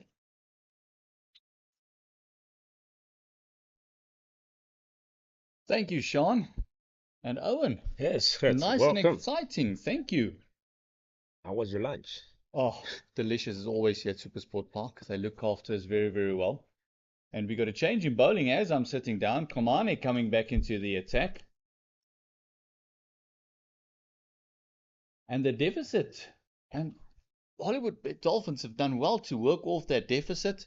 It's only on 45 now. 71 for 1. Sorrel Ervia, except for that short arm jab that he tried to pull Junior Dala the previous over, has looked pretty good at the crease. He's on 22. The only wicket to fall so far is Ditole. That fell for 13 runs.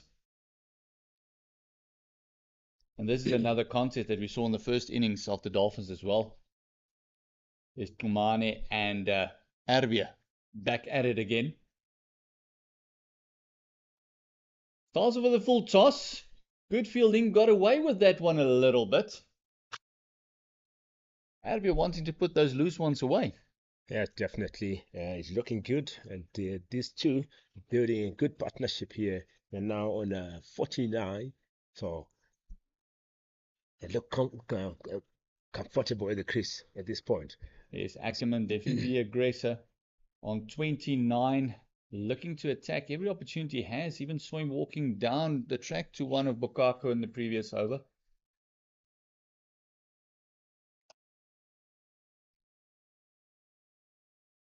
The exuberance of the slips, always trying lifting up the bowler, encouraging Kumane just to get the ball there, getting it up there.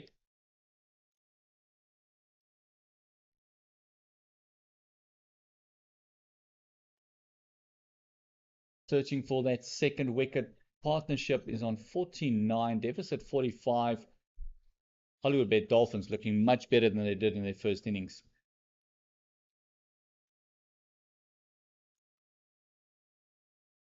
And still lovely carry in the deck. One or two has misbehaved a little bit, but those are the ones that's normally a bit fuller. The back of a length has come through nicely to the keeper. Yes, coming through nicely there. And if you keep on hitting those spots, you'll have a great over, or your batsman will end up making a mistake and get a catch behind at the slips there.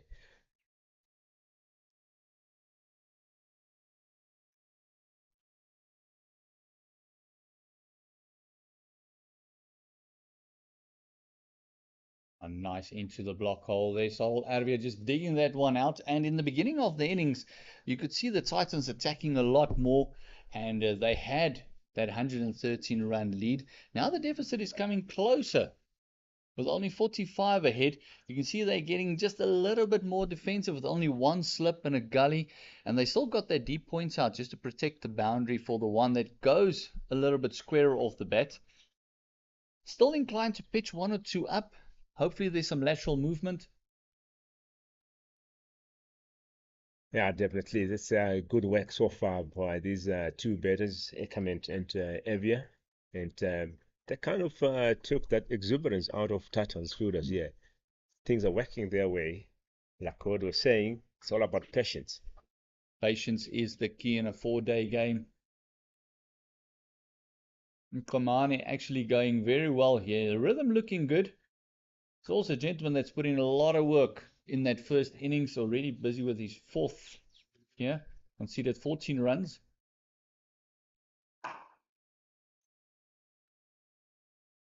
And as the day goes on, you'll see that follow through. Not the same it was in that first spell that he bowled. Had a huge appeal against Arbia, the very first delivery of the Dolphins innings. That was adjust just to go a little bit high, just hitting him a little bit above the knee roll. Arbia, a very tall player, and we felt he was very lucky to get away with that one. That one has just woken him up a little bit. Arbia has moved on to 22 and Ackerman on 29. The partnership's still on 49. A maiden over there by Komane. Yeah, and there's total 71, 19 overs gone here, and 45, trailing at 45. Junior Dala coming in for his third over in this spell. The one over going for a hat-trick of boundaries, where Ackerman took him to the cleaners with 4 of them, or 3 boundaries. Junior Dala dropping it a bit short there in that over to Ackerman. And it was interesting that over that you're talking about, those boundaries was in the same spot. So that's why he was so frustrated about it. Was picked up nicely by Ekmans. He's more frustrated himself because there wasn't part of the plan. He had no protection out on that square leg boundary, and he dropped a couple of shorts. From there, he's came back nicely, just dropping that one or directing that one more to the legs, and that's a 50 partnership between Sarel Arbia and Ackerman. Yes. Great work. Great work by these two. Patience, and runs are coming, trickling in slowly, but patience working out here. Good partnership. And yes, maintaining a very good rate as well, batting at 3.7. Patience showing off that 1 over of 12, lifting the run rate. And you can see Junior Dala just bustling through a little bit more after that frustration of the 1 over that he bowled. He's pulled his lines more tighter. He's pulled his length back a little bit, but even Sarel Arbia thought one was a bit shorter than it was, trying to go for that short arm pull that Ackerman played. And from there, Junior Dala has been on the money. On the money, definitely. Brilliant over so far.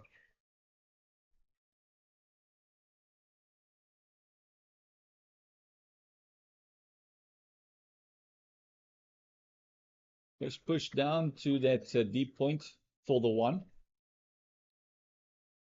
And all of a sudden, the Hollywoodbets Dolphins change room has come alive as well, applauding every run, knowing that that deficit is coming closer to be eradicated. Only 43 needed to get on level par, and you want to keep as many wickets in hand as possible to make sure that you can have a bit of an onslaught from there, put the game out of the Titans' grasp, and just give you a slight chance for a win.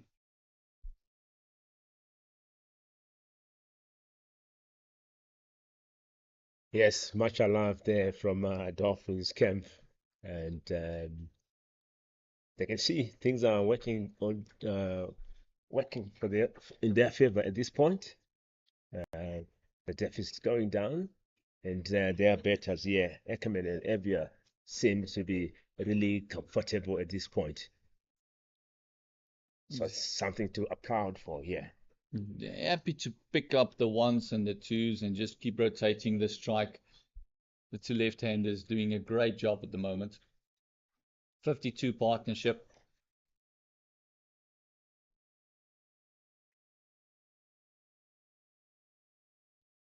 It was just hitting the bat onto the deck. Another over gone, and we saw them getting very excited with the single that they got a bit of an inside edge. towards fine leg there. And Ackerman has got the knack to move across his stumps, so they might have felt that he's just creating a little bit of a chance, an LBW shout coming maybe. So that's why they got so excited with that one that just came off that inside edge of the bat. And 74 for the loss of one. Ditole being the one dismissed for 13. Hollywoodbet Dolphins still need 42 to get to even par. I see Captain Brown just encouraging his fielders there. The slips have been very alive. They've had some chatter amongst them. But Ackerman counterpunching with some brilliant positive stroke play.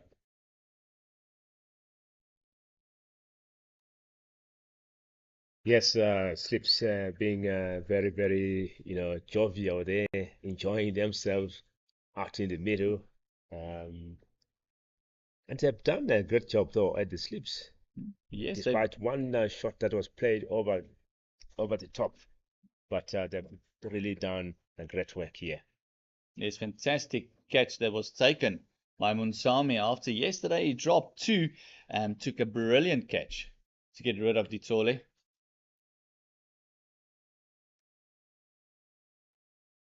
And even Ackerman's movement, you can see that's nice and positive. He's coming in towards the ball. He's even shimmied one or two steps down the track just to counter a bit of swing that might be presented. And Komane is bowling very well, keeping it straight, keeping it full. And one slip, a gully, you still see that deep point in. They also got fine leg and deep square on the boundary as well. Every now and again, they might be testing that short one. They've been very reluctant to do so against Ackerman, who showed he's got, he loves that short arm jab. He's picking the gaps there and he's looking solid, Owen. Very solid here. And a bit of a respect there to Komane, who's really bowling good line and length. His bowling is 50 over here and only considered 14 runs at this point. So good work there from Komane. And he's been a very good bowler for them for a while now, and he did a very good job in the first innings as well. Him and Sarel Arby had a great contest.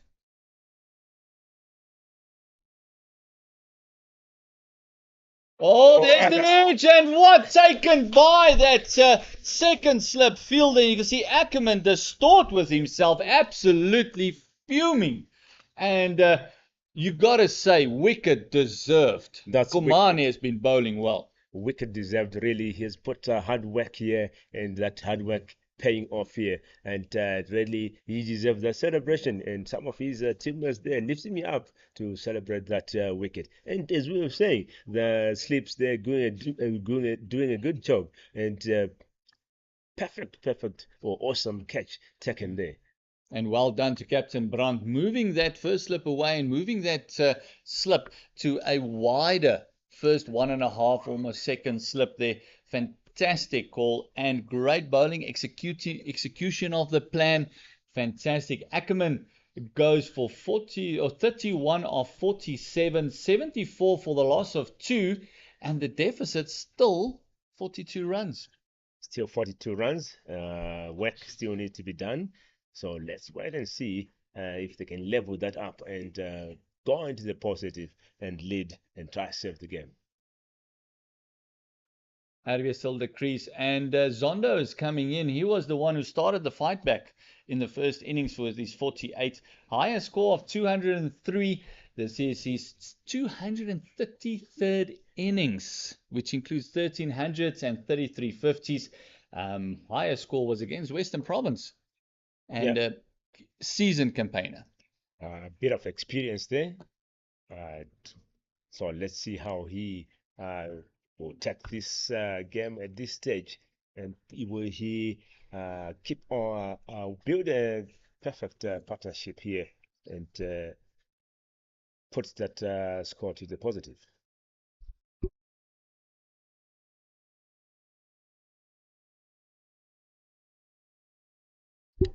Lovely catch there by Ferreira there in the slips, doing a great job.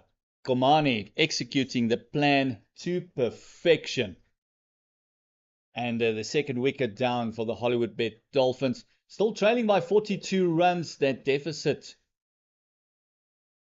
down at the moment to 42. They've been doing a great job. Sadal Arvia is there on 23. Wickets to fall was Ditole. Great catch by Sumani in the beginning. And Munsami, sorry. And then also a fantastic catch by Ferreira there, getting rid of the dangerous Ackerman for 31, who looked positive going into his work, and now they've broken through. Is this the gap that they were looking for? A new batter at the crease. It is hot. It is humid. How would Zondo approach this innings? He struggled finding his feet in the first innings there, Owen. But after that, after the positivity of actually Parsons coming in after him, rubbed off on him, he played brilliantly after that. Yeah, like I said, at this point, Dolphins are sitting at a good position. So you want to come in there and continue with the work that Ackerman and Evia were doing. So let's see. And nice block there on the first ball. Solid in defense. And Komane already just going straight. And we see a change in the field immediately. Two slips coming in. A gully. You got the backward point in a little bit closer as well. They only have two, or shall I say three fielders on the leg side. They got their fine leg. That's the only one on the boundary. Then they've got a fielder between mid wicket and square leg. Oh, lovely raising delivery there. Misfield. Getting Zonda off the mark there and asking all sorts of questions. And that was a lovely ball. Just kicked off the deck. A lovely ball there from Komane to finish off the over. And Zonda will be aware. Yeah, Zonda there just a bit lucky with that misfield to get off the mark. So that's 21 overs gone here. 75 is the score. There's 2 wickets down. Dolphins here trailing by 41 runs. And we have got 59 overs left for the day. Still a lot of cricket to be played. Titans will be hoping for another 2 or 3 wickets, maybe before tea, to create that collapse maybe. And the Hollywoodbet Dolphins will be saying, hold on, we will bat the whole day, thank you very much. Try to work off that deficit and then putting the game just outside of the reach of the Titans. What would you say would be the last day score? Maybe a 150 to chase for the Titans? 150 will be a brilliant score to try and put pressure on the Titans. Still very much ahead of ourselves as the deficit has not even been taken off. But you got to look ahead, trying to find out where the mindset of the Hollywoodbet Dolphins will be after the deficit has been eradicated. What they feel will be a score. Are they only going to go for the save, or are they going to go for the kill? Not a lot of time left in the match. If you're thinking there is still 18 wickets to be taken in the game. Yes, nothing wrong to think ahead. And as Dala comes back to bowl his 50th over here, Great starts to the 5th over with a dot ball. So far, considered 23 runs. And the two slips are back at Gali. And we can hear again the exuberance of the fielders here. What a day of cricket we're experiencing here. And it's a lovely day at Supersport Park. Please remember to like and subscribe the YouTube channel. Also check us out on Facebook. It's the CSA official page. Momentum multiplied Titans taking on the Hollywoodbet Dolphins. Great contest between bat and ball. Zondo just got to the crease. He's on a single. He's on one. Sorrel Arvia has been there for quite a while on his 23. Oh, lovely working around the corner there. Just nudging it off the hip. 4 runs to Zondo. And for the first time, or not for the first time in his spell, Junior Dala just getting it a bit short, getting it off target, and another 4. Yes, off target there, and Zondo there capitalizing on that, nudging it for 4. And it looks like Zondo is just come in there and say, I want to keep on that partnership that was building. And looks like he's working for him Let's see what Dala has got in this ball. Big shot, but Dala not interested at all. He knows that should have been. There was a bet there, but just excitement from the fielders. There's always excitement behind the wicket. Junior Dollar just turned around and walked away. He stifled that appeal completely, knowing it was just angling down leg. Getting into his work, busy with his 5th over.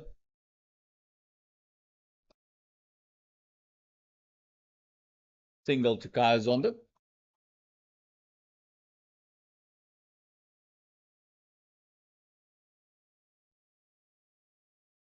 And this is the one thing that the Hollywoodbet Dolphins will enjoy as well.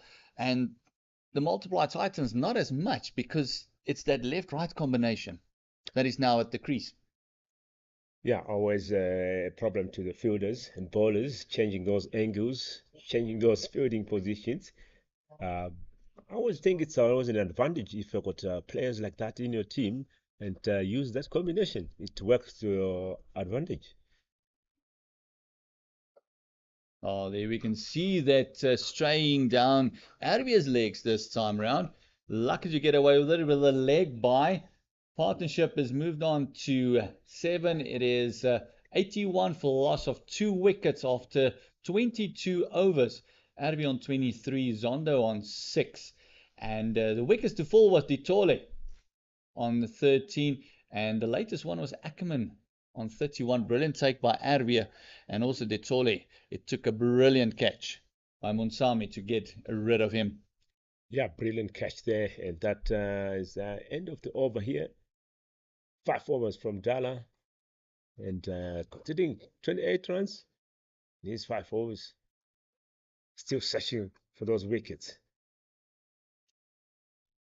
Mane back into attack. First ball, no run. Komani definitely got a little bit of a stiffer action than he got in that first innings. He did a lot of work in that first innings. His follow through not as far as it was, getting right under Arabia's helmet. And you can hear, and for him specifically, is the field for Arabia where they've moved that first slip to a second one, taken out the one of the slips, and just moved him into that straighter mid-wicket area where we can see Dean Algar fielding and hoping he'll just clip one down his throat, bowling a lot straighter at Arabia than they did in the past. Yeah, so it's I would say it's perfect field positioning here, and it's really working for them. No gaps being played into here, and try to the batters here, try to the runs here. That one just dying on Munsami, getting it right on the knee. That's not going to please the keeper whatsoever. And it's also dangerous signs for the Momentum Multiply Titans, is you think you might be batting last on this deck, and the fuller ball keeps dying, keeps showing that invariable bounce, a little bit of two-pace, where the back length still goes through nicely. Kumani hitting that area perfectly, and Sorrel Arabia will be looking at it closely as well.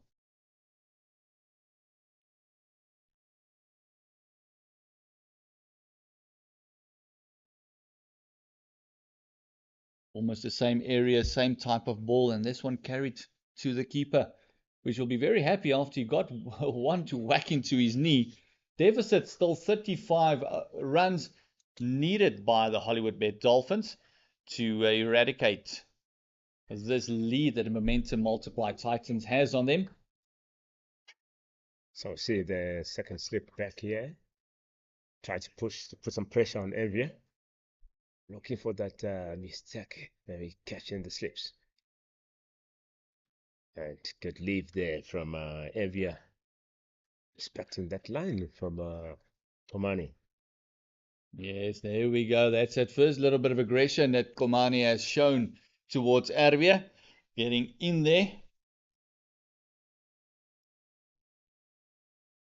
And they've moved that slip again. He's on about a 1.5, 2 slip. And now Dean Elgar moving into this 2.5, almost a third slip position. You can see the gap between him and Gully is very small.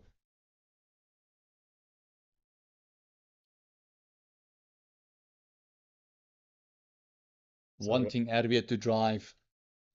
Finishing the over there with the dot ball. 23 overs gone, 2 wickets down here. The score is 81, the deficit of 36 runs.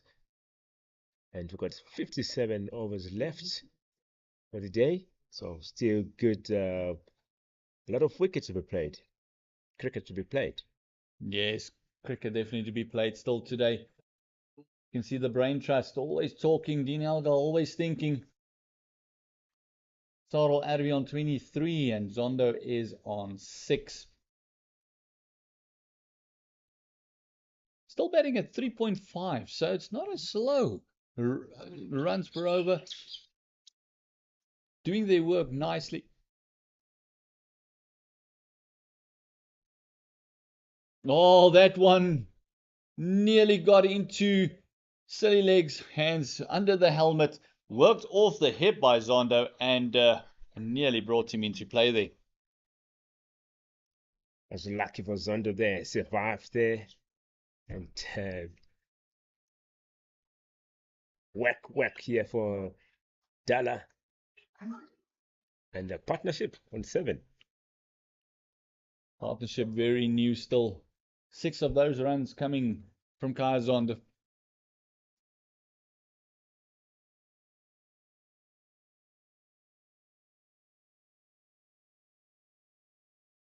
One again. Zondo, they're loving that defense strike. And you can see Kaya Zondo just looking at the deck there. You could hear the ball wasn't in the middle of the bat, just hitting on the toe. Kept a little bit low, moved well forward, well pitched up. And I'd say it again, it's that one full delivery that keeps misbehaving a little bit.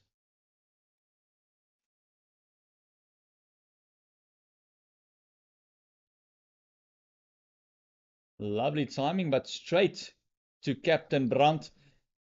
Leaving a huge gap there for Zondo in the covers and just past the bowler. Enticing him to start playing on the up. Trying to get that gap. But so far Brandt has been that wall there, all on his own.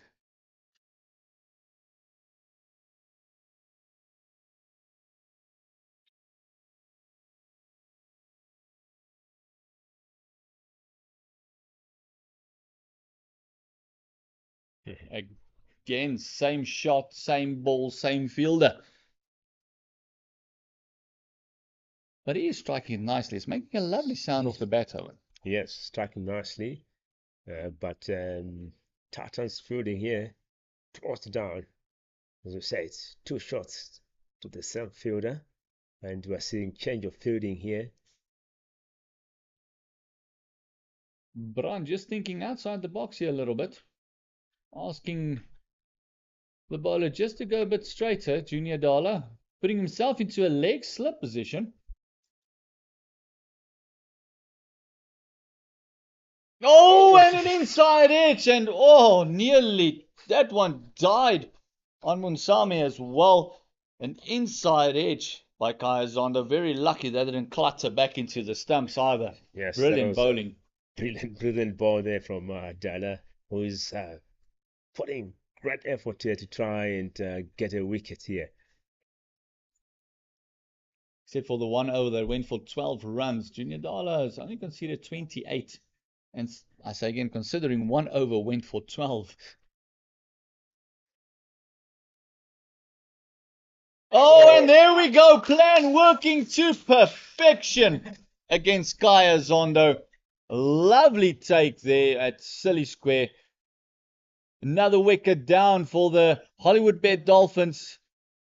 And happiness for Junior Dala picking up his wicket for the Momentum Multiply Titans. A plan working to perfection.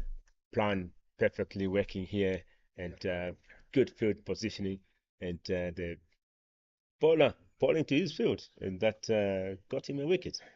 So breakthrough here from Dala. And it was the debutant, Kleinveld, for the Titans, who's under the helmet. A great catch, stayed nice and low, and it took a brilliant catch there to get rid of Gazondo. He's gone for 6 runs, and the next batter is Bryce Parsons. He's only playing his 19th innings in his 13th game. He's already scored 104 50s. His best was against Western Province, coming in Durban of this season, 134, average of 37. A very exciting young player, another left-hander. So 2 lefties at the crease again. Sarel Arvia looks searching for partners, hoping that some will stick around for the Hollywoodbet Dolphins. Yeah, Arvia sticking there, and he didn't get much of a strike. Zonto has been on strike, but he needs someone to support him and put some runs on the board. Sarel Arvia on 23, Parsons coming to the wicket now, and you got to feel that that conversation that they're having now is, we need to stick around. The most important thing is getting rid of that 35 runs that we are still behind with. Don't give the momentum multiply Titans one more wicket. Let's try and take this as deep as we possibly can. This will be the partnership that's telling. Although Van Staden and did very well, he was top scorer in the first innings, but let us do it. Let's do the job for the team. Yes, definitely. That will be the talk. And Tomane coming in to bowl his 7th over.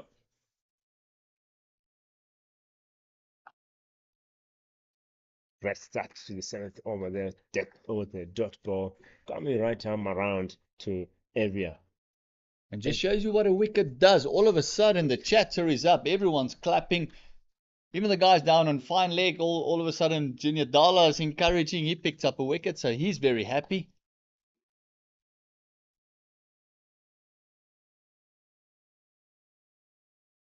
Even got some encouragement there in the crowd, also asking for one more. Definitely a Titan supporter.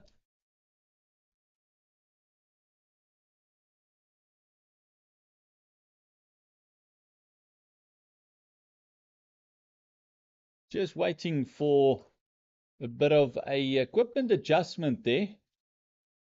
Luckily, it's 4-day cricket, not World Cup, so we can't get timed out there, as we eloquently heard from the crowd, which will be a talking point, I think, going forward for the next season or so, the timeout rule.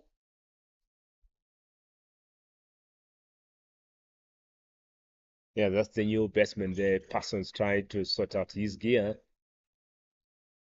Make sure doesn't get disturbed when he faces the ball. And perfect ball there from Tomane. He knows the batter's tail or the bowler's tails are up. The batters are under pressure. And it's up to them. 81 for loss of 3 wickets. Deficit still 35. 7 wickets in hand. The momentum multiply Titans won another 1 or 2 here. Oh, just searching for that one.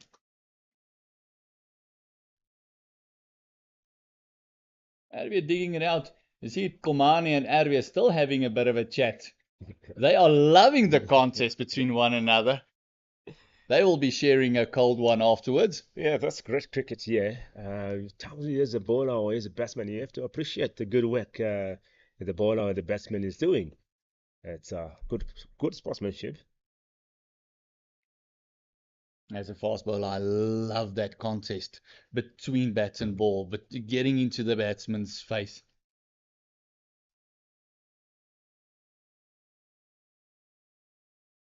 Parsons facing the first ball from Komani. Just saying Hello. good afternoon. Hello. Welcome to the crease. Top of the morning to you. And all of a sudden, that one wicket has made Komani actually hustle through his action a bit. Now he's right up there again, following through and getting some aggression going as well. He's been bowling brilliantly. At the moment, he's on 1 for 16, busy with his 7th over. Yeah, great work here from Tomane. That consistency, it's working for him, that patience. That's why he celebrated that wicket with much energy. Oh, drived a bit uppishly there.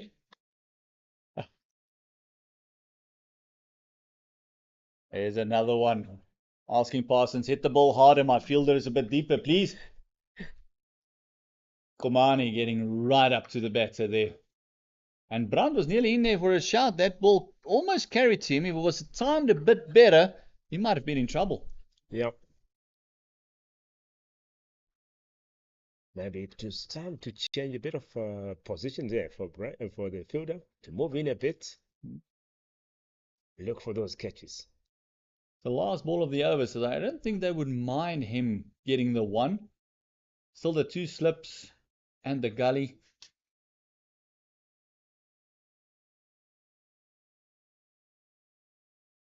Happy to get off the mark with a single there is Parsons. Absorbed the pressure. Well batted. He's not happy with the equipment that he's got on. Something definitely wrong with the helmet. Yeah, that's a quick single there taken to finish off the 25th over. 3 wickets down here. Score is 83 and trailing down by 33 runs. Yes, the deficit 33 runs. Arby is still the mainstay. Owen with 24. Mainstay, and he still looks like he's still gonna keep on going here, helping Parsons to sort out his helmet. Not sure what is wrong with the helmet. Is the clip or? I think that as a batter, you don't want any discomfort with your gear. You don't want to feel that the pad is on too tight. You don't want to feel that the helmet is squishing onto you too much. It could be that it was just something loose there, maybe just a band that was twisted around. But all that creates some discomfort. And Parsons is definitely hearing it from the fielding team, Momentum Multiply Titans. And Brandt has moved himself into that leg slip for Parsons as well, opening up the V's completely for the new batter. Still have got that silly leg in for the new batter, Parsons as well. That's Kleinfeld under the helmet. And then you've got a mid-wicket in, a no mid on, and you've got a very wide mid off as well, almost to an extra cover as well. Those are the only two fielders in front of the bat. And immediately that fly leg slip is coming to play. He's not on a conventional leg slip, and he's more of a fly leg slip, almost closer to a 45. Yeah, and that's really working for them. So good thinking there by the captain. Then try to put pressure on the batters, especially the new batsman. Let's get him before he settles down. Yes, he was one of the gentlemen that for the Hollywoodbets Dolphins that actually started the fight back after that little bit of a collapse, after they dug themselves into a hole. His positivity actually rubbed off on a struggling Zondo in the beginning, and the way he played actually made Zondo a bit more positive. And from there, everyone, Porteous, Smith, Van Staden, who came in and scored that brilliant 70 as well, and Porteous with his 57, it rubbed off on them as well. So he was the one who started the fight back, and trying to do so once again with the deficit still on 33.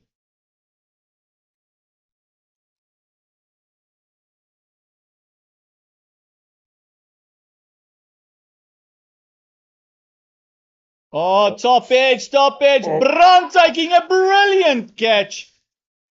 Umpire not moved, showing to his hip, saying that came off the thigh side pad.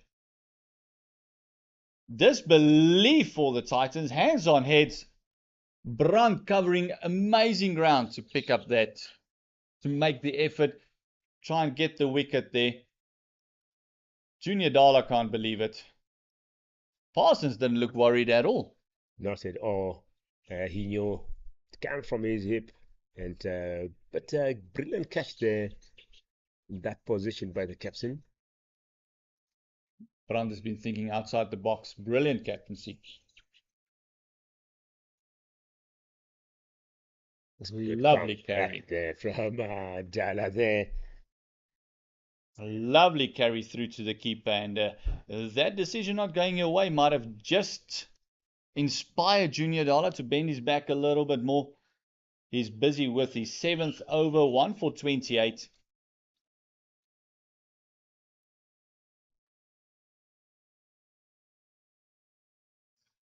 Ferreira encouraging Parsons to play a couple of shots there. Fielding team really alive now.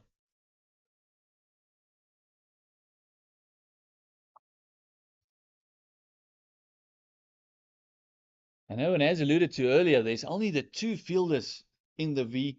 It's only that extra cover or that mid-wicket there and the extra cover enticing him to go on the up. There's so much space there, telling him there's so much green there. Go for the green. Greener pastures. But you have to work for them. Yes, bowling has been very, very well, executing their plans to perfection. Deficit still 33.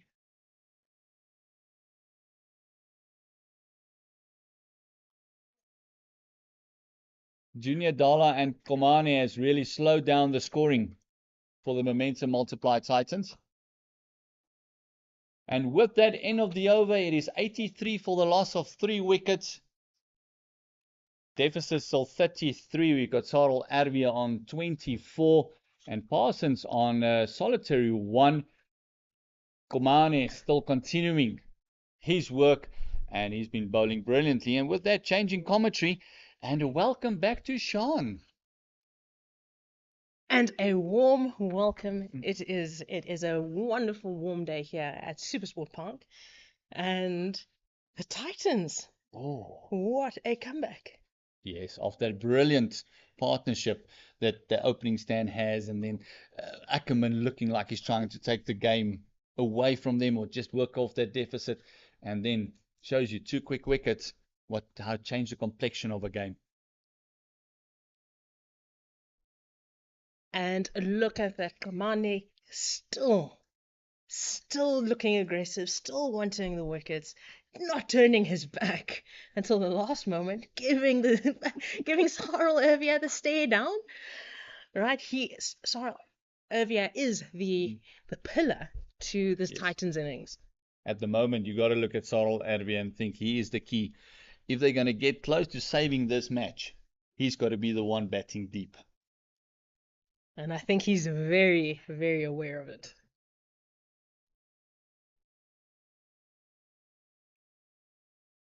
See Komane just lifting his hand there, saying sorry. I got a bit carried away with that one. The contest between Sarel Arvia has been feisty, to say the least. And the stare down is almost like a stare up, because not often that the fast bowler is a little bit shorter than the batter. Usually it's the short ones that I would say are little Jack Russells. Yes. Are feisty, are fiery. Like here in South Africa, look at Shibna Mishmal. She's very short, but don't get on the wrong side of her. Yes, and pacey.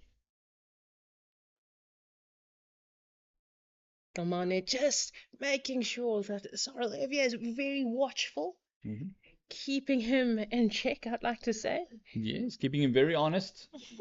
Sarel Arvia has not tried too many things. He's keeping it very simple, playing with a straight bat, and playing down the line, leaving well, except for that very first ball cry that they had at him. Nothing else had been given. He's been batting well, solid in defense, looking for a partner to stick around.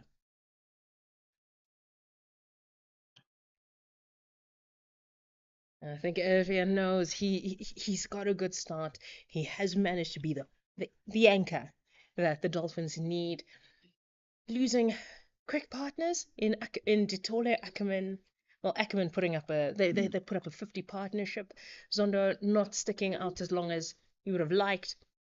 And Parsons, they have a chance here to repeat what happened in the first innings, but this time instead of Parsons and Zondo, it's going to be Ervia and Parsons. As we mentioned earlier, very happy just to let the ball go. He's not playing anything erratic, not chasing anything, and Komane happy to keep it there. Might want to go a little bit straighter to Arvia because he's been leaving so well. Maybe make him play a little bit more. You got your 2 slips in your gully. They also got this very short cover that's walking in hard as well. Just see where he ends up. After he's walked in, he's in about 7 paces. I think that's just for the driving on the up. Making sure if you're going to drive, you're driving left or right of me. Preferably, they would say, if you're going to drive to the right of me. There's cover on Mhm. the point boundary, the deep point boundary. But it's just to keep him honest. If you're going to do something, go over. The challenge is on. Go over. You want to score some runs, the challenge is on. Go over, and if you go over, that's a very good shot, and you deserve the runs you get from it.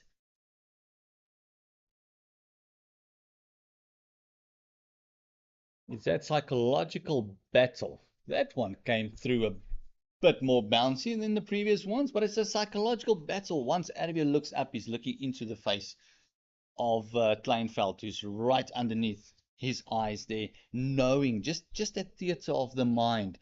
I'm here if you're going to drive on the up. I'm here. I'm waiting for you to do so. And also letting him know, hey, give me one. Come on, friend, give me one. But they've been doing a brilliant job, the Titan bowlers at the moment, executing their plans. Picked up 3 wickets before the deficit has been eradicated. Still 32 to get for the Hollywoodbet Dolphins, just to be on even terms. And only 7 wickets in hand. Oh, you've got to think, what would that magical score be? Are they going to try and save? Are they going to try and bat so they can put in the Titans again? But only time will tell, as that 32 runs will be their very first target. I think the Dolphins for now will be, let's get over the obstacle of the deficit. That will be their first target, as you've rightfully mentioned. And for now, if I was a Dolphins player, given what has happened and the plans that the Titans are executing, it would be, let's save this match. Right, let's bat for as long as possible. Let's save this match. But I am a very aggressive person, and I like to see a result. So, given the lineup, if these two manage to get a platform, get a partnership building, a partnership built, a foundation, I would be towards the end of the day, maybe the first session of tomorrow, bat as hard, be as aggressive as possible. If you still have wickets in hand, and put the Titans back in. Mm. Put them back in and say, look, if you want the victory, you're gonna have to bat us out. You're gonna have to hit out from ball one.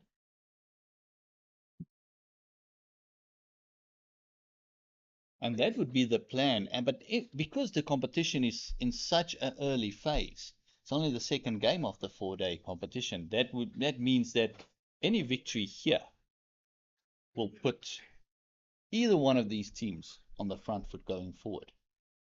And I don't think the other one want to allow that as well. Points, batting points, bowling points getting, that's what we're happy with. But we don't want to give anyone the win here because they're on even terms. They're number 2 and 3 on the log, with only the Lions topping the log.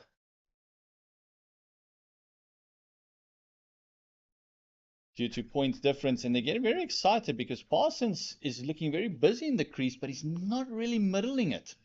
He isn't middling it, but he is getting into some good positions, and that's what you want early on in your innings. Your feet, your foot movement going into the right areas. You want to be, I would say, the best positions to deal with whatever is going to come at you. And he seems to be getting into some good positions. Still wants to take the game forward. He will have to be the aggressor, but he must remember he has time to play himself in.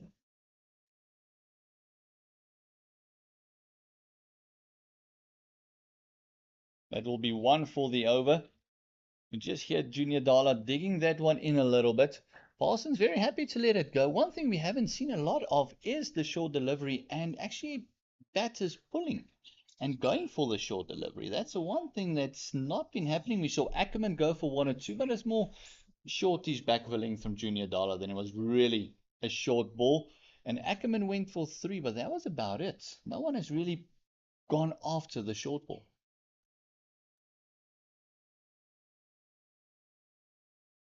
I think on this ground, and given the plans, the Titans, as much as they have bowled the short, or I'd say back of a length, they've been really well directed. So there's no need to go after it. If you leave it, no harm, no foul. It's a good ball. Bowlers are allowed to bowl a good ball, and the batters are allowed to just leave it. Look, they've got a whole bit to bat. So that is the thinking, especially with the fall of wickets. Nobody expected the 3 wickets to fall as quickly as they did, especially for the Dolphins. They'll be going back and quickly going to the drawing board. They're almost just, right, it's happened. We have to move on. But there is still a match here. Komani coming in for his 9th over, 1 for 28.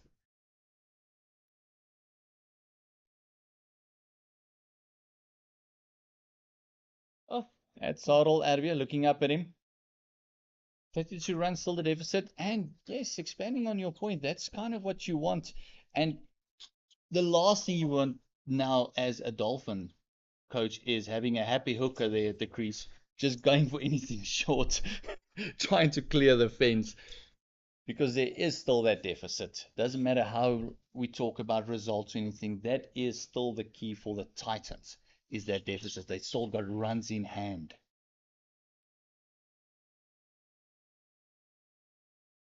And the plan is, especially here in the high field, to bowl that back of a length. You can see the field set. You've got deep square leg, deep points. You've got a fine leg on the boundary. So this is the plan, right? We're going to bowl back of a length. If you want to take those fielders on, but you're not going to get value for your shot. It's going to be a good shot. You're going to get 1 run, right? So what are you going to do to score the runs? Are you going to be patient? The Titans want you to drive. They want you to hit in front of square, right? But they don't mind. They have protection on the boundaries. So how will the Dolphins fight back? And that's exactly what you were talking about. That's the one that they get to, that deep point. Then they've got their very square fine leg on the fence as well for that pickup shot of the leg. So it allows the bowler just to bowl that little bit straighter. If he gets it wrong, it's not a big issue. They've got protection there. And then they've got a deep square out for Sarel Arvia.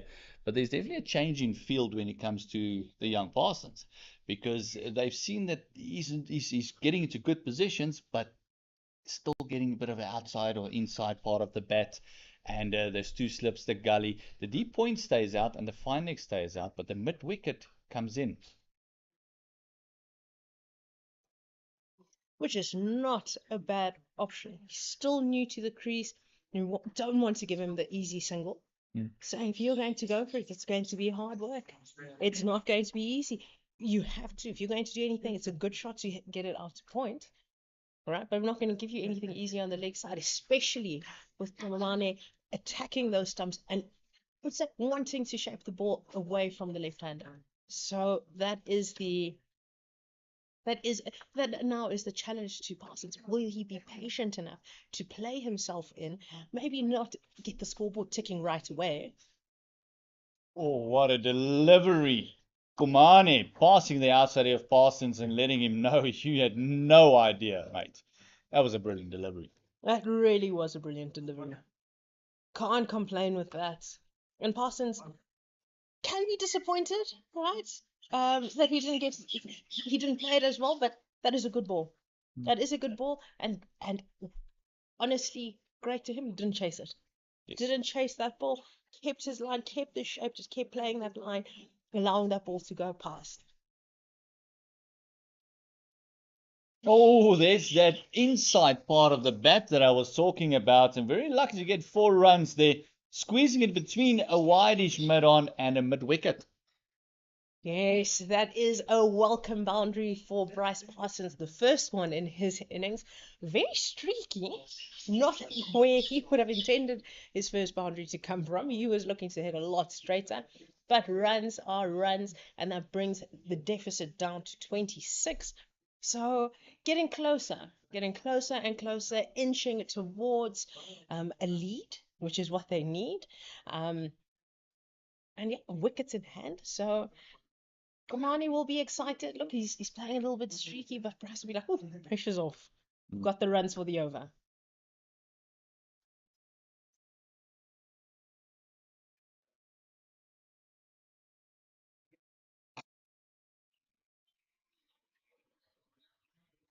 Kumani right next to the batter there. End of his over. It is 90 for the loss of 3 wickets. The lead is still 26 for the momentum multiply Titans. Komani is the epitome of that fiery fast bowler that you want. He's come in, he's got in the face of the batters. He has, I said, playing those mind games. And it almost gets him more fired up, gets him more confident to attack the stumps, to say, "Hey, yes, Ervia, you are the pillar, but bring it on." Pillar remover. Exactly. I'm here to be destructive. That is what he is saying to himself. He's there to be destructive. He is a wicket taker. He is a strike bowler. And you can see it. You can see it. He has the attitude of a strike bowler. Junior Dollar coming into Sarel Erbe. Very well directed short ball. That's one of the best that Junior Dollar has bowled thus far. Very well played by Sarel Erbe, just dropping the hands. And I see they got that short leg in for Sarel Erbe as well now. It's not a bad option. Not a bad option. Can't just Junior Dollar bowling that hard length, hitting the deck really hard, just back of a length.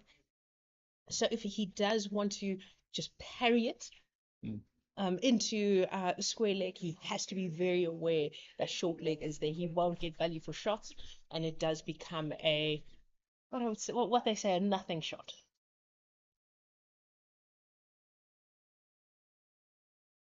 You see Junior Dollar just attacking Sarel Erbe a lot straighter than he did. And also, don't forget, we still got Brandt on that fly leg slip position as well. So even if he doesn't get it square enough to get it to square leg, Brandt also comes into play as well. That is some good captaincy, because you can see, right, we want it to go across, but if it does come straight and you don't control it, because that is what it's there for that shot that isn't controlled, it is a wicket-taking opportunity. Getting right up on his toes there. Junior Dollar hitting that length to perfection. And that's the one you want, just even if he strays off there, it's the one we've been talking about. That's the one he'll work off the hip. It won't necessarily come from the legs, it will be worked off the hip, and it'll be uppish. And that's what the multiply Titans are going for. And Sarel Erbe will be very aware of it. He's very, very aware of it. And he's adjusting to the situation really well. You cannot, he has had partners for either side of him, so.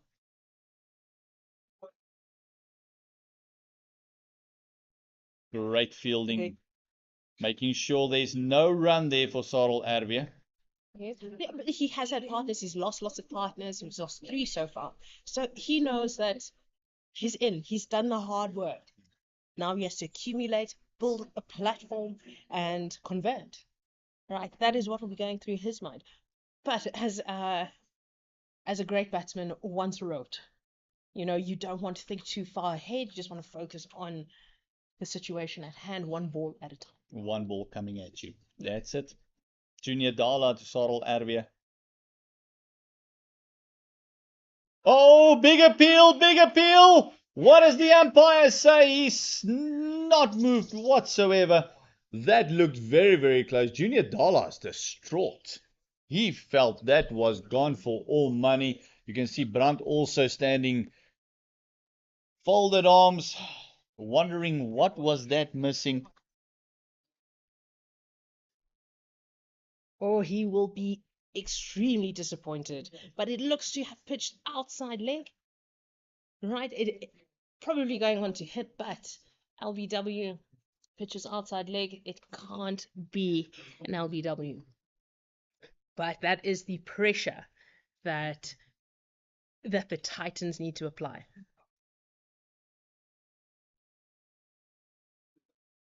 But Junior Dollar all sorts of fired up. What would the follow-up ball be? That looks like that was the one that they wanted, that they were aiming for. Oh, that is the one off the hip, played very well by Sarel Erbe. And that is a welcome boundary at the end of the 30th over. The score at 94 for 3. Erbe on 29. Parsons on 5. The deficit down to 22. Erbe getting some treatment on the field, but would be very happy with the way that over has ended. Yes, and I see pointing just to his eyes. It might be a bit of a lens problem. Just looking for a contact lens or something there. And we'll also bring one or two welcome drinks there for the batters. And maybe give the brain trust of the Titans just a chance to get together, just have a bit of a chat. Thus far, I don't think they need to change too much. The plans are working. Is that execution? They plan to go about their innings and go about this match. So they'll be thinking a result for them may not be likely or in their favor, given the form of the momentum multiply Titans batters. So let's save it. Let's save it. Let's bat as long as possible, all right, and make sure that the Titans have, I would say, don't have too many overs to get the result that they want. And that is exactly what the conversation would be between the two batters as well. But you can see the heat just taking his toll, just getting some treatment. Might be rehydrating a little or dehydrating a little bit with the heat. It is extremely hot at Supersport Park. I think the rehydration has been running around. We'll see the guys around the field as well, just making sure there's water everywhere for the bowlers as well. Junior Dala getting some refreshments as he's on down a fine leg as well. And that brain trust with Ferreira, Munsami, Algar, just having a chat there. Just maybe discussing one or two plans that they might whisper into Brandt's ear. And we got bowling change as Bokako coming in, replacing Klamani. He's bowling to Parsons.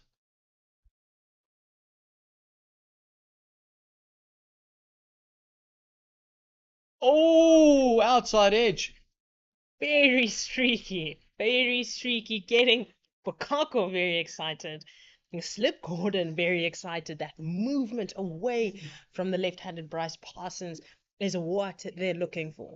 Bryce Parsons will be wary and very aware of it. That ball moving away from him. Bokako hitting the right lines, right lengths. All right, asking, saying, you need to play. If you don't play, I hit. And if you don't play well enough, I get a wicket anyway. Yeah, even if you hit it slightly, I might get a wicket. And that's just the thing that he's bowling for. And what makes it so hard is that angle around the wicket, angling it into him and then straightening up from there.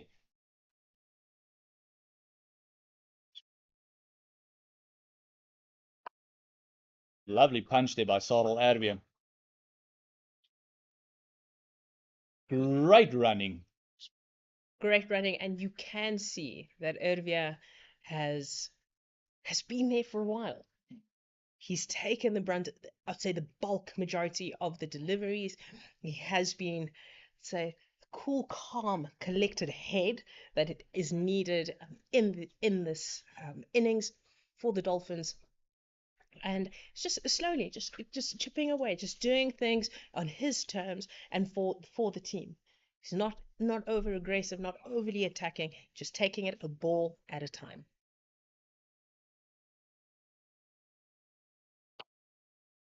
That one just pitched up, enticing that drive with that cover boundary, still coming in very close to Sarel Erwin, which is a good ploy. They still got 19 runs to play with, does the Titans. And the Dolphins, and I'm pretty sure that they'll let him know that as well. So you've been playing well, you on 31, but you're still minus 19 team-wise. I think for the Titans, they almost don't mind because if they're getting wickets at regular intervals, it doesn't matter what the deficit is. We can chase whatever total that the Dolphins put up. But the key will be that man on strike, Sarel Erwin, is looking so settled in everything that he does, even with the pressure and with all the chatter around him. Still looks very cool, very calm, very collected, knows what needs to be done, and is just going there and applying himself, just taking things a ball at a time. He is the key to this Dolphins innings. He is, as you said earlier, the pillar at the moment, and they need to build everything around him. Deficit still 19 runs, 97 for loss of 3 wickets. Just chipping away the deficit. Lovely batting by Sarel Erwin. Parsons is on 6. He's moved on to 32. The partnership is 17 runs. Still, the strike rate's over 3 runs to the over. With the introduction of Junior Dollar, that has moved up and come down again as well, except for the one over that went for 12 runs. He's really been tightening it up. Yes, he didn't. After lunch, he did not come back well. I'd like to say it was the lethargy, the lethargy of lunch. Lunch really was good here. Good leave. At Supersport Park, it had the players just, I would say, just feeling good, but sometimes also when you're on top, you can sometimes pull your punches a little. And I would say that was not the best planning from Junior Dollar, but they came back, keep the same line, keep the same length in terms of bowling that hard length, make it very difficult to drive, and then set the field up to allow for wicket taking opportunities, put the batters under pressure without changing too much. And Neil Brunt, as well as Junior Dollar, having the conversation, these two I'd say very akin cricketers, made sure that whatever happens, he's able to bring it back and just continue applying pressure to the Dolphins. Junior Dollar coming into the attack again for his 10th over. That one pushed a little bit wider than he would have liked to Sarel Erwia. And it's true what you say. It almost feels like Brandt and the bowlers have got this communication going without saying much. They know the plans. They're very well aware of what they need to do, and they're executing it. Every now and again goes a bit awry, but you expect that in a high tense situation, and very much on top. And you can see Ferreira just waving his arms.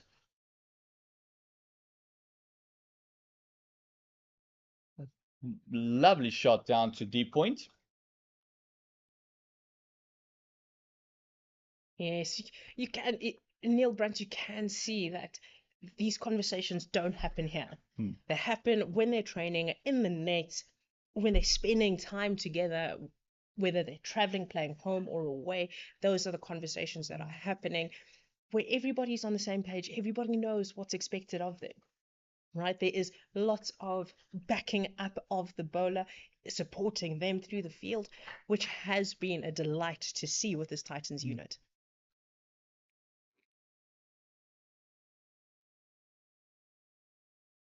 And yes, as I said earlier, Ferreira just waving his arms, turning his hips. He might be asking the captain, wouldn't it be time to take off the pace a little bit? Maybe introduce some spin just to give a different dimension to it. Batters are looking very comfortable against pace, although they've been bowling well. At the moment, Parsons is moving nicely as well. He's leaving well, which he didn't do in the beginning of his innings. So he's getting a bit more settled. Just pulling out of that one. And that was a bit wider than expected, but you can see him just dropping the hands. He does not want to go for it with the fine leg on the boundary, and Brand just looming there on a short 45. Do you think that they might preserve some of their fast bowlers? I think it would be the best time to preserve them just before drinks break. They want to preserve as much as they can, but also just get a few overs in. Bowl a few quick overs, take the pace off the ball. They want to, if anything, the prize wicket is Sarel Erwia, but just hold back, right?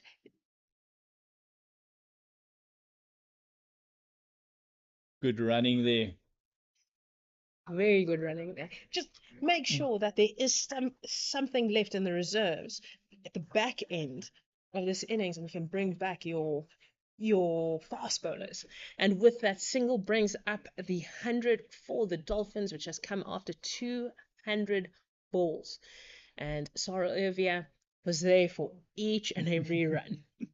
Yes, he's on 33. Started off the innings, faced the very first ball of the match where he nearly got an LBW decision against him. Now facing up to Junior Dollar.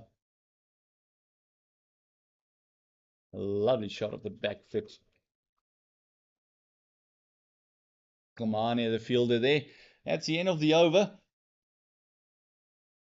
And again, it just looks like Sarel Erwia is in a little bit of discomfort. Fisher running on again. Just Yeah. pointing at something in his eye there. Deficit still 15 runs. It's 101 for the loss of 2 wickets. 32 overs gone. Still 48 overs of scheduled play left. Don't think we're going to get all of that in, though.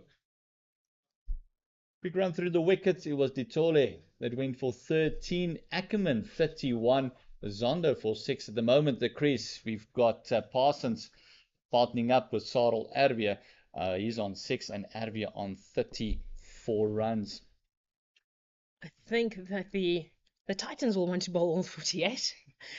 In their mind, they'll say a few more wickets. If they can get as many wickets today, that will bode well for them tomorrow. Yes. And also, I think if they can get Sarel Ervia before tea, that would be the ideal situation for them. Maybe nip out 1 or 2 more, get into that middle lower order again. With the positivity was shown with Van Staden and with Porteous in earlier, that might just give them that chance. It might just give them that edge to nip out 1 or 2 more. As you said, as much overs of the being bowled today, making sure that 15-run deficit still counts for something. 1 more before that deficit is completely off. That would put all the pressure on the Hollywoodbets Dolphins.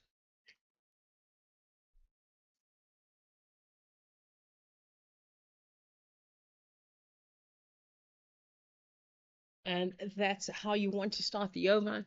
Right, ball to your field. Bukako coming in straight away on the money, a little bit full. But yeah, just managing it, making this look simple. But we do know that once you get out there, it is not as easy as it seems. And you are very correct. Get another wicket now, especially the prize wicket of Sarel Ervia, and this game could turn. However, we do know from the Dolphins' first innings, this is a long batting lineup. That's very, very deep.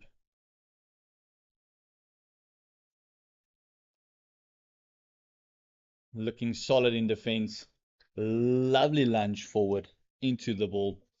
And another no ball. Bukako has been a little bit guilty of giving away a few runs there. Of that 9 no balls, I think he's been about 6 has been his. Overstepping by quite a bit. Does seem to want to put extra effort.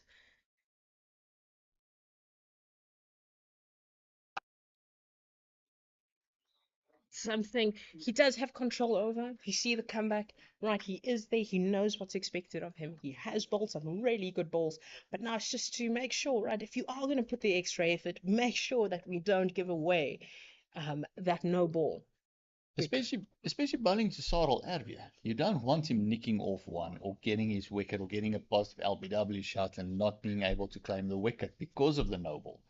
And that is something they must be very wary at, because we see it so many times in cricket where that perfect ball is a no ball.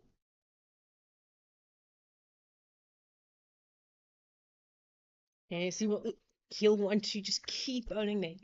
Just make sure that right his rhythm is right, and when his rhythm is right, he is so hard to put away. So he'll keep thinking, just keep reminding himself, right, calm down. There's no need to go chasing for this ball, but you can see the effort in the young man wanting to stamp his authority. Merrick Brett has been very quiet in this innings, right? Probably a little bit tired, probably holding back just a little bit or being held back so he can come and bowl when the ball's a little bit older. Still that lovely lift from back of the length. And yes, Brett has only bowled 6 overs. He went for 17 runs. Komane has bowled 9 overs, 1 for 24. Junior Dala has gone for 1 for 35 of his 10, thinking that 1 over went for 12 runs when Ackerman took him a bit to the cleaners with a hat-trick of 4s. And then Bukako has been a bit of a surprise package here. Although bowling a lot of no balls, bowling well, 1 for 25. He was the one who got Ackerman by a brilliant catch by Ferreira at first slip.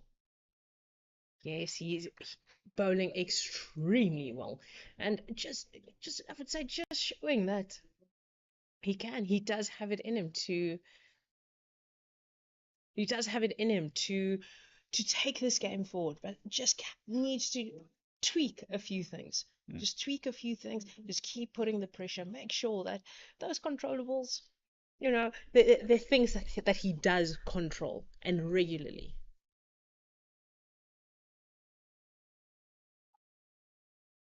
And But that's the perfect ball that I think he should be bowling, forcing Sarel Erwin to play at every single delivery. And also, no need to bring Merrick Brett in when you've got three fast bowlers around you who are doing the work, who are putting the effort, who are being miserly with the runs. It's perfectly fine. You don't need to bowl right away. Merrick Brett has done his work in the first innings. Not to say that the job is done. There is still lots of work to do, and that will see a bowling change. Junior Dalla will be replaced by Donovan Ferreira, who will come in and he will bowl his first over to Bryce Parsons, who is on 7 with the Dolphins, the Hollywoodbets Dolphins at 102 for 3 after 33 overs. And a very attacking field for the spinner. Got the slip in, short leg in. Trying to get that bat pad going. And Ferreira being very quick through the air will definitely add some different dimension. Taking the ball away from the left-handers. But as you've seen in both innings, the the variation in pace will be key. Right? You toss it up, or you bowl a few quick ones, toss one up. Let the batter's eyes light up. That will be key. And Donovan Ferreira in the first innings, his first over didn't go so well. And hopefully he's picked that up and can utilize that now in this innings. There's that one, just a little bit slower than the previous one, just playing around the pace a little bit. Just asking questions, just saying, look, if you can, let's see, go over my head.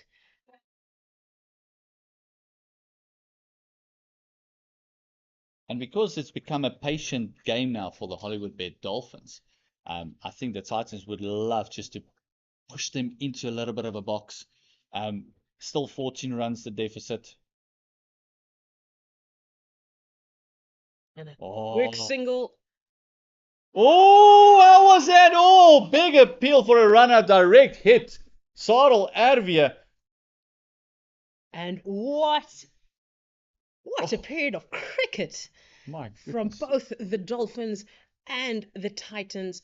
A quick single, great calling from Bryce Parsons, Sarel Erwin, a little bit casual, right? And once that throw came in, Neil Brunt, very aware of the situation, manages with the direct hit, but umpire Lauren Achenbach saying it's not out. Erwin, you are safe to bat on.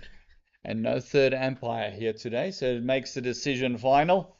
You could see when he was walking this way, Brandt had his hands on his hat, thinking, what must I do to get a wicket?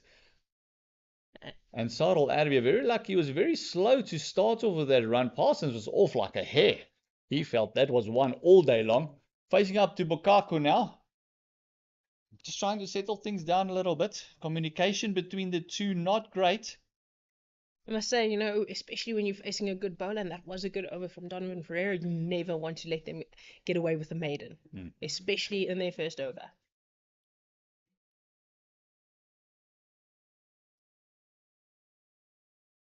And especially letting a spinner settle is very dangerous for them because of that change in pace the whole time, playing with the flight a little bit, and taking it away from you. That might just draw you into that false shot, that false sense of security that you might have, and creating a shot or two.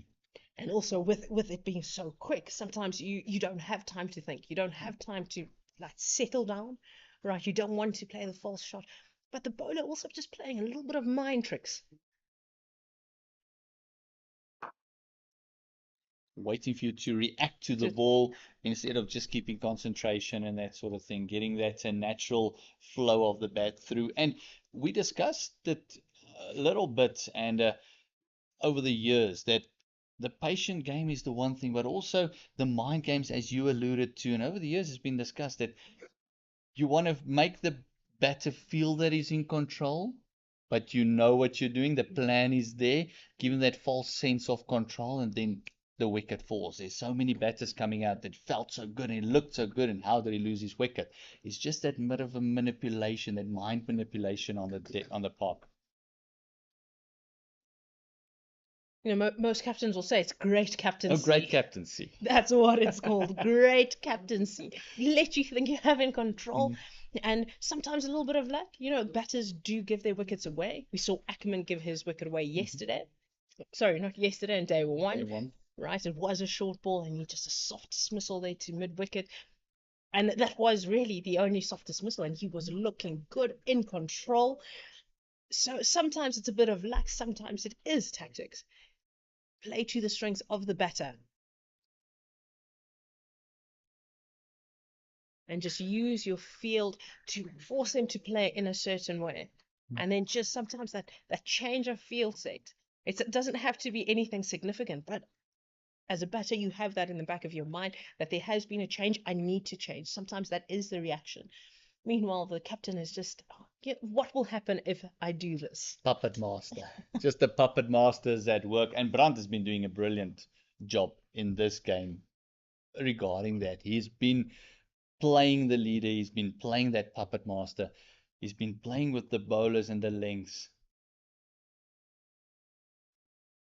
Oh, fantastic ball, Bokako, just nipping it away from the left-hander, and what lovely carry. That was a bit more of the deck than we've seen. We saw Komane also get one or two just to come through, but that one lifted off. I think that is the effort ball that Bokako has been looking for. He's been wanting to bend his back, hit the deck hard, and there you have it. He's saying this is the same line, the same length, right? But if you're not careful, it is a nick to that slip cordon, who are looking tight today. Yes, compared to the first day, they've taken everything coming their way. Oh, another inside edge there. Bokako is targeting Bryce Parsons, whether it's the outside edge or looking at the pads. Bryce Parsons needs to be very aware and very mindful. But as anybody will say, I'm still there. I live another day. I can bat on, can support Cyril Ervia. Their partnership growing to 24, right, which is exactly what was needed after the loss of Ackerman and then soon after the loss of Zondo. So this is the partnership to hopefully get them to tea.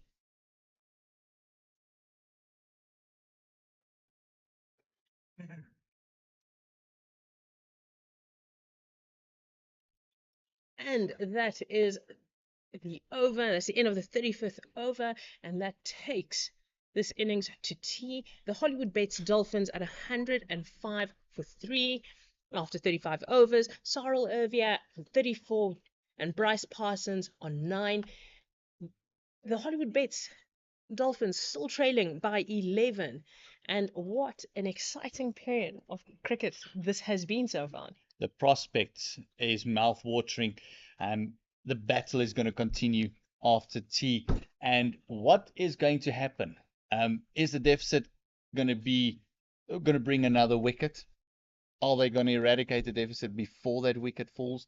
How is Cyril Ervia going to come out and play once the deficit has been taken care of? Are they going to actually go for runs? And it's all that lovely battle that's on the park at the moment. Cyril Ervia getting a huge applause by his teammates there in the cloaks, and well deserved. He's batted well. Yes, and we will wait and see after tea how these two will go about it. But I do have a feeling it is going to be an interesting end, I'd say last session, as we approach the end of day 3. And it's tea, and we'll be back in about 20 minutes to bring you the last session of the day.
And we're back after tea. It is the momentum multiply Titans versus the Hollywoodbets Dolphins. Hollywoodbets Dolphins currently at 105 for 3 after 35 overs. Cyril Irvia at 34. Bryce Parsons at 9. And Merrick Brett will be starting us off after the tea break with the deficit chipping away, currently at 11 runs. I'm joined with Owen. Yes, good afternoon. And how was tea time? Tea was always beneficial. You get a good read on the game, see what the players are thinking here, get some inside information on occasion. Get a general feel of how this next phase or this next session is going to go. Yeah, so a deficit of 11 here, and Parsons facing Brett. Brett coming right time around, starting Brett there with the dot ball. Hope Parsons is comfortable at this point. He's been struggling with his helmet there. So I think he's confident enough now to put some runs on the board. So, and Titans here hunting for that fourth wicket here. 3 wickets down, 105 is the score. What do you think is the mindset for Titans at this point? The Titans will definitely be playing for a result, and a smart mind would say the Dolphins would play for the draw. They've lost 3 quick wickets. Merrick is coming back into the attack. He's had a prolonged break from bowling, but he has been out on his legs. So this will be, I would say, a key time for him to bowl, try and break this partnership that is Greg's at 24 runs so far. Just try and break it. Get a few more wickets before the end of day, as the Dolphins will be playing for the draw.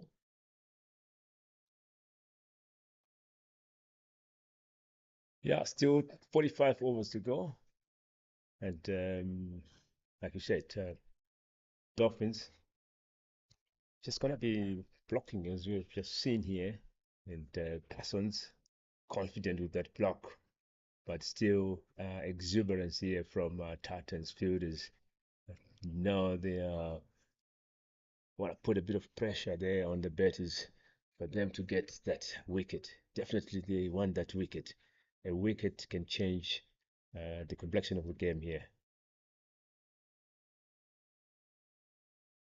Big shot. And Bryce Parsons going across his stumps, Merrick angling it in, and Bryce Parsons knew before umpire Aludin Palakar put his finger up that he was out. He knew he came too far across, and that is Bryce Parsons' innings ended. 9 runs or 40 balls. He will be disappointed with that shot. Disappointed, and as you can see the way he's walking, he knows he should have done much better than that. And Titans here break through, good start after tea, and they've been looking for that wicket, and pays off. Brett first over after tea and begging that wicket. Yes, this is a dream start for the Titans. This is what they needed, what they wanted to happen after tea. Parsons will be disappointed. Hervia will know now that he has to stay in there, be the anchor, be the pillar that he has been described as for the Hollywoodbets Dolphins. And that brings in Jason Smith. This is his 114th. He's played 114 innings, an average of 34, right, with so far 3,511 runs, and his highest score 136 against the Dragons last season in Durban. He isn't a mug with the bat, and has been in the first innings showed that can put up I would say a defiant fight for the Dolphins. Yep, really, he has shown that, and at this point, he knows he needs to stand up to the fight here and try and get into the positive team score to the positive here.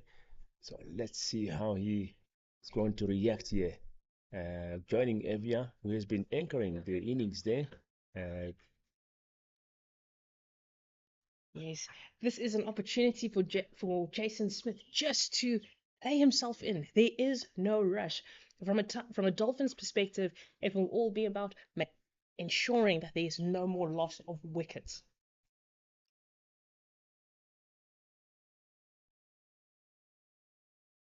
And Jason Smith is off the mark, outside half of the bat, down to third man, and he gets off the mark with a welcome boundary. Welcome boundary and brilliant shot there into the gap, and what a way to start your innings. Smith will be telling himself that's the way I planned the ball to go, and Merrick Brett will know that. Oh, maybe there's a chance here for another wicket.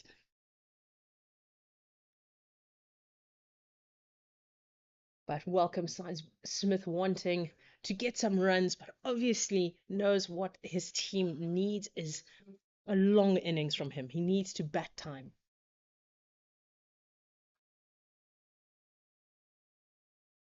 Good comeback there from Bratz to finish off that over. 109 on the board, 4 wickets down, 36 overs gone. Merrick Brett ending his seventh over, getting his first wicket. Right, this is a man that took 5 in the first innings, and his figure so far 7 for 21. What a match he is having. Having a good time here. Bowling does good line and length. It's working for him. Pressure on the batters here. Gladi Bokako comes back into the attack. So far, 9 overs, 27 runs, and 1 wicket. He has been bowling really well throughout this innings, has been getting the ball to straighten up to the left-hander, and he'll be wanting to get that wicket of Sarel Ervia.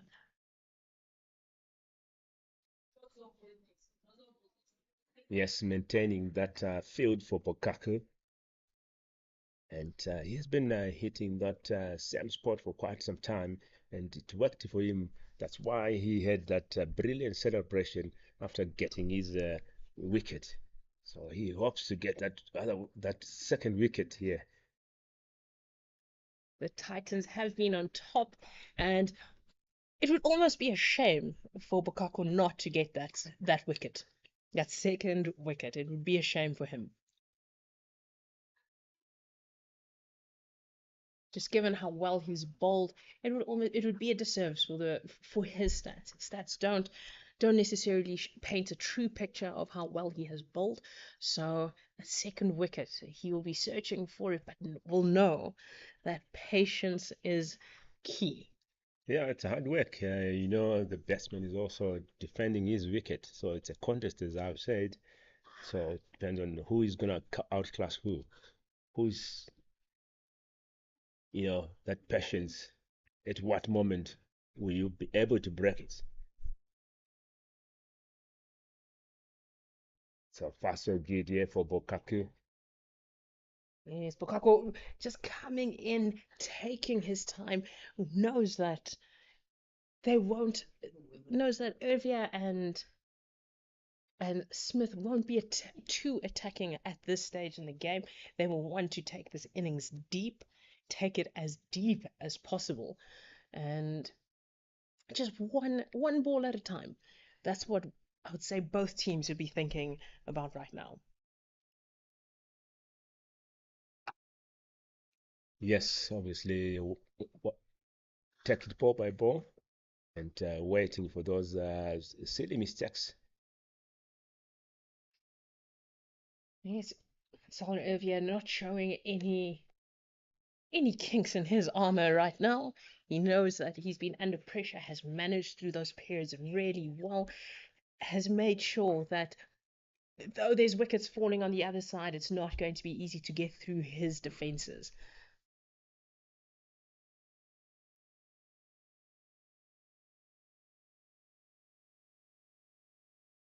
He knows that if he stays in there, there is a chance.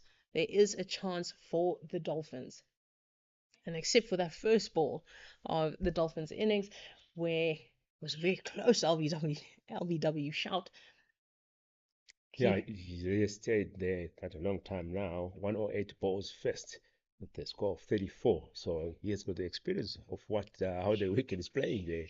So he just needs someone to help him out there and bet through.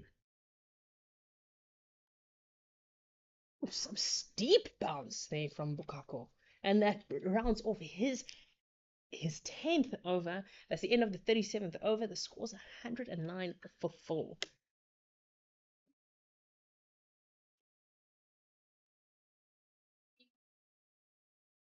And Merrick Brett will still continue. He will be looking for another wicket. He started after tea really well. He is your strike bowler. He's bowling to Jason Smith. He'll want to keep Jason Smith on strike for as long as possible. Yeah, it was a brilliant start there from Brett, and obviously he want to keep on with that. And Smith, being a new bowler, a new batsman, he want to take him on as early as possible.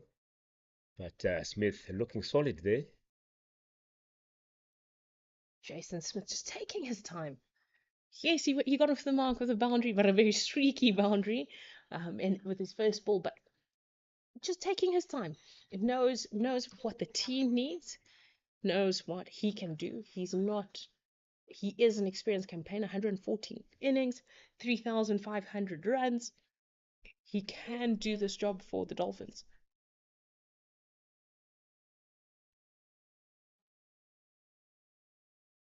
Perfect ball there from Brett and perfect line and length.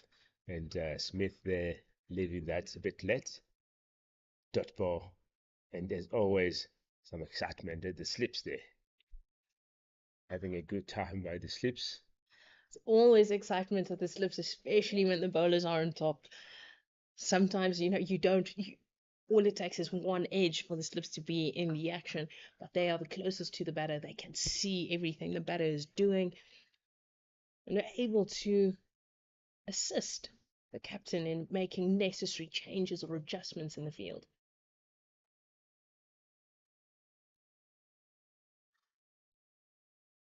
It's also a bit of pressure to the batsman there behind the stumps. 3 guys keep behind the 2 slips, making some noise behind him. Yes, definitely, probably reminding Jason Smith that, you know what, 4 wickets down and you still haven't reached 150 runs yet. It will be something that will be on their mind. Just keep talking, get into the mind, get under the skin of the batter. That's what they're doing.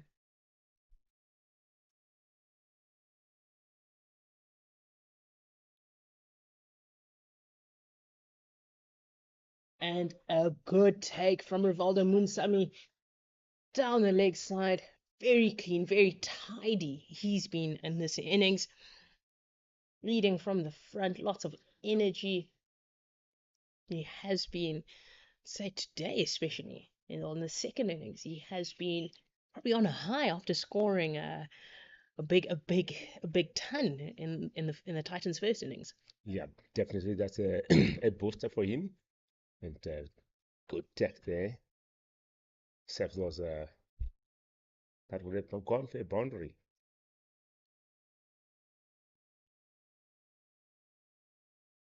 Merrick Brett still asking questions, still challenging Jason Smith. Will he play? Will he not play?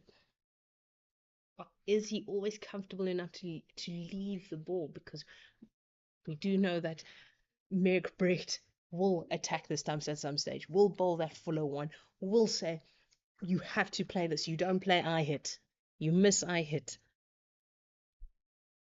One more ball to come in the over. Can he finish great here? Finish on a high note, the wicket. That has been played perfectly there by Jason Smith.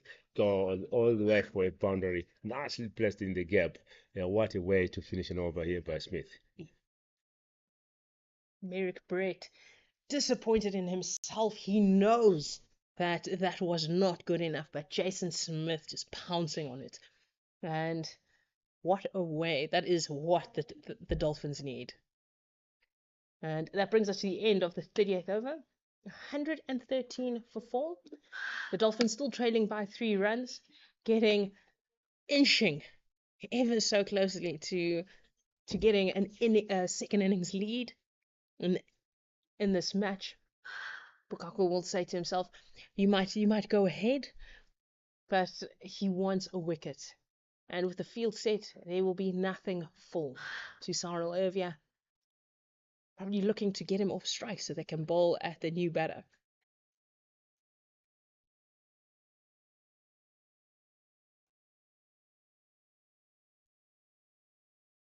Yes, great start there from Bukaku, and Jason Smith there finishing that over on a high note, and that takes him to 8 runs from 5 balls.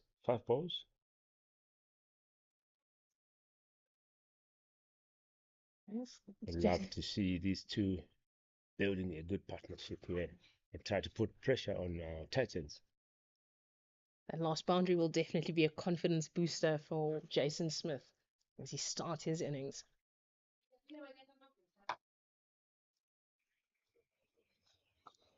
And another run getting ever so closer to taking the lead in this innings.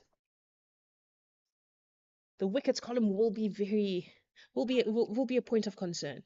Olivia looking very settled, very stuck in. And it does look like the Titans are very happy to give him the single. Let bowl at the other end. Keep Olivia off strike, but just keep bowling at the other end. Keep the pressure. Make sure he runs out of partners.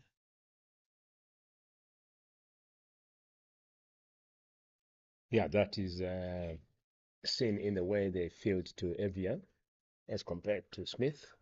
So they're happy to give him a single, take him off the strike.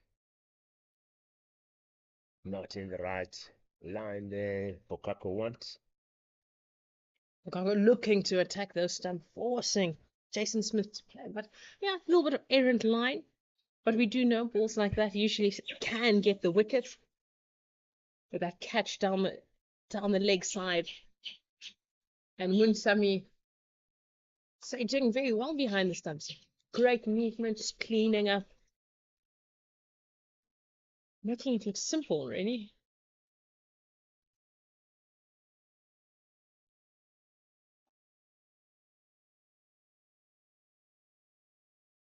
And there you have it, Jason Smith just taking his time. Right, knows he has to play it. That back of a length bowling.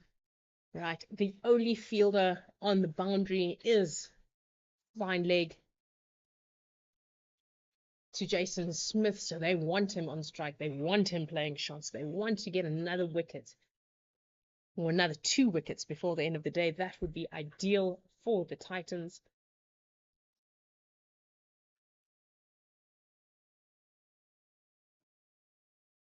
And there's that Fuller one.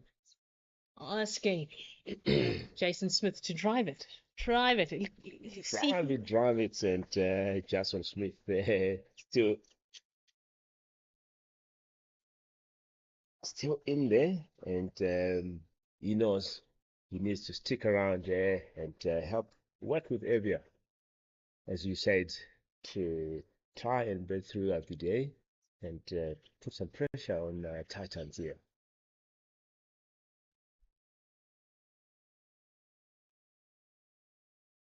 And that's the end of the over there. 59 overs gone, 4 wickets down. Score is 114. Trailing by 2 runs. The Titans well in control of this innings, of this match.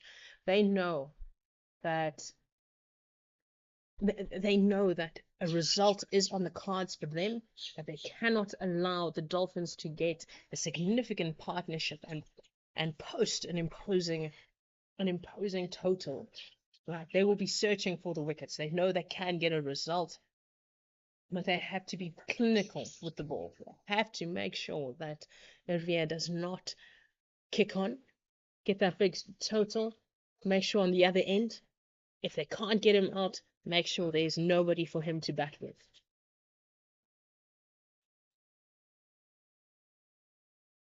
Merrick Brett continues to Sorrel Irvia. Irvia just making this game look ever so simple. You could almost think they're batting on two different tracks. He has been out there for some time. He knows the deck much more than the new bet is. So he just needs the support here. Showing his confidence, taking his time, standing for the team.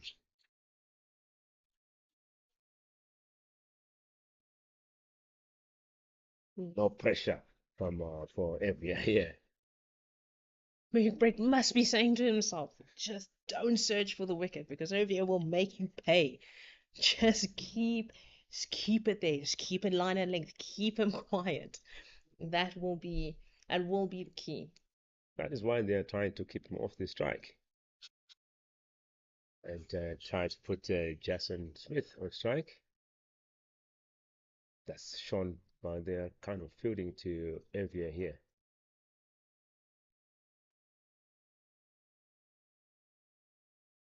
Then you have it just getting a little bit of shape away from the left-hander. That deep point fielder and fine leg, the only two fielders out.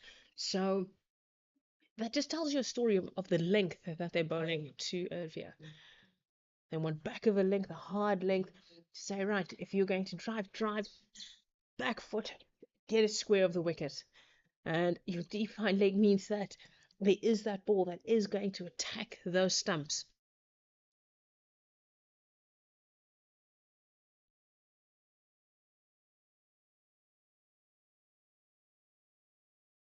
And what a ball. What an over this is turning out to be. Merrick Brett will be wanting to close off this over very quietly. We do know what happened at the end of his last over. He was very upset with himself. But so far, just doing very well just to keep the first four balls on the track, doing most of the fielding himself, and over just leaving it, making sure that he's there for as long as possible, not chasing too much. Yeah, that's Brett. The two more balls coming over. So far, brilliant over.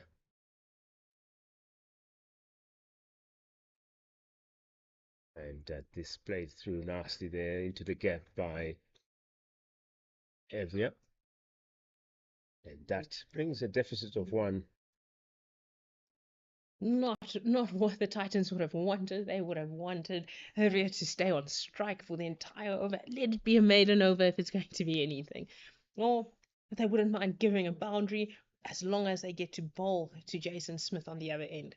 But Merrick Brett will back himself to put him under pressure. Just continue building the pressure. Just keep bowling the dot balls. Yes, and going into the positive year for Dolphins will be a confidence booster. You know, pressure will come back to Titans. That's why they want to put more pressure here to make sure psychologically they'll be on an advantage side. Yes, and that is the end of the over. 115 for 4 deficit. The Dolphins trailing by 1. And what an opportunity this is for the Dolphins. They are going to get ahead. That does mean that the Titans will have to bat again if the Dolphins allow them. Yes, that will be the thinking here of Dolphins. Maybe to send them bat tomorrow, late in the afternoon. But like I always say, cricket is a funny game. A wicket can change the complexion of a game, or a boundary can change the complexion of the game. So let's see how this contest will take us to. And what a shot from Cyril Irvia. Just rocks onto the back foot and drives it through the covers to the long boundary for 4. That does bring the Dolphins to a lead of 3 runs. The first time they're ahead in the game. And an opportunity an opportunity for them to bat as long as possible. They are ahead, so they know that whatever total they put here means that Titans have to chase. They will want to bat for as long as possible from now on. Ervia to stick in there. Yes, definitely stick in there and put runs on the board. Unfortunately, that's a no ball there from Bokako. Another no ball. That's not at all what the Titans wanted at the start of his over. A boundary, and now no ball. Should have been, obviously, they should have talked about that during tea time and tried to rectify that. And but as always, pressure comes on to the bowlers, and Short one, and Ervia just puts it into the deep mid wicket. Boundary. It's a shorter boundary, and Ervia has another 4 to his name. That brings him to 44 runs. He is taking control of this innings and dispatching any loose delivery from Bukako. Ervia is making sure he gets full purchase for his shots. yes, he's getting rewarded for his patience here and working to his advantage, calmness.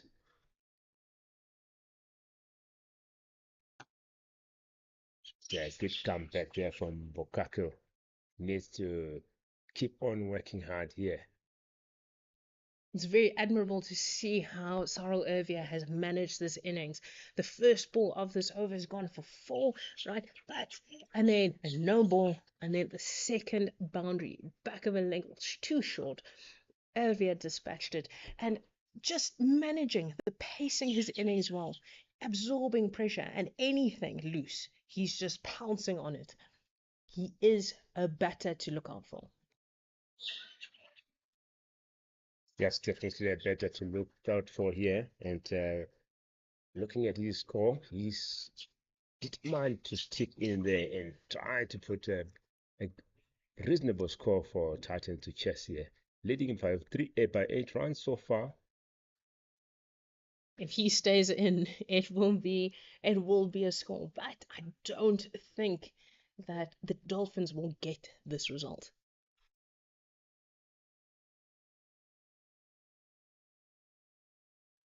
But cricket is a funny game. Anything can happen. So you never know. You never know what happens. You keep working till to the last ball. And you just take it. You don't look too far into the future, but you take it a ball at a time, which is exactly what Ervia has done. It's just taken each ball as it comes, adjusted and adapted to the conditions really well. The change in bowlers, they have been bowling really well, tight lines, hard lengths, and he has been equal to the task.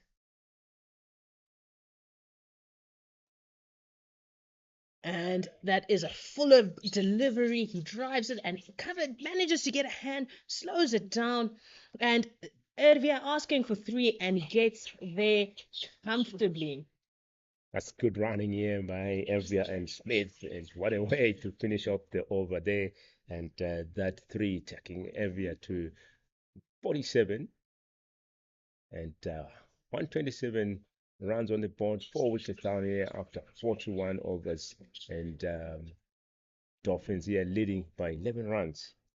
And the key there with Ervia taking 3, he's still on strike. He is still on strike as Merrick Bridge continues his spell. Ervia is making sure that the start that he gets, he does it for the team. He takes it forward. He does it for the team.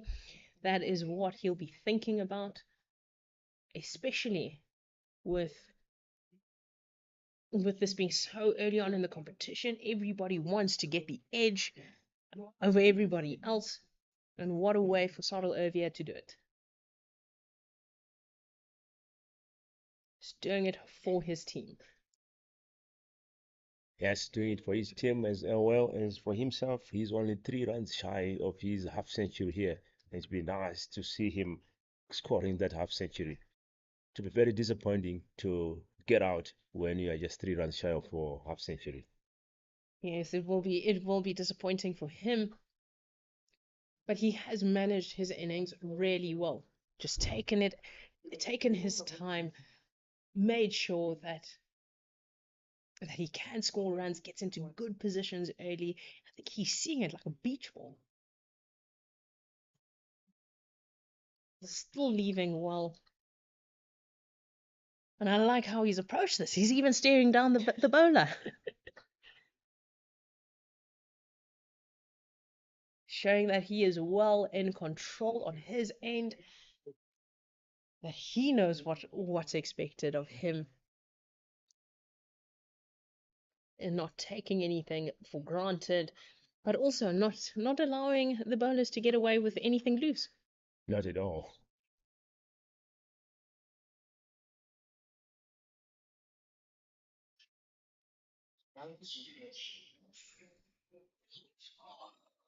And that one just shaping away, and a great leave from Saroevia. Yes, great leave there, and that's the difference between a brilliant investment and kind of you know medium investment. As an open investment, you know when to play, you know when to leave. So Evia here showing us his um, high skill, and as a result, it's working well for him, working well for the team. And that's what you need.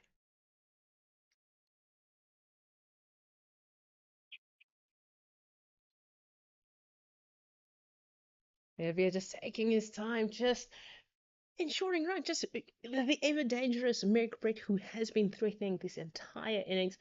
He is bowling his 10th over for 26 runs.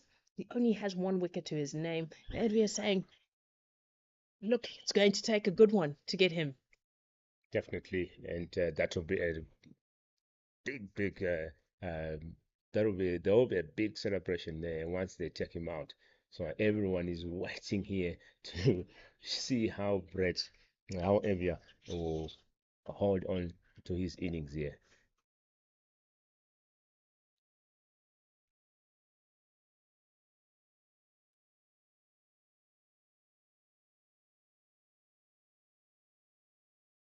Ervia, if anything, that is a great leave. From batter to batter, that is a great leave. Ervia showing, if there are any young players out there to know the process, to be able to bat long, watch Sarel Ervia. He is showing some great technique, is leaving well. If it's not in his zone, he's not chasing after anything. This is the innings that the Dolphins need.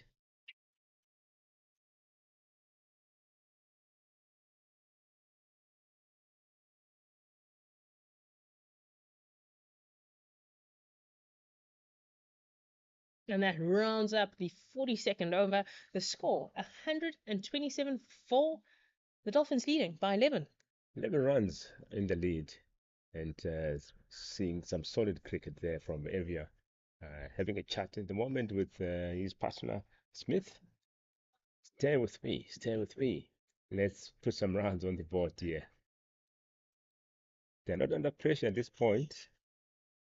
So good to see. Change of bowling there.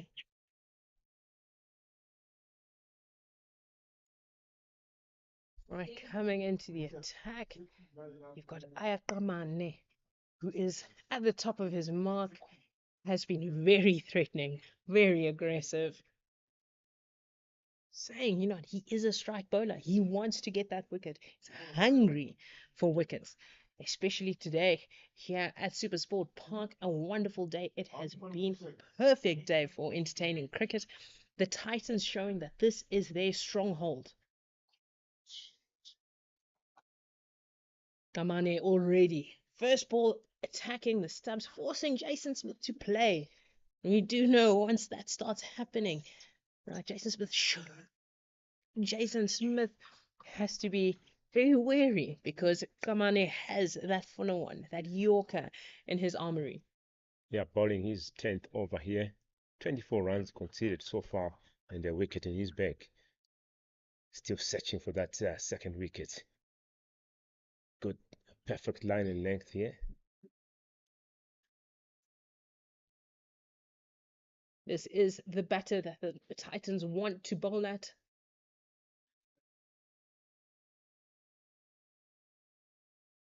That one not bouncing as much as anything else. A little bit of skidding through there.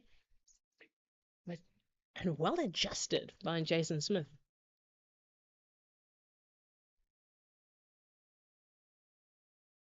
Just that length, which is showing the variable bounce that is here at Supersport Park, especially in that length area. Right, not making it any easier for the Dolphins batters.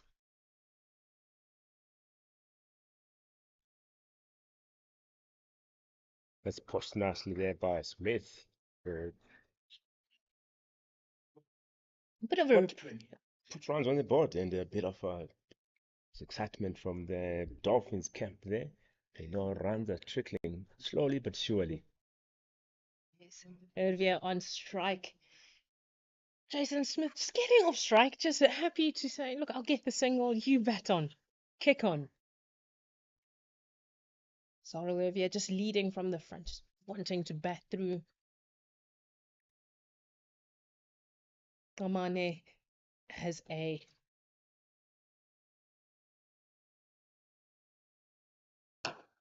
5-4 field, and that is Fuller right to the right of the middle fielder, and a diving stop, which then puts Erbia on 48, but well fielded. Right, every run counting, still wanting to keep the pressure on the Dolphins batters. Don't give them anything easily. Yeah, you have to work for it. Every run counts here. Like we said, Dolphins here at this point trying to make sure they cement their lead. So it's still work to be done. Try to put the runs on the board. Leading by 13 runs so far. They'll want to increase that lead as much as possible, make it as difficult for the Titans to get that result. Want to bat for the rest of the day today and at least 2 sessions tomorrow. That is what the thinking will be in the Dolphins camp. Put up an imposing total as Ayakamane comes in for his last over. Jason Smith, a back foot punch, a classy shot to the short boundary for 4, closing up that 43rd over. Kamane will not be happy at the end of his 10th over. His stats are 1 wicket, 30 runs in 10 overs. A score at 133 for 4, with the Dolphins leading by 17. Yes, correct. Finishing there to the over by Jason Smith. Like looks like these two are building a good partnership here, and looks like the chat they're having is working between themselves there. And Jason now moving to 13 runs and Evia 48, just 2 runs shy of his half century. Yes, I don't even think Hervé is even thinking about that. He's just thinking, oh, I just need to kick on. But these are the nervous moments just before a personal milestone. And what a great lead from Cyril Hervé. Merrick Brett back into the attack. Still asking questions, but Hervé just answering them easily. It's not going to my off stump. He's reading the situation well, almost like he knows what Merrick Brett is trying to do, knows what the plan is. He's been there so long, has seen every single bowler. So just managing the situation, just getting them through this period.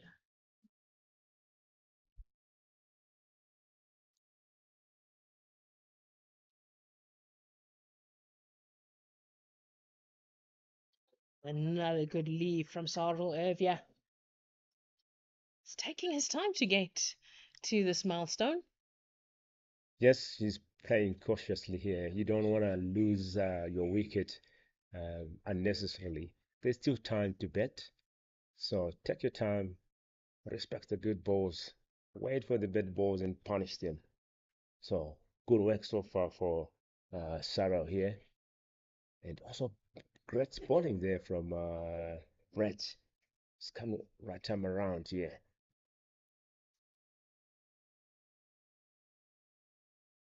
Full straight one, and Irvia up to the task.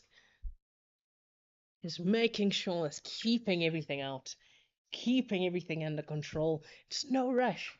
It's not playing anything streaky, nothing risky. Just knows, right, team comes first. It's also a very great sign within the Dolphins camp. They want to take the game forward. They want to make this difficult.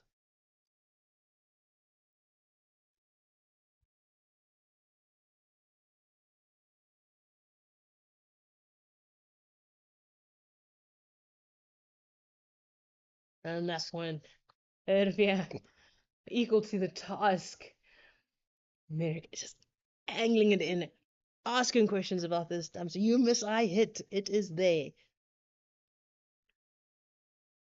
Still sticking there, and excitement is always behind the stumps, trying to put pressure on Evia here, but I don't think he's having a listen to that. He knows what to do, and he's sticking to his job, and so far he's doing it greatly. It's a big shot here, but I think there was a sound of a bat there.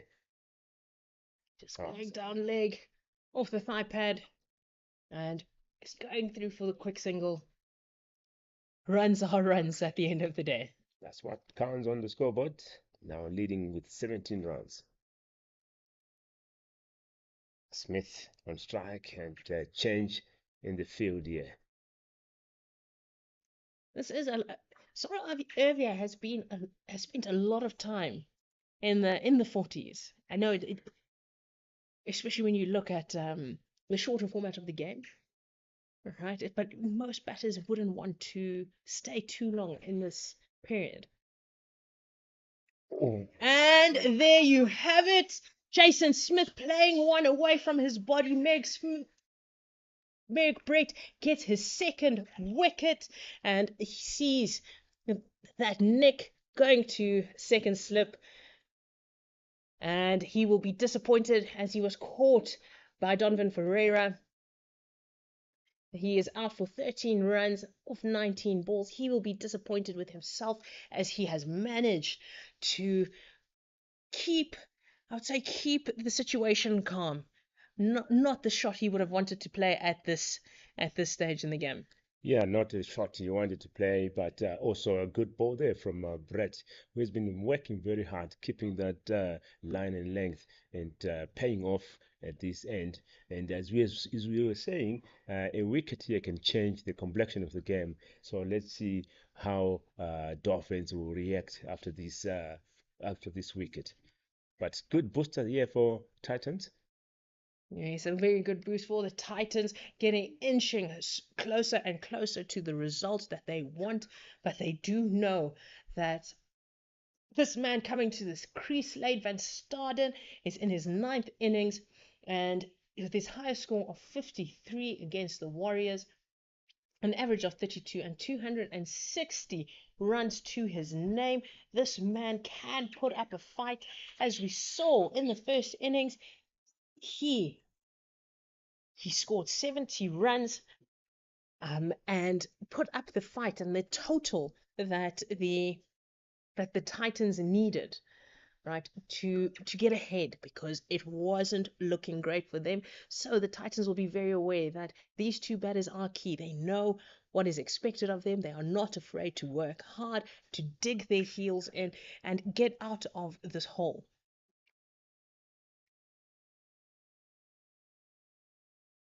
Jason Smith will be very disappointed in himself. So score 134, 5 wickets down here, 44 overs gone, and a lead of 18 runs. All right, that does bring Amane is going to continue into the attack, and having a long discussion with Neil. with the captain Neil Brunt, just to make sure that the field set is as to the plan to try and keep Sarel Arvia quiet. And it looks like there will be a deep square leg, a fine going out to the fence, possibly just to get him off strike. Let's bowl at the new batter. And there you have it. That is out from the outside half of the bat, and that brings Ervia 2 runs, getting his half century, a well fought half century for Sarel Ervia. Hard fought, he has dug in, well deserved. First class 50s, his 42nd in his career. It has come off 137 balls. He has been out there for 219 minutes. What an innings so far. Now the key will be, can he kick on from here? Can he bat overnight?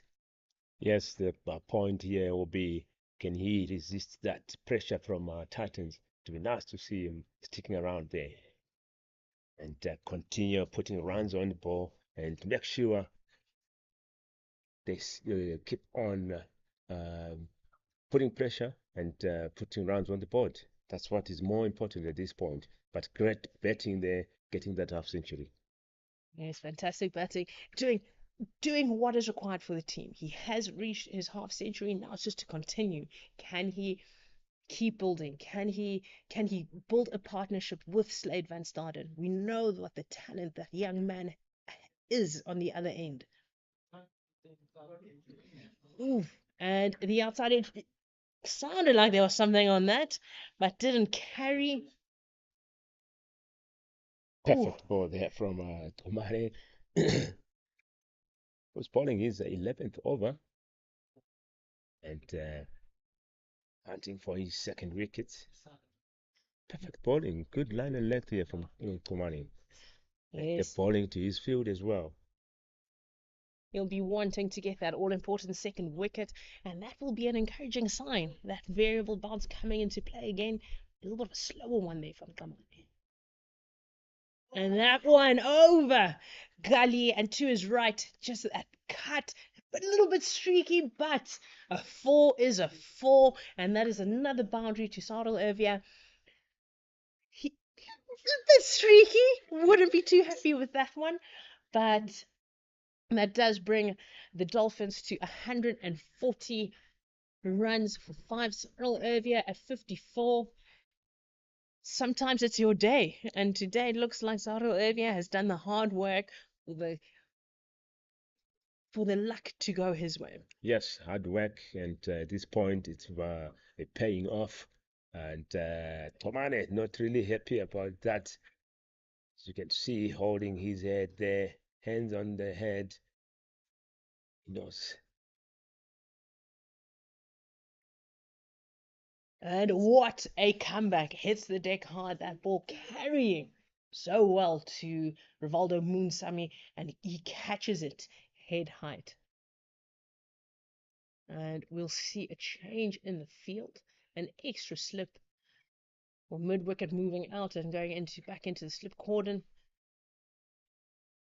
Searching for that wicket, still attacking. The Titans have had this plan from the beginning, bringing in square leg, making sure that it isn't an easy single here. They want to bowl at Slade Van Staden.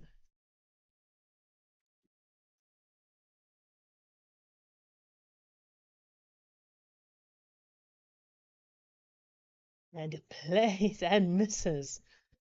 And deemed himself lucky to have missed that one.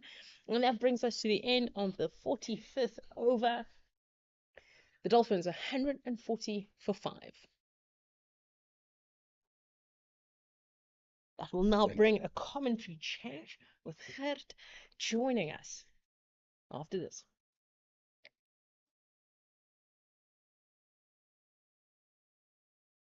Yes, Gert, welcome here. And Dolphins leading with 24 runs. Thank you very much. And yes, effectively being 24 for 5, if you look at it. It's 5 wickets they got in hand to set a total for the Titans to chase, and it's going to be an upward battle because, oh my word, Nkomani getting some purchase out of this deck, and Brett really getting into his stride now. They're not going to make it easy for these batters. Sarel Arbia actually losing some patience there as well, feeling at 1 or 2 there, having a bit of an uppercut there, just passing the right hand of Gully. Brett into Van Staden. Lovely cut.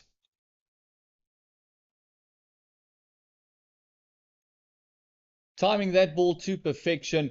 A loose ball by Brett. And Van Staden up to the challenge. Has played nicely there into the gap and scoring that boundary. Chat between the two batters here. Area giving the new batsman here some advice. Stick with me. Let's put runs on the board here.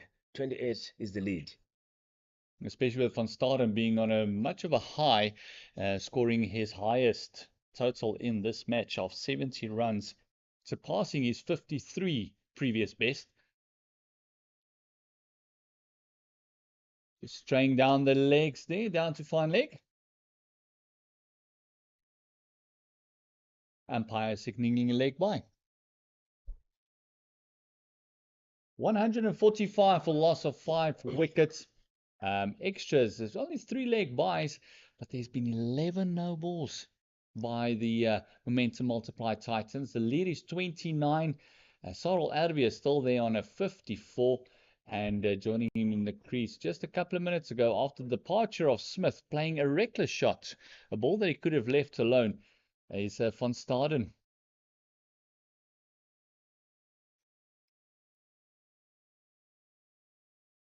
Arbia getting back into his work.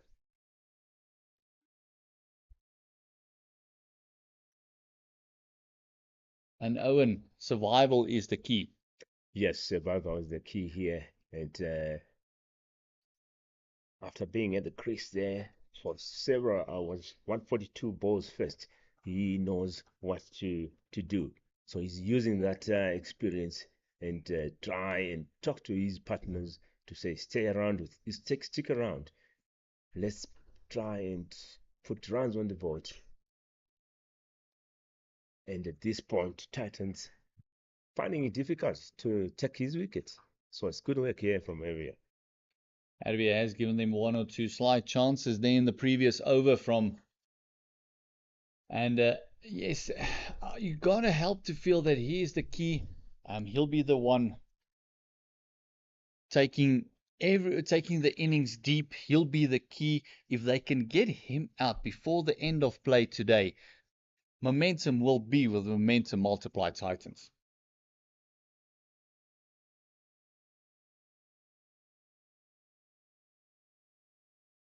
Definitely he'll be a big wicket to be celebrated.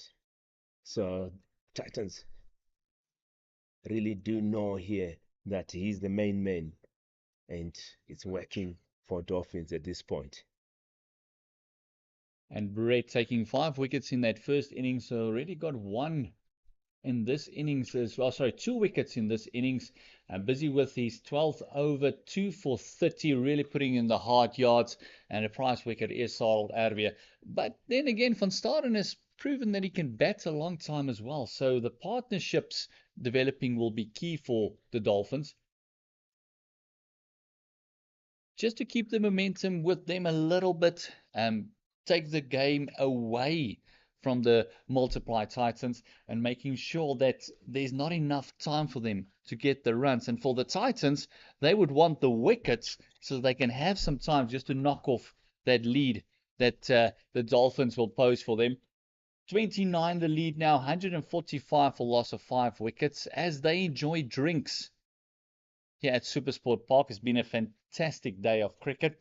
Let's just take you through a rundown, Owen, of what has happened. Sarel Arbia starting up the innings, facing the first ball, surviving a big LBW shot, first ball up, and since then has almost looked immovable. He's on 54. Ditole went on 13, a brilliant catch by Munsami. And then Ackerman went to Ferreira on 31 as well, as caught in the gully. And Zondo went for 6 shortly after. And then Parsons looked like he's going to stick around a little bit, and then he went for 9. And then Smith was the last wicket to fall, chasing a wide one. Wins. Everyone has been leaving so well. That ball outside the off stump, he just chased that one, and another catch for Ferreira.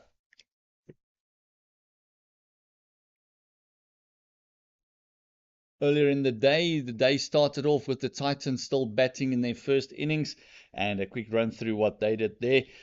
Dean Elgar scored 149, and Kleinveld, his first debut game for the Multiply Titans, Momentum Multiply Titans, at a 34 or 55. He looked like he was going to get a move on, and then he got dismissed. And then wickets fell regularly with Brevis on 8, Makanya on 11, and Ferreira, a rare duck for him. And then the mainstay with Dean Elgar was Munsame, scoring 130, striking at just over 70 at his innings. And then after that, a big lead of 112 runs, and the deficit has been eradicated. The lead for the Hollywood Dolphins is now 29, but already 5 wickets down. Uphill struggle, Owen. Uphill struggle, but Saro, they're looking good. So if the incoming batters come and just stick around with him and protect the strike, that can work in their favor. They can put I'll say, as always, 3 digits is a psychological boost for the batters. So let's see how these batters joining him will fare. But also, as we have seen from Titans' plan, they want to keep him off the strike. So if he's on strike, opening up the field to give him a single and squeeze in the new batter. So let's see how he holds that. And his partner at the moment, Van Staden, faced 102 balls in the first innings for his career best of 70, surpassing that 53 that he had previously. And at Komane, just warming up a bit more, he has been all sorts of fired up in the bowling crease. He's going to start his 12th over. He's 1 for 36. And you can see everyone just having a bit of a chat to Van Staden, reminding them that effectively they are 29 for 5. He mustn't chuck a wicket now. All the chat is around him. Junior Dala getting in there as well. Yeah, a matter of putting pressure on the new batsman here.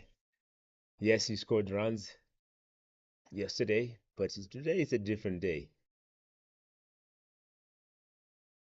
Has started off very positively. Started off with a lovely cut through that vacant point area for a 4. Komane to Van Staden. Oh, bit of invariable bounce there. Great start here from Kumani after drinks. A little bit stabby there by Van Staden, just warming up, letting the feet just relax a bit. And that's what happens during a drinks break. Sometimes your concentration just lapses. You just think a little bit too much or a little bit not enough. It could always be that little break that just brings the breakthrough for the fielding team.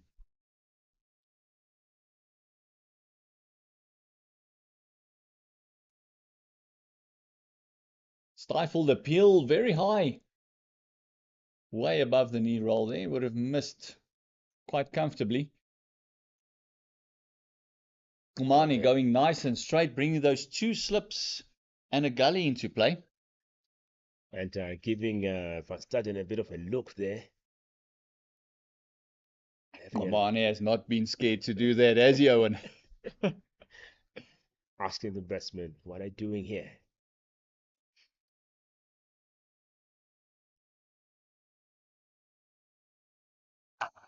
A lovely punch off the back foot.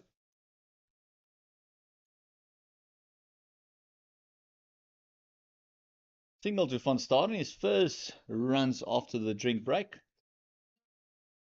Lead now 30 runs, 146 for 5. 5 wickets in hand to try and set up a total for the momentum multiply Titans is the Hollywoodbet Dolphins. Sarel Arvia looking solid on a 54, and that is the prize wicket for the Titans. Komane and Arvia's had a big battle.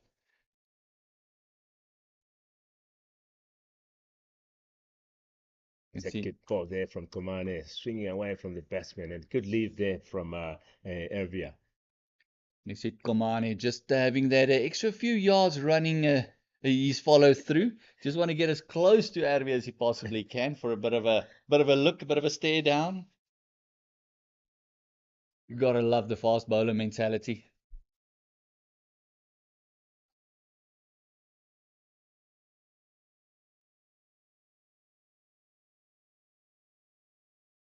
Komane, of course, this morning was the recipient of a beaut of a first ball when we were here, Owen. And he was the first wicket to fall today for 5 when Kele cleaned him up, dislodging his middle stump, the first ball of the day. Perfect ball it was. And Kele on fire. Was looking for his fifer today. Just falling short, taking 4 wickets. Kobane is on 2. He's searching for that second wicket.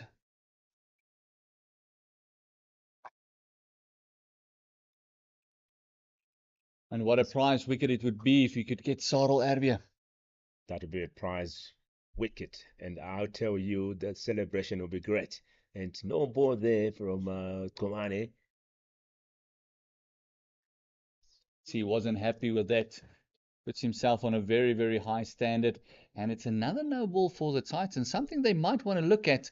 And you don't want that no ball to take a wicket. That would be detrimental to you.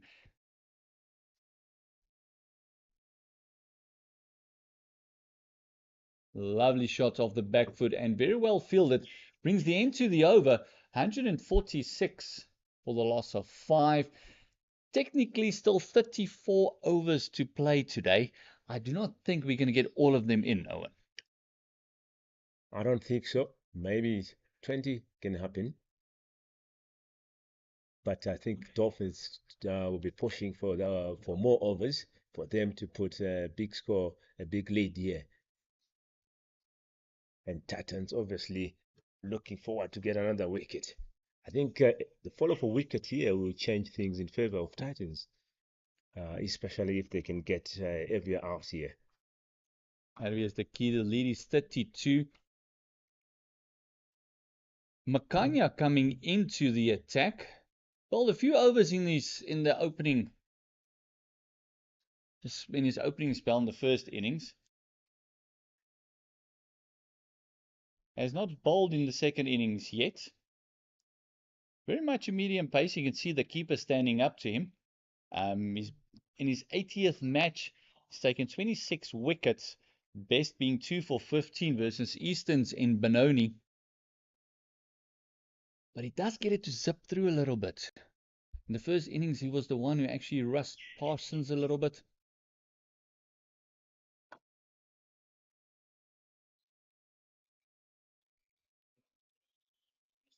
And every run being applauded by the Hollywoodbet Dolphins dugout. Change room very happy with the work being done. In 33, the lead now.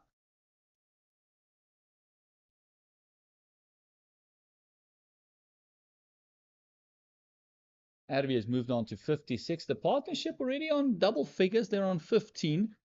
These two understand each other very well. A good chat, I think they had there.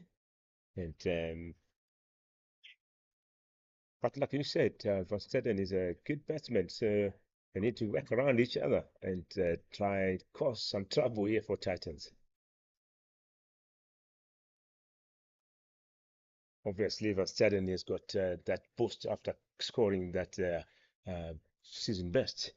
Yes, that's 70 that came over 102 balls with a 68 strike rate. He was just like Munsami, almost looked like they were batting on different decks to the other batters. But for him, they've got a first slip in and looks like a fly gully. Oh, going through Van Staden there. Fantastic delivery. Munsame going for the stumping as well. This is good cricket. You've got to love the contest between bats and ball. Yeah, that was a lovely ball there from Makanya.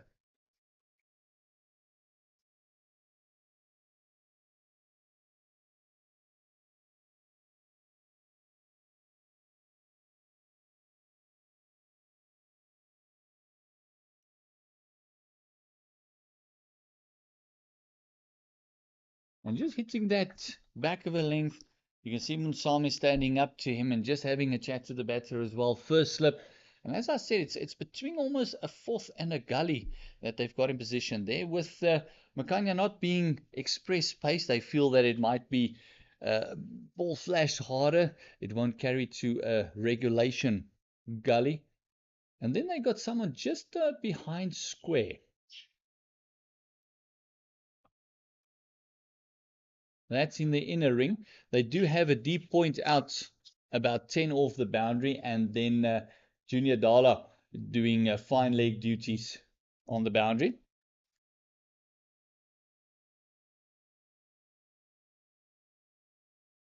So far, so good here for Makanya. This is first over. The lead is 33, 149 for 5.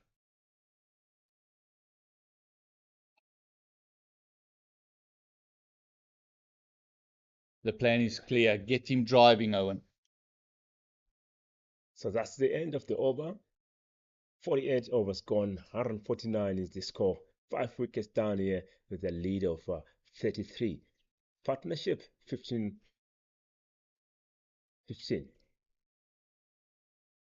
And between every over, there's a long discussion between Sarel Erwia and Slade van Staden. They know they got to bat. They want to try and bat the whole day. Take it to the close of play. Take it to 6 o'clock. Now, the hour and a half to play. 32 overs remaining. Komane and Erwia continuing. The battle continues.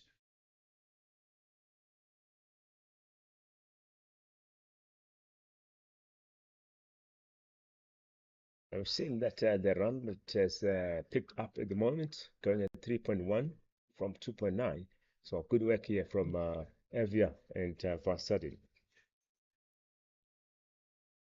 And yes, Erwia is one of the trademarks of his innings thus far, is the patience and also leaving outside off. He's been leaving the ball extremely well and just letting that one that is not a threat just go through. He did chase one or two in the previous overs from Brett. Oh, getting the inside part of the bat there. But other than that, he's been very solid. Very solid. Good concentration there. Not succumbing to pressure. This is what you want from your senior and your senior players of the team, your better batters as well, is try and bat through as far as you possibly can. He started off the innings still there. Almost looks like he's running out of partners.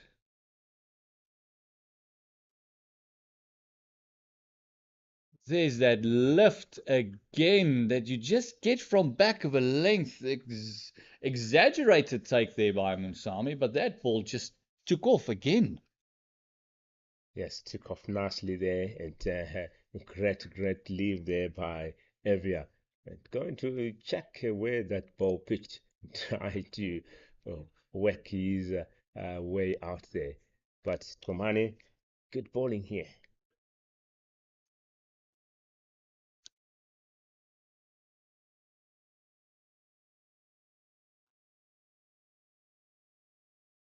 At run up, follow through, giving the batsman a stare. Yes, that has been the trademark of Komane's bowling for today. He has not been afraid to get right into the grills. And there's a lovely breeze just going across the field, just cooling off the players a little bit. It's been an extremely hot day on Supersport Park. Hot day indeed, but a good day for cricket. Always enjoying it out in the middle here. Oh, that one upish and just dropping short of gully.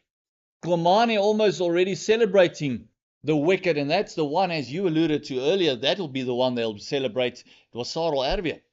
Yeah, that will be a big wicket, I promise you. And we're looking at Kobanes to follow through there and giving a stare, trying to get under the skin of Evia. That would have been a big wicket. That would have been the one literally inches short from Gully. Perfect execution. Lead of 33. Wicket of Sarel Erbe being the big one that the momentum multiplied Titans would want to get. They would love that wicket before close of play. Oh, and the energy of Klimane still just running around. Can't believe that didn't carry. All that hard work and fell short. Yeah, that's the end of the over there. 13 overs from Klimane. 38 runs conceded. A wicket in his bank. 149 is the score. 49 run overs gone, 5 wickets down, and a lead of 33. What do you think will be the lead for Dolphins here by the end of the day? I really don't think it will matter to the Dolphins. They are in survival mode at the moment. As I said earlier, effectively, they are 33 for 5. So for the moment, it'll be short little chases they'll have, maybe go to 50 from here. But they will want to bat as much as they possibly can, finish up today, bat as long as they can for tomorrow. Make sure that there's not enough time for the momentum multiplied Titans to get the runs. I think that the favor is tilting in the Titans' favor for a result. I think the Dolphins know for them it's more about survival and making sure that they don't give away this game to the Titans. A lovely, lovely on drive by Van Staden. Solid, just a push down the ground and 4 runs. Lovely shot there. And these two, like we said, always having a chat and trying to boost each other here. Let's stick around. Let's put some runs on the board. And it's working for them at this point. So brilliant, brilliant shot here. There's just nothing more classier than an on drive executed perfectly, Owen. Definitely.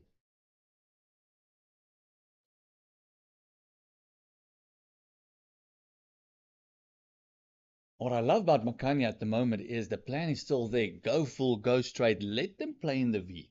It's fine because he's just getting that little bit of lateral movement still in the air with the ball even being almost 50 overs old. He's just getting that little bit of shape into the right-hander.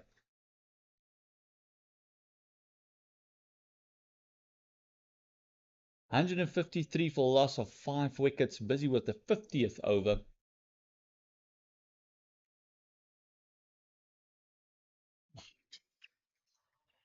That is very well left by Van Staden.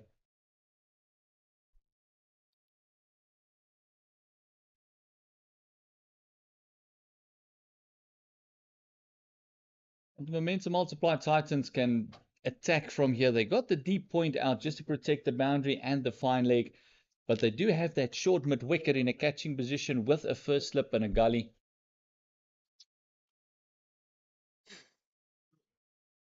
Enticing that one, and each and every shot played that is missed will give a reaction. Will get a reaction from the fielders. Definitely, and the boys are enjoying themselves here and also trying to put pressure on the batsmen. One more ball to come in this over. Can Makaya finish it on a great note? Bag a wicket here.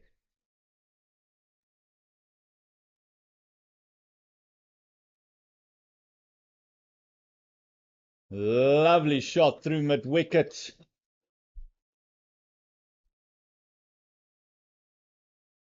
Short arm jab by Van Staden. And not the way Makanya wanted to finish that over. But a nice counter punch there by Van Staden. He has moved on to 13. Partnership has moved on to 23. And the Hollywoodbets Dolphins are on 157 for 5 with a lead of 41. And Kobane, all fired up, already at his mark. The fielders, the keepers, the slips, no one is ready. He's ready. He wants to go. Ready to take a big wicket here. Like the exuberance.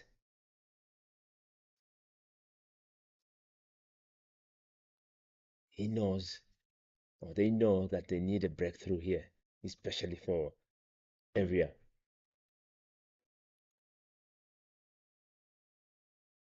Still very happy to leave just outside off. And the previous over, that second last ball, not carrying to gully, was a fantastic delivery. And hoping that Kobane will create that chance once again for Brandt, the captain. Erwin is on 56 with Van Slate van Staden joining him at 13.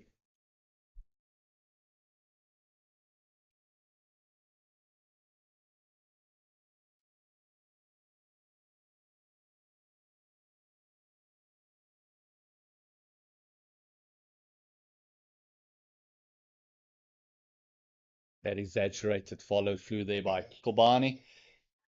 And you got to feel the Titans are very comfortable at the moment. They're in the driver's seat. They know only 5 more wickets, or maybe 2 or 3 wickets just before the end of play, and the game is theirs. Yes, definitely.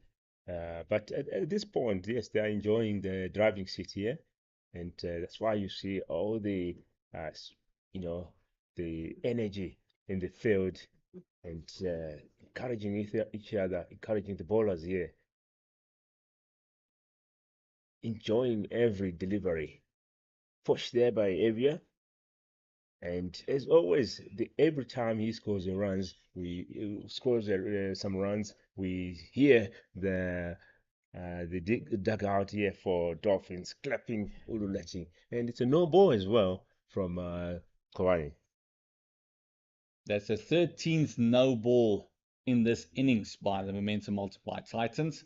To go with one wide, that Brett bowled, which I think might have just slipped out a little bit. Lead is now 43. Van Staden on strike. Partnership of 25 for Sarel Erbia. Lovely back foot punch. Just the one there down to Junior Dollar on the sweeper boundary.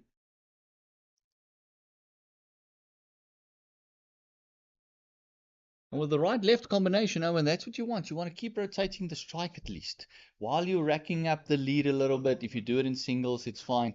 But you just want to make sure that the right-left combination is working in your favor. It's in your favor, definitely, because it's a lot of work here for the fielders, changing positions every time. Also, a lot of work for bowlers wanting to keep those angles.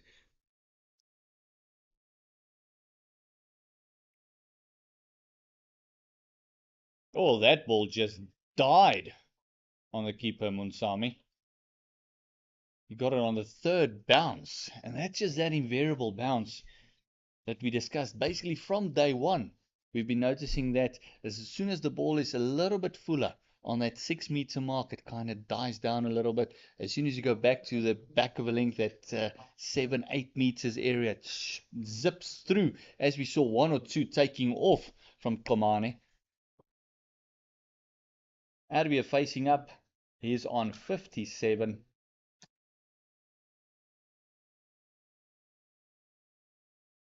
Again, another one not carrying through to the keeper. It could be the ball just turning a little bit soft as well. The ball is already almost 51 overs old. And you got to think that spin might be introduced a little bit earlier to get through the overs a bit quicker to get to that new ball. I think that should be the tactic at this point. Quite a number of balls that we've seen dying down here. So should be the captain's call now to put in some spinners. Pereira just bowled the one solitary over that went for 1 run.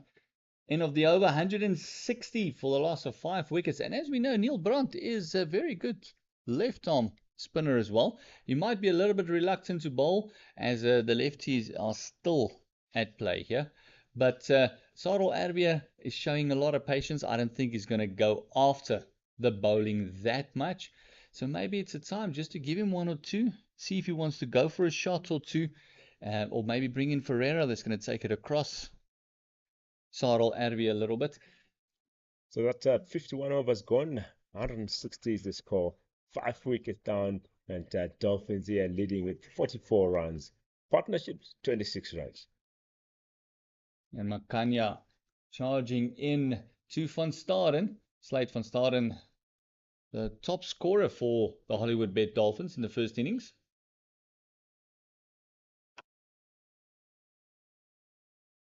Scored 70 runs. And the partnership between him and Porteous was crucial, because Porteous also scored a 57 of 122. He's the next batter in.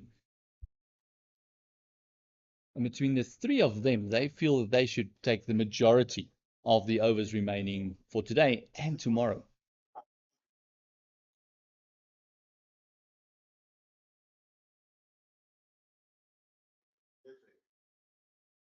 Makanya just happy to hit that a little bit back for length, keeper standing up.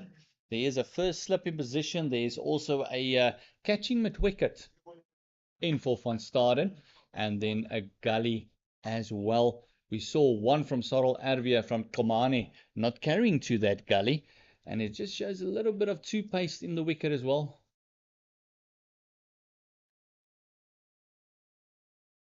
Very well played, good communication. That's a quick single here to keep that scoreboard ticking. The lead has gone up to 45 now. It's 161 for loss of 5 wickets. Sarel Arbia on 57, facing up to Makanya. He's only busy with his third over. That ball just rolling away from the fielder there a little bit.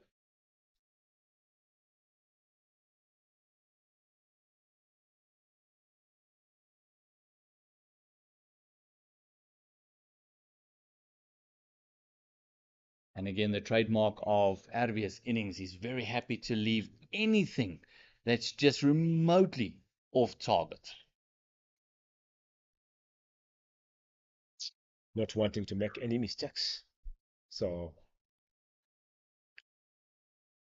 keeps you safe at your crease. 2 more balls to come in the over here. That one just dug in a little bit by Makanya, maybe wanting to surprise Arbia, and it just did not come up. And now the single moves on to 58.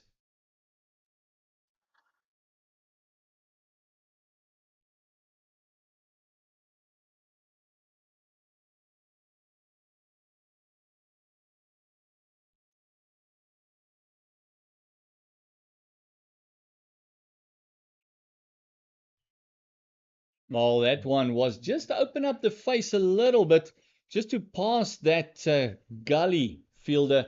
And that's another single wrapped up by Van Staden. He's moved on to 16. It is Sarel Arbia who is on 58. Partnership has moved on to 29. The lead is 47. And it's all about survival. Yes, survival here. And at this point, it's working. They're sticking around, having a chat after every over. Let's stick around. Let's keep runs coming in here. Who said Evia has been there for some time. He knows what is happening in the middle there.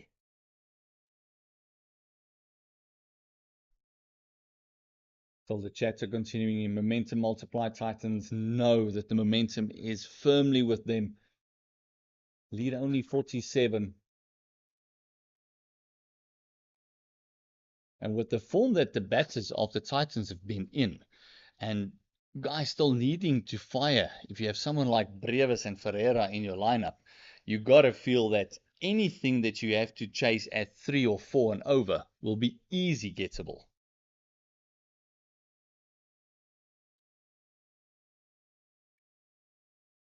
Still 28 overs of scheduled play left.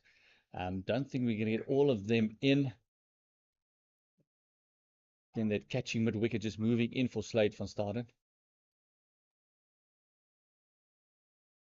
Keeping his shape. Lovely one there. His confidence has also picked up quite a bit, and an overthrow that will not please the bowler whatsoever. That's the first bit of sloppy fielding that the Momentum Multiply Titans have done. Yes, slop fielding there, and the batters taking advantage of that, putting an extra run on the board. They need those runs. A bit of sloppiness there by the fielders. Always, backup. Come on, he would not be interested. He would not be happy.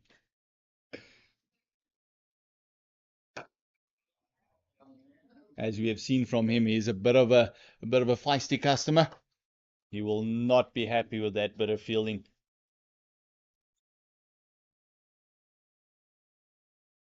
The lead one away from 50, which will probably be the first little target, and then they'll just build from there. But again, I think that overs remaining will be the target for the batters, trying to keep working away on those overs remaining.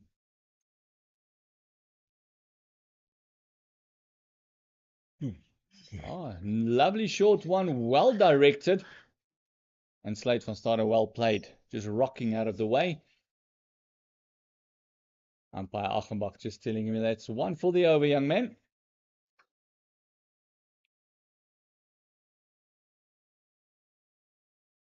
Surprise, surprise.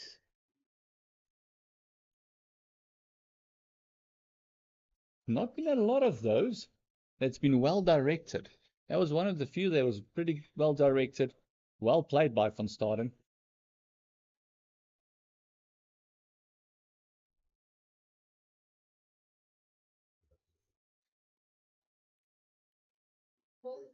Come on here, full of energy. You want that second wicket. He's working for it.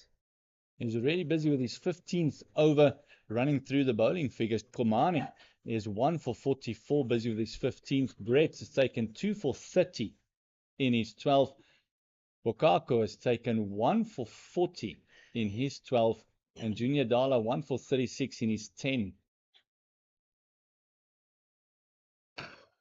Oh, that one nearly snuck through the defenses of van Staden there, taking a big chunk out of the deck as well. Going to need to do some gardening on that one. Well bowled by Klamani. What a way to finish the over there. 53 overs gone, 5 wickets down, 165 is the score. And the lead is 49. And just finishing up on those bowlers, CSA Junior Dala taking 1 for 36 in his 10. And then Ferreira just bowling the one solitary over before lunch, went for 1 run.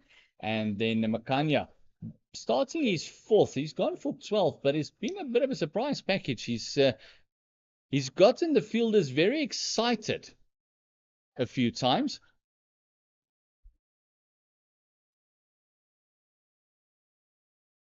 Still one slip, a gully. And it's changed in the field for van Staden as the angle changes to around the wicket by Makanya. You can see a sweeper out, about 20 off the fence. They also got their fine leg a little bit off the fence. And then they brought in their mid-wicket and then a very wide-ish mid-on for Sarel Erwin. And then they also got that deep point on the short boundary right on the rope. Junior Dala asking for the ball there. Looking into the sun, not easy. Oh, big appeal. Was that going down leg a little bit? Munsami might have given that away because he was moving down the leg side a little bit.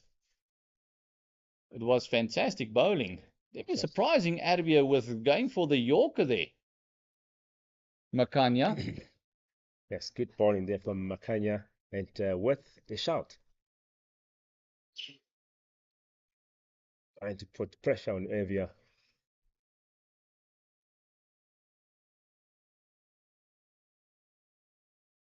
Again, trying it and straying way down leg side.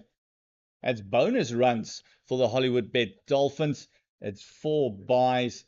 Takes their lead past the 50 mark to 53.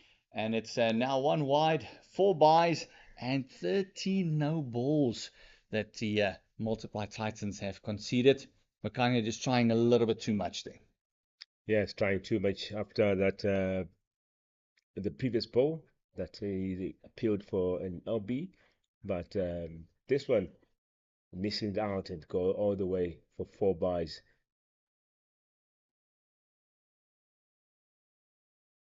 Much needed runs here for Dolphins. They'll take the runs. And also these small partnerships doing well for the Hollywoodbet Dolphins. This partnership is now on 35 runs. The lead is 53. And the overs remaining, as I said earlier, would be the question for the Hollywoodbet Dolphins. Only 27 remaining, but only about an hour and 7 minutes of scheduled play left, Owen. Don't think we're going to get all 27 in. 27 won't be possible to get through.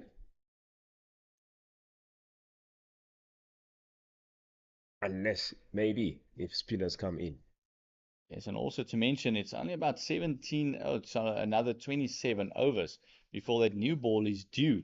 So I think they'll be running through today, and then as soon as that new ball is available tomorrow morning, they'll try and do some damage. But they would love to get Sarel Erwi's wicket here before the close of play. He's been the mainstay for the Hollywoodbet Dolphins. Oh. Everyone very excited there. Sarel Erwi in complete control of that shot. Moves on to 60. 170 for loss of 5.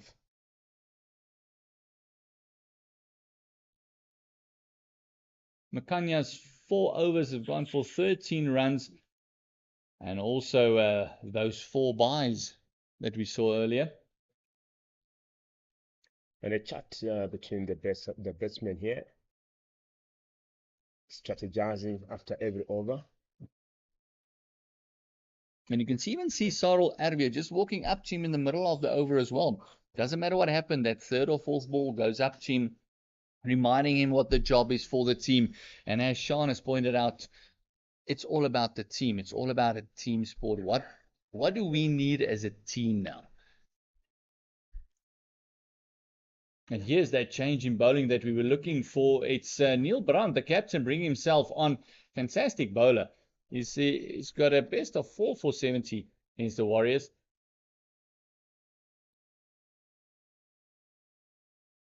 And he's at left arm spin. He's going to turn it into Sarel Erwi.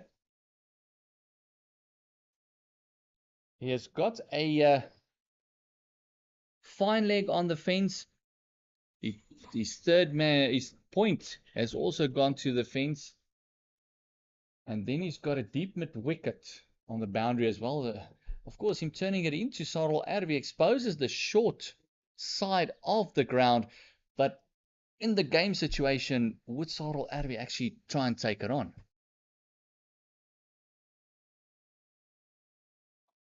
Oh, nearly played around that one. Not the most controlled shot that Sarel Erwi has played there. Yeah, great start here to the captain, and he's particular about his fielders' positions. He wants to get that wicket.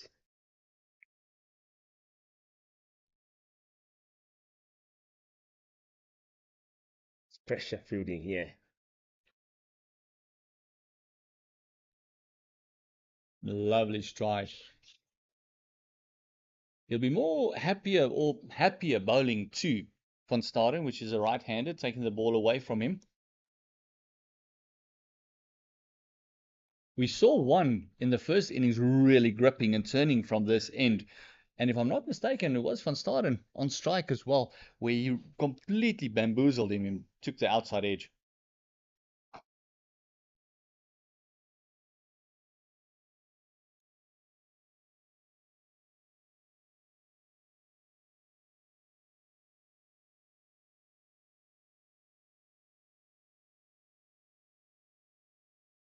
I think at this point, Titans trying to Oh, push in as much overs as possible here. fantastic bowling there. Great start for Neil Brandt. He's only went for the solitary single. That was an incomplete control played by Sarel Erwee. The pace of the ball will be key for the spinners. Makanya's going to start his 5th over. That's with a lead of 55 here, 171 on the board. A chat between the batsman and the umpire here, reminding them they need to get going. Yes.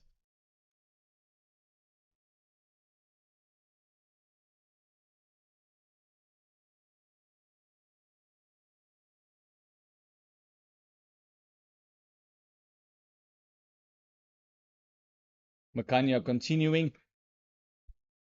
Still, keeper standing up makes life very difficult for the batters. You can't play around in the crease. Got to make sure that your foot is firmly behind the line. Munsam has already tried to take off one, or tried one stumping from Makanya. That was onto Van Staden. Erwee facing up now.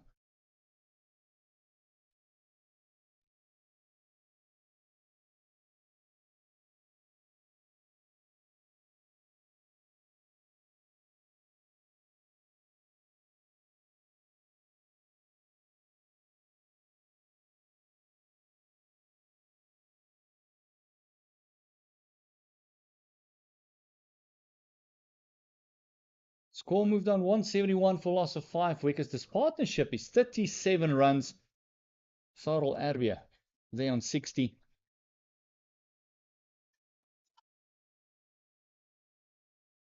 Defensive, but not completely in the middle of the bat, just getting the inside part of the bat there, Owen.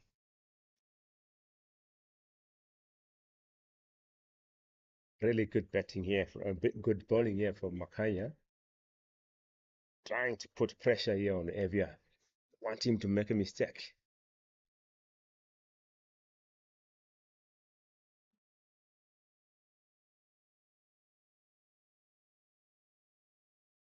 That was firmly pushed by Sarel Erwee. He's in control of his innings here. Very nicely. Want to stick there till the end of the day. I think that's the conversation here between these two. Let's stick around. Into that final hour now, exactly 5 o'clock at Supersport Park. Oh, big shot, and given! That is the wicket they wanted. Makanya. And Sarel Erwee can't believe it, looking at the umpire, asking him what was that hitting? Sarel Erwee in complete disbelief, but he has to go, and that is the wicket. That is the one that the Titans wanted, and the Dolphins did not want to lose. Yes, big wicket here, and you can see from the celebration here, a breakthrough by Makanya, and Sarel really disappointed here. He knows he has been doing well. He wanted to stick around there and put runs on the board till the end of the day, but unfortunately gone. 60 ends that partnership, and Porteous comes out to join Van Staden, and the Hollywoodbets Dolphins in big trouble now, as the mainstay Sarel Erwee and the most experienced batter is adjudged LBW. Momentum multiplied. Titans feel that the momentum has completely swung their way with that one wicket.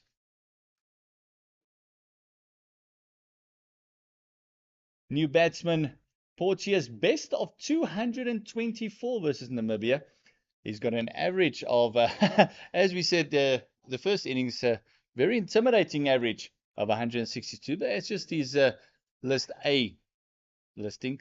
His average at this point in stage in the 4-day domestic setup has been about 33. He definitely lifted it up a bit with a brilliant 57 that he scored of 122 in the first innings. And these two at the crease now, Van Staden and Porteous, was part of that huge fight back that the Hollywood Dolphins had in their first innings. But now it's not about fighting back. Now it's about surviving. Yes, surviving is the thing at this point, and definitely Titans won't give them much time. They want to pounce on him before he settles down at the crease here.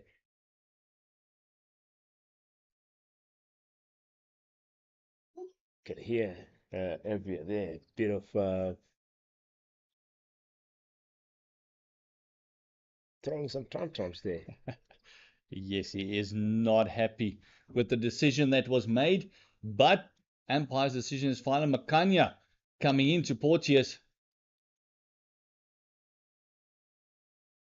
And every single ball, everyone will get excited now. This is now where everything will happen. Momentum multiply Titans need 4 more wickets. 55 is the lead. And the sooner they can wrap it up, Owen, the smaller the chase will be. Definitely, the smaller the chase will be. And that's 171 runs on the board, 6 wickets down after 56 overs. 24 overs left for the day. And as I said earlier, that would be the number that they want to tick off, is those overs left for the day. We're in the last hour of play, about 55 minutes left. That will give you about 15, 16 with Neil Brandt bowling. Might even give you 1 or 2 more.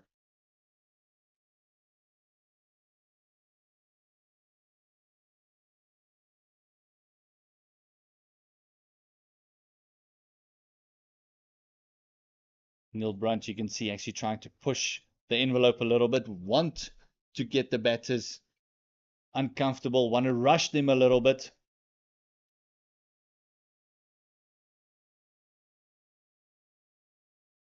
Lovely stride by Van Staden.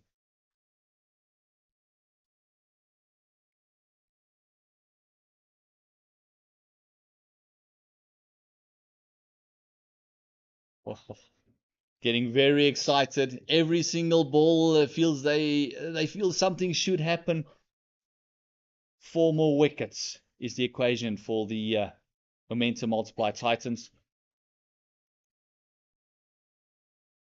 Survival and 24 overs for the day is the equation for the Hollywoodbet Dolphins.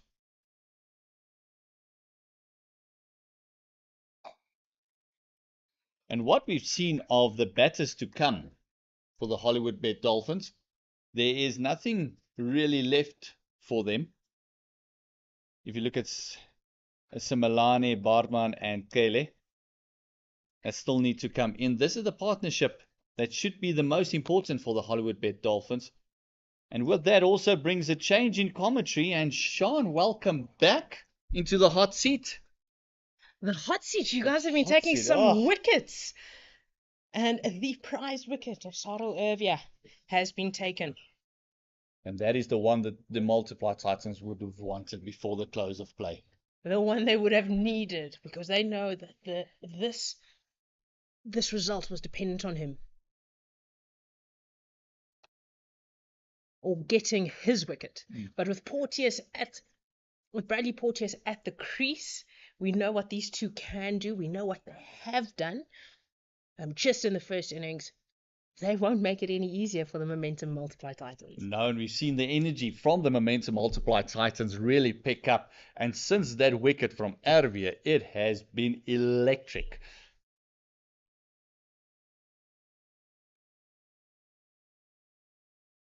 Every single ball getting a reaction. It's almost like the pitch is doing something different with every ball, although it's just up and down, going down straight. Van Staden and Porteous has got a huge job on their shoulders to do. They've been in this situation before, and the Dolphins will be saying to themselves, they can do it again. The real question is, will they?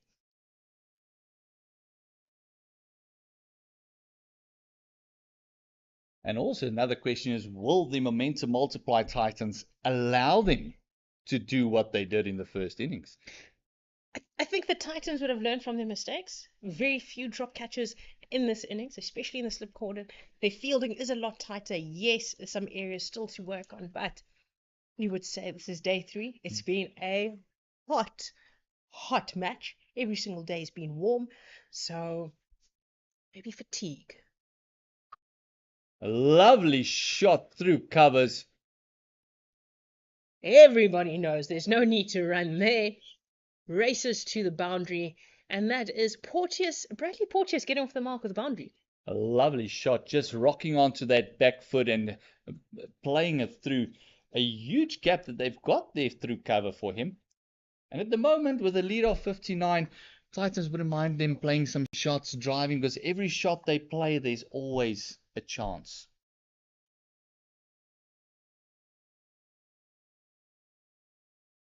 And they're willing. They are, I would say, goading the batters into playing, saying, "Look, we're going to bowl at you. It is medium pace. You can't use your crease, or or if you're going to go down the track, just know that Unsami is riding the high of the ton he scored earlier." So they're saying, right, we want a result. We want to go into this knowing we don't have to bowl for too long tomorrow. Oh, stifled appeal. That one will just go over the stumps a little bit, just a little bit high. And as we mentioned earlier, they did it in the first innings, a big partnership. Slate van Staden scoring his career best of a 70. Porteous scored 57. Together, they faced 224 balls. But the situation has changed a little. They would love for them to do it again, but now the equation is, what is left after them? The batters after them have struggled a little bit. The Titans are on top. The new ball still looming early tomorrow morning as well. This will be the question. The key now for these two is almost to block it out. Play for the draw. Play it. Just save the match. Just play for the draw. Play a bit of Lego. And if the Titans can break this partnership early, they know that a result is looming. But as cricket goes, you don't count your chickens before they hatch. But as Neil Brandt, you got to look into the future a little bit. You got to look at tomorrow and what would we be comfortable chasing batting last on the deck. Although the deck has improved quite a lot, there is 1 or 2 demons still in it. Lovely sweep past the umpire, past square leg. 4 runs, 176 for 6. As simple as you like. Make that look so simple. It's like, oh, Bradley Porteous is, I would say, his second runs off the bat. 2 fours. What pressure? There's Pressure? There's no pressure out here. He's making this look simple. And Neil Brandt having to, we'll say, adjust his line a little bit. Yes, he's going for the big jagging turn, but if it's anything outside leg, you do know there's no LBW there. Yes, and these batters showed in the first innings, they love rocking onto that back foot. So anything slightly short, they would love just to rock back and play for the one. And Porteous, whoa, he has gotten off to a bit of a start, 2 boundaries. And he's racing away. There's that slower one through the air with that quick arm action. Neil Brandt will do well just to keep the batters honest. Lovely shot through the covers. Van Staden, 4 runs. Van Staden knowing that he just got it in between, dissected the short extra cover, the cover fielder, dissected them perfectly, straight through the gap. Slate van Staden working hard here. Wie was die fielder als het Brewers? Right. And that brings us to the end of the 59th over and drinks. The Hollywoodbets Dolphins are at 185 for 6 with a lead of 69. Yes, and it wasn't Brevis there fielding. I just had to make sure from the tech support there, the old eyes, not seeing that far anymore. It was Kleinfeld that nearly made a fantastic stop there. But what a good shot by Van Staden. And as I said earlier, what pressure. Still driving, lovely shot, still getting the scoreboard ticking. That dreaded 69 on at the moment. 185 for 6. And as I said earlier, effectively 69 for 6. 69 for 6. Not the not the scenario that the Dolphins would have wanted, but they still can. With these two at the crease, they still can save this match. They really can. They've done it before, put up a mammoth partnership, and it looks like it's building up again. Just hope that Bradley Porteous can, I would say, if he's going to do that, keep his defense tight, and anything loose, just latch onto it as quickly as possible, because that is one way you stay in there. You don't stay in there by only defending. You have to make sure that you keep scoring runs. Yes, we said earlier that they should block it out, but that, of course, is only with the attacking nature that the Multiply Titans have bowled at them. Very straight, very at them. Make sure the defense is there, make sure shape is there, but they do give you that one ball and over that you feel you can put away. And that is something that you were alluding to, is get that one away, get the pressure off a little bit, and just try and put some pressure back on the Momentum Multiply Titans. But this comes back to my question earlier. What would Neil Brandt be happy chasing tomorrow? I think with the lineup he has, anything under 200 runs, because at this moment it doesn't look likely. It doesn't look like the Hollywoodbets Dolphins will get to 200, will get a lead of 200 at the moment, unless these two dig their heels in and say, all right, we're going to bring this match back. But only time will tell. There have been mistakes. There is fatigue setting in. Both the batters, the fielders, and the bowlers. This is now a test of character, a test of their determination, their grit. Can they get through this? That is what the conversation will be, because they're going to be tired. They are dehydrated. It is going to be tough. Yes, and it's still a very long day, because scheduled play is up till 6 o'clock tonight, another 45 minutes. Scheduled of 21 overs still to be bowled. With Neil Brandt operating, they'll get close to it. I think another 15 overs or so for these two to survive, and for the Momentum Multiply Titans to pick up that one more wicket. I think one more wicket will feel that job's done. They'll be very happy. As we saw in every morning start, there's been early wickets. There's been that first ballers. There has been, but you can never, ever, I would say, count out the grit of a South African batter, and especially a South African lower order batter. To save a match, if it means you have to block it out, they can get there. Yes, and as we said in the first innings, all lower order batters, the bowlers, they feel they should be batting in the top 6. Always consider themselves a bit of a batsman. Lead of 69, 185 for loss of 6 wickets. Busy with the 60th over.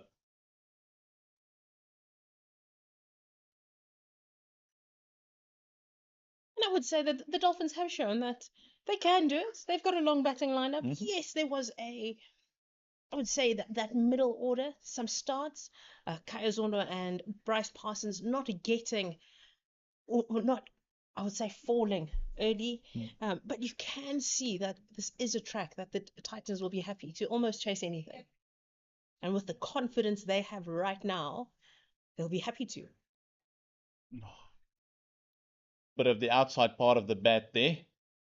And that's Porteous is pushing a little bit hard to Makanya there.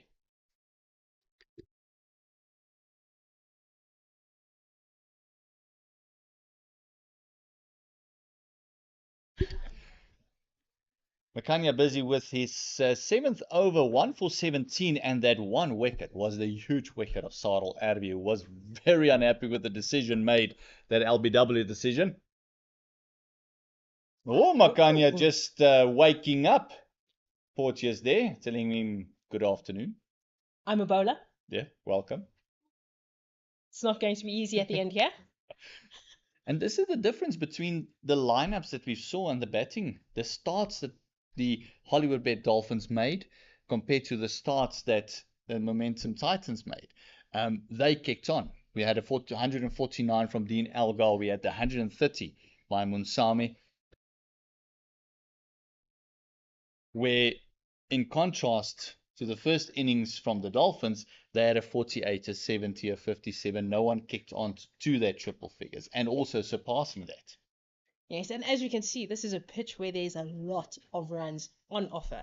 So the Dolphins will be crewing in this in this situation to say we aren't kicking on. We aren't making use of what's on offer.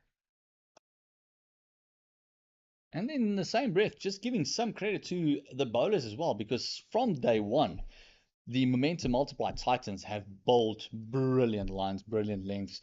That first session by Junior Dala, when he came in as a first change bowler, he built some really pressure. And from the first over, things was happening in his end. We had Brett bowling brilliantly, he took his fiver. Klamani opening spell was fantastic. And we saw today as well with Taro Arvia there. He was going at him still. That's been now a 3-day process for the two. And I think that is where the difference have come in. The patience in the bowling and the plans have been better executed by the Titans, according to the compared to what the Dolphins did. And also those two batters kicking on for those big scores, that makes a huge difference. It does. And here you can see, playing at home does have its advantages. You know the conditions, you know what's expected. You also have that confidence boost to say we want to do well at home in front of. I mean, it's a little bit sparse today compared to over the weekend, but in front of our supporters. So that does work. That does work to the advantage of the Titans. And yes, Neil Brunt coming over the wicket now, that left arm over, trying to cut down the angle a little bit with Porteous. And Porteous sweeping that ball, and it just looked like it came off a pad or a glove, going behind the keeper. The bat pad in place. They also got a very fine leg standing inside the circle. It's almost a backstop. I think it's for that sweep, just getting the top edge, maybe with that invariable bounce that we've seen. Although the slower bowlers, the spinners, have not extracted that indefinite bounce like the seamers have. I think it's also just to do with the angle, right? If you get that fine edge, you want to keep it down to minimum runs, possibly none. And having that fielder so fine ensures that ball goes directly to him. Oh, Just missing that short leg fielder, and that's the end of the over 187 for 6. and the leaders rocked on to 71, and 19 overs left in the day. Another 40 minutes to play.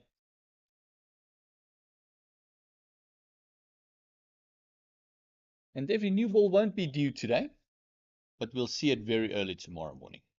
I think the Titans will be extremely happy with that because they will want to wrap this up as quickly as possible. And the Dolphins will be saying, right, we want to bowl for as long as possible because if anything, the Dolphins will be saying, especially with Van Staden and Porteous at the crease, block it out. Just block it out, just stay in there. And Van Staden just stamping his authority in this match.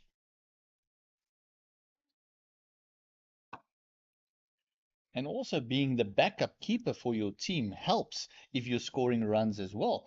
Because we saw that Ditole did not keep in the first innings, or today when they came back on the park, Van Staden was the stand-in keeper. So it always helps a team when your keepers are scoring runs. And that is a big positive, and you see it with the Proteas. You have Quinton de Kock, who is in incredible form. And Heinrich Klaassen just, I would say, just going from strength to strength. So you can almost bring parallels. Here you've got Titole, who is also in form, didn't perform in this match, but definitely there is talent. There is batting prowess. He knows what he wants to do. He looks very organized. He knows what he's trying to do.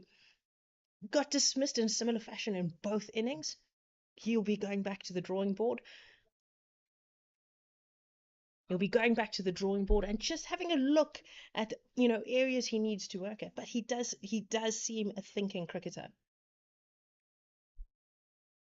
And also, he's got a wealth of experience around him. Opening up with Sarel Erwee with him, that will always help him. They can go back, have a cold one, discuss, what went wrong, what should I have done, what could we do differently, because the rotation in strike was much better in their second innings. And Makanya just continuing his work, just keeping everyone honest.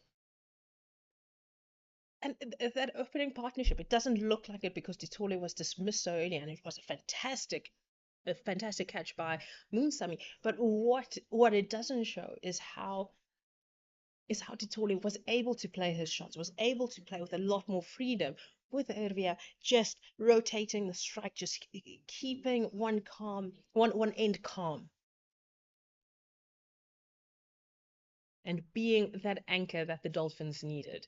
So it is a really good opening partnership. You have this young batter who's exciting, who wants to score runs, who plays an exciting brand of cricket, and just backed up with the wealth of experience of Erwee. And he showed it today. Definitely showed his experience today. And Makanya, that last ball just pitched up a little bit further, wanting them to drive. And thus far, Porteous has not been shying away. Lovely shot off the legs to Porteous. Porteous just not going to waste time. He wants to take the lead forward. He wants to take the game deep. As they say, just take the game deep, take it as long as possible. And that is what he is doing. He is saying, we are here. We're here to stay. And their defense looks good, looks very organized. They have a clear game plan. And now it's just about, is the concentration there to not only get through to the end of today, but also to start tomorrow? Fatigue will set in, right? Their recovery will be extremely important. And we do know sometimes you come back and you're more tired, the adrenaline wears off, and you have to start all over again. And if anything, at a deficit than where you left off the night before. And then also knowing that new ball is a couple of overs away, and there the technique will be tested very much so as well. A little bit of turn on offer there for Brunt and bounce. But these two, they did manage in the first innings, they did manage the new ball coming in very well to get the team through that patch of pressure, just to make sure, okay, right, they're going to bat overnight. So they have the skills. They have the skills, and now it's, can they execute the skills whilst tired? And also all that chatter around the bat. You can hear Munsame just urging every ball on and feeling that every ball is not out of the middle. Oh, lovely ripper there. That one gripped and turned a bit. And Brandt will be happy to see that. And Munsami would have told the batsman, did you see that, Mackie? Bit of a turner there, Van Staden. No, counter punch. Swept firmly. And simple, just played it well. Not a bad option to sweep, especially the line that Brunt is bowling. But it does bring the end to the over, 192 for 6, a lead of 76. And he will be very happy. If anything, Van Staden will be happy that, okay, did a little bit too much.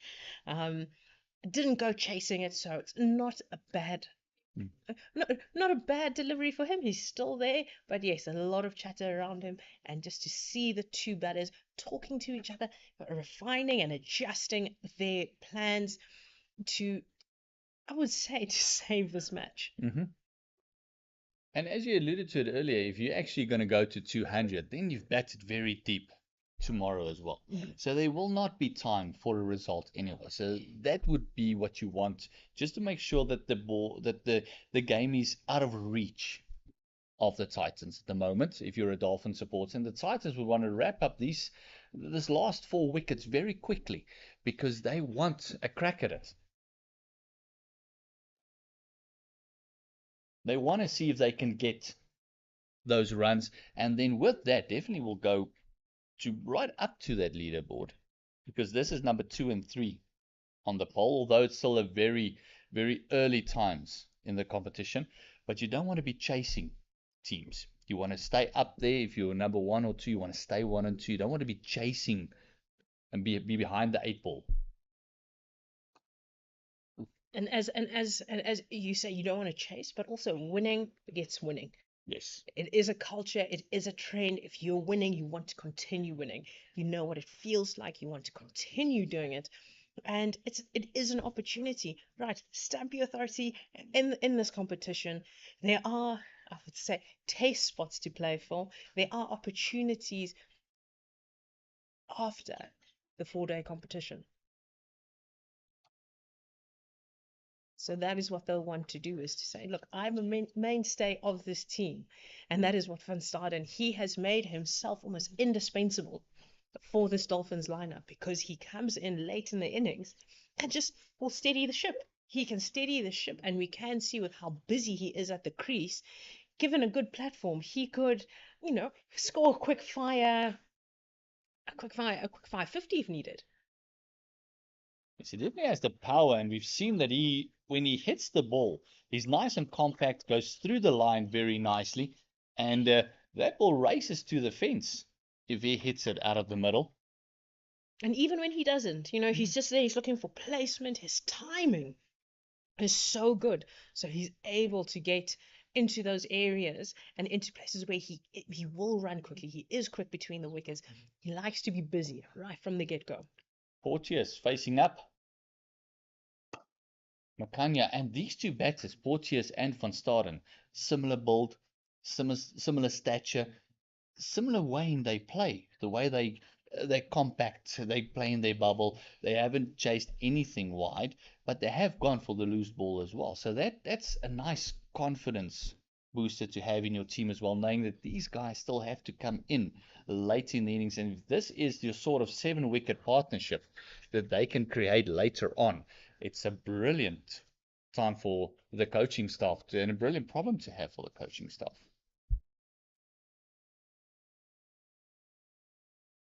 Played off the legs. And these two just looking, the scoreboard just keeps ticking. And that always helps as a batter because, there's no pressure. I don't have to search for anything. There's constant contact between bat and ball. As well as you said, like these two have now spent a lot of time together.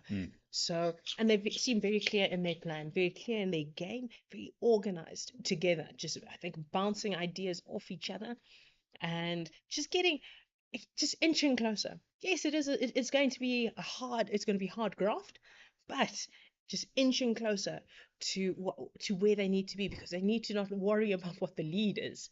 They need to say, right, we need to bat for X amount of minutes at a time. That is what they'll be saying to each other. Right, we need to bat for X amount of minutes. These are the balls we're going after. This is what we're defending. And kind of just keeping it as simple as that. 30 minutes of play left. Another lovely sweep there by Porteous this time round.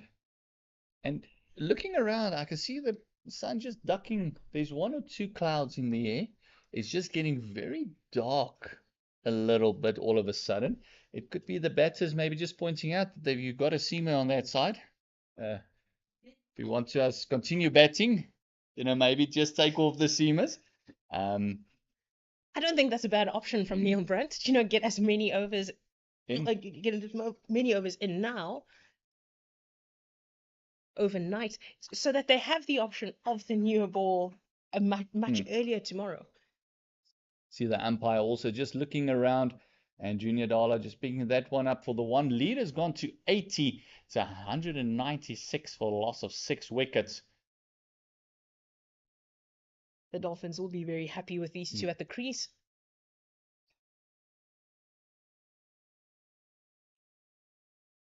Moving on to a partnership of 26. 17 for Porteous, 27 for Van Staden. There'll be no complaints here. The Dolphins will be very happy with this. And I would say that the cricket diehards will also be excited to see this match go right down to the wire on the last day. So you want these two to bat for as long as possible. Force the Titans to chase, I would say, a gettable target, but nothing too easy that it will end this day before lunch tomorrow. Give them maybe a false sense of supremacy in the match. 3 or 4 quick wickets. Who knows? Maybe Brevis doesn't come off again, or this time they get Elgar in the first or second over. And those little things is what changes matchups. And you can see everyone just looking around. Umpires just coming together. The light meter is on the field. The umpires are going to have a check.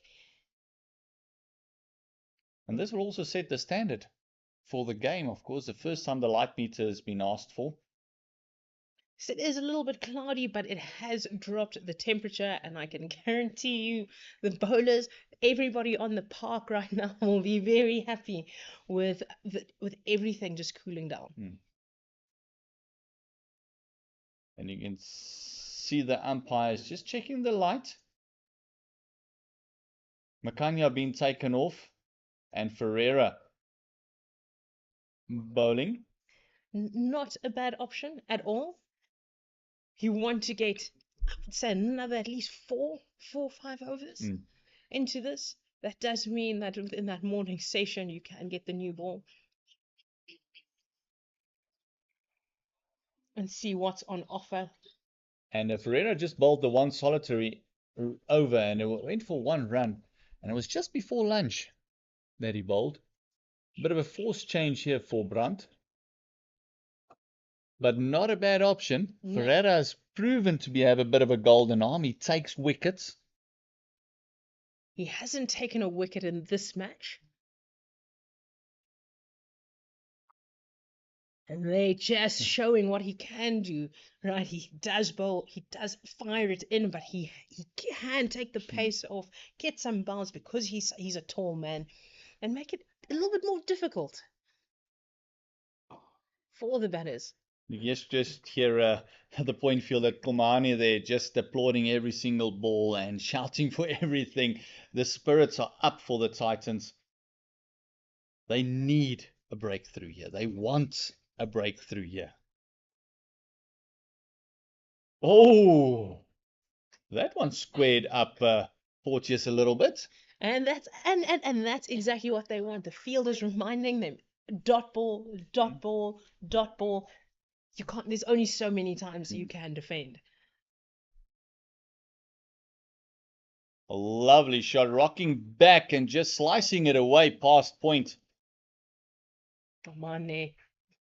Making the chase look simple. Right, getting it on the boundary. And 3 runs. 3 valuable runs. Fantastic running between the two. It's 200 up for the Hollywoodbet Dolphins, 200 for 6. And the partnership to move on to 29, 27 for Van Staden, 20 to Porteous, and the lead is 84. Genuinely not a bad option. 2 spinners, get as many overs in. Light is a factor. That is something they'll be very, very aware of. So, Brent will be thinking, if we can bowl and just keep them as quiet as possible in this period, save the legs, protect your fast bowlers, have them as fresh as possible for tomorrow morning. Yes. Right? With the new ball, give them as much time as they need. Titans still well in control of this match, but if they lose, I would say, the grip, the stronghold they have, especially with this partnership growing, could turn into a different result for them. And that's why he's changed the angle to over the wicket. He just wants that short leg to come into play. Bowling a little bit back of a length. Getting the ball just to pop up using his height well. Also, there is spin on offer for him. We have seen there is spin on offer. So just, dart one every now and again and then just slow one up. Just slow it up. With his arm speed, you can't really tell what's going to come out. With his action as well, being almost an over the head sort of action, it will be very difficult to read out of the hand as well. When he's a bit seam up, when he's pushing it across, when he's going for that big turn. So batters have to be very wary when it comes to Neil Brandt.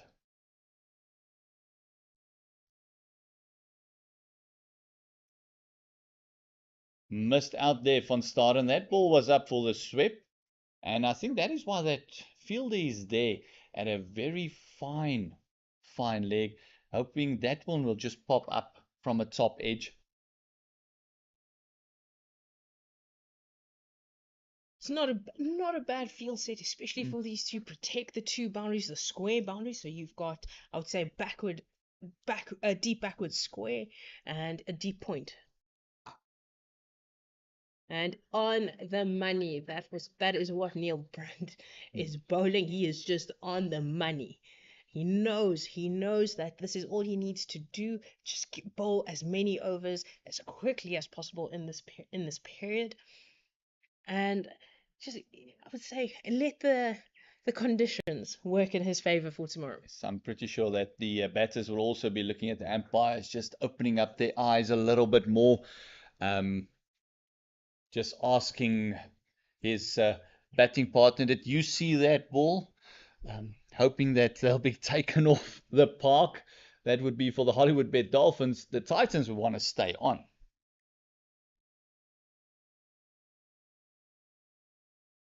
Oh, that one died on the deck. That one, no bounce there, but well adjusted. This is where you can see that Bradley Porteous is watching the ball from the hand onto the bat. Oh, that could have ended up very badly. You can see Ferreira just on his haunches there. He knows that was a well-planned ball.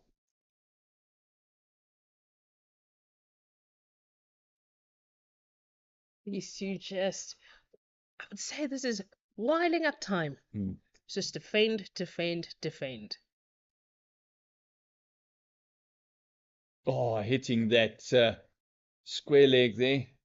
They do say the debutant or the newbie of the team, they go under the lid. I'm glad I missed that one.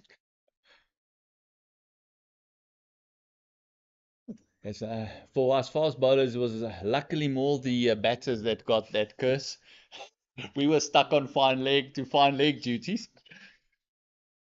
It's not a bad option, especially with somebody who can hit the ball as hard as Bradley Porteous. Oh, well steered down to a vacant third man. And you get 2 for that, but that is a good shot. All the same, just guiding it past Dean Elgar. Clearly well in control of this innings. It's Bradley Porteous and Slade van Staden. It's the end of the 68th over. 203 for 6. 19 minutes left of scheduled play. 12 overs remaining. And still 12 overs to go before the new ball can be taken. And as you said earlier, you want them to actually bowl as many overs as possible. Get the overs going. Get the game in your favor, because we've seen in the morning sessions those first 2 wickets have almost been a given every start of the day so far. Ooh. Well, they found the length where it's not bouncing. They found the length. The spinners have found it, and they are targeting that area.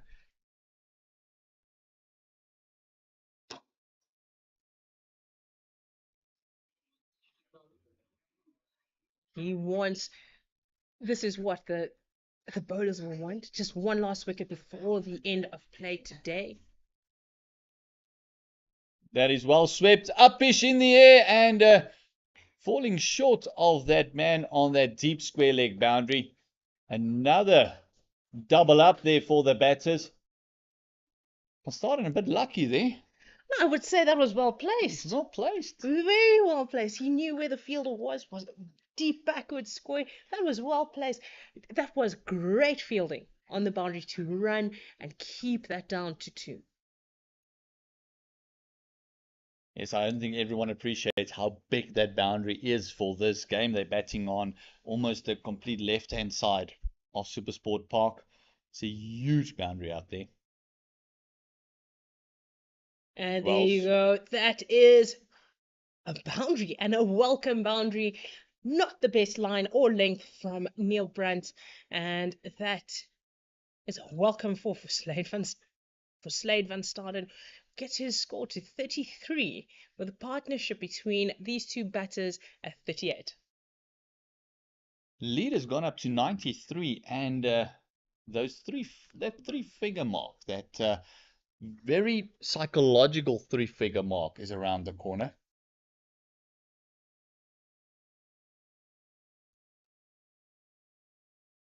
Going a little bit harder at that one, and you could see that Brandt was not happy with his fielder there at that short fine leg. It was almost like he was caught sleeping a little bit. Fielder pointing out that it was miles away from me. Guys, come on, don't be like that.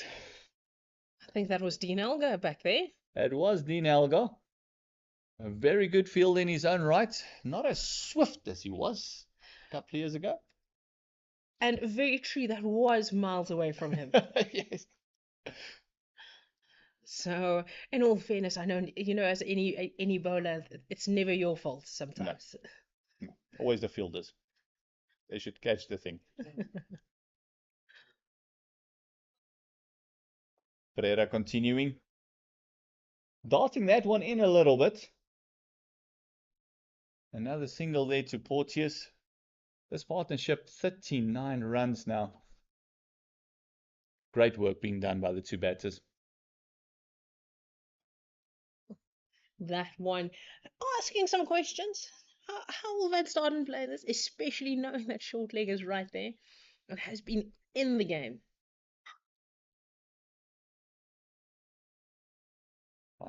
And Ferreira just happy to keep it there, keep that length going, bowl attacking line, forcing Van Staden maybe to play a false shot. Like that, but uppishly driven there. Big part of the ground. Will they turn for a third? Take the arm on? No need to. That was a good chase there. And some good running, right? Even though it was in the air, still 2 runs to Van Staden. Oh, there's no pressure. Oh, outside edge found.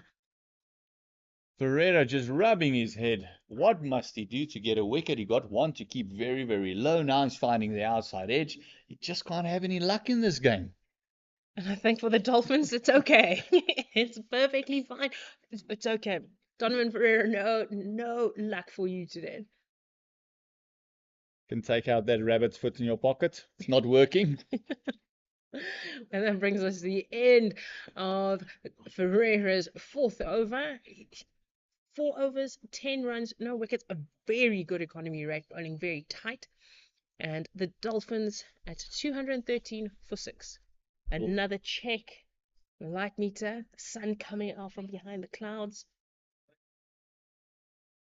And play will continue. We will hopefully get a full day's play today. There's another 14 minutes left. And that sun is just ducked away from the cloud a little bit. Cloud is just moving away. You can actually see the sun just coming out a bit more. Well, this would be a big welcome for the Titans. This means they can get the full allotted time to bowl as many overs as possible. They won't bowl the full 10 in the time that's remaining today.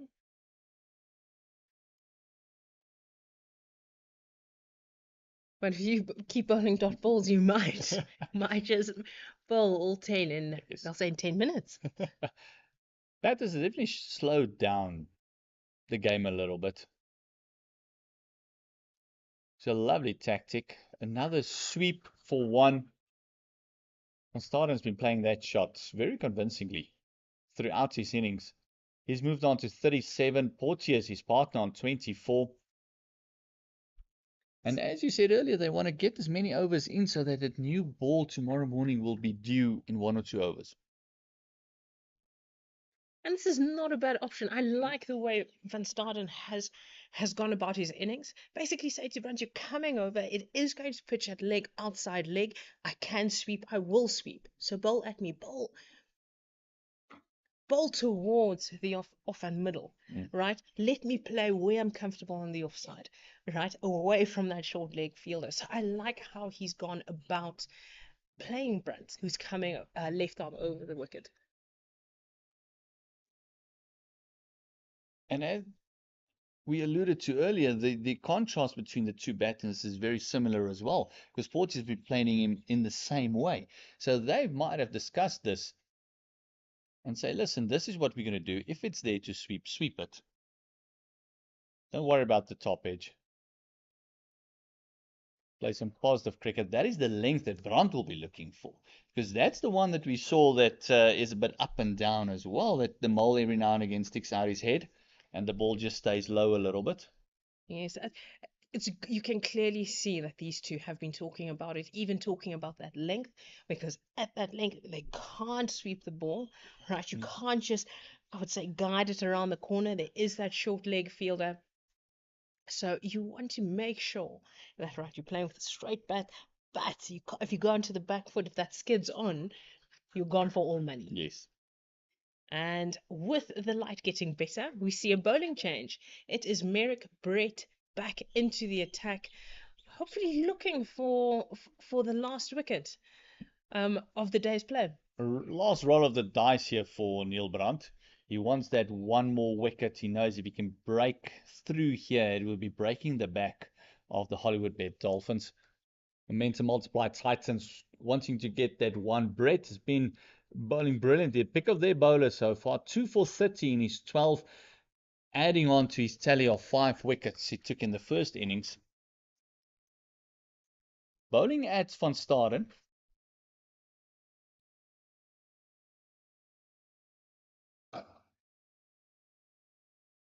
And not a bad option here. Just Van Staden just using the pace, not pushing too hard at it.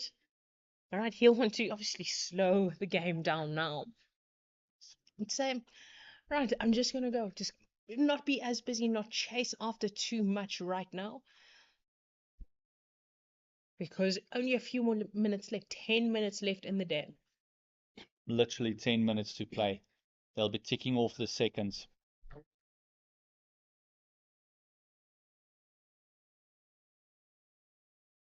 And that was the trademark of these two batting together in that first innings as well, is the leaving outside off. They left Brett very well. They left Junior Dala very well. Komane they left very well. So the leaving outside off is very good. So the multiply Titans need to be very careful not to bowl too wide, because you might be wasting a few deliveries at them. You want to go at them, attack for this last 10 minutes as much as you possibly can, because you want that breakthrough. And for the Hollywoodbets Dolphins, they want these two to keep leaving and keep carrying on for the day.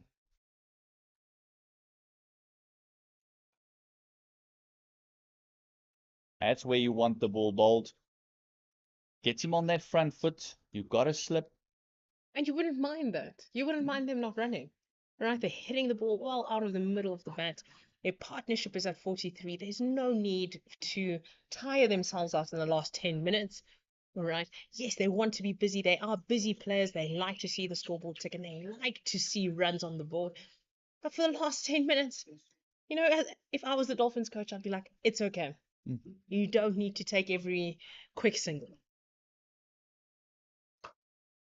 That one just died a little bit as well. And you can hear just getting the bottom part of the bat.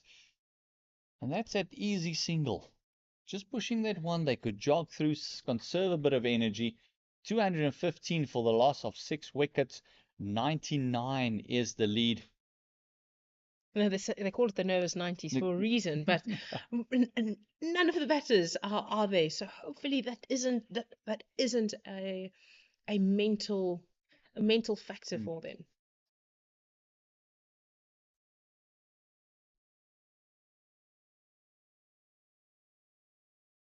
So compact, lovely in defense. Just making it look simple. Effort of the bowler coming in, running in hard, bending his back. And it's so beautiful to see a batter just stand there, just defends it, makes it look simple. Let the ball come at him. I do know some fast bowlers that it would irritate. Only some. I'm being nice. I'm being kind. Okay, I'm being kind. It's the end of the day. It's been a long, long day.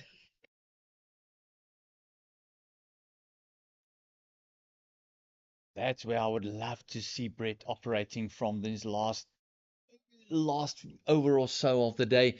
Get it up there as much as you possibly can. If they hit you past the bowler, no problem. If you hit it over your head, not an issue. I just want him to get it right up there. Light meter coming out again. And the Clouds have not played along with the plans of the Momentum Multiply Titans. Definitely are hearing the prayers for the Hollywoodbet Dolphins. And they would be happy. Mm. They would be happy, right? Neil Brunt is very happy to say, "No, it's okay. We'll put a spinner back on." Right? He's bringing himself back on. And if this continues with the Clouds, you'll see Donovan Ferrer potentially bowl one or two more. It's only 7 minutes left in the day.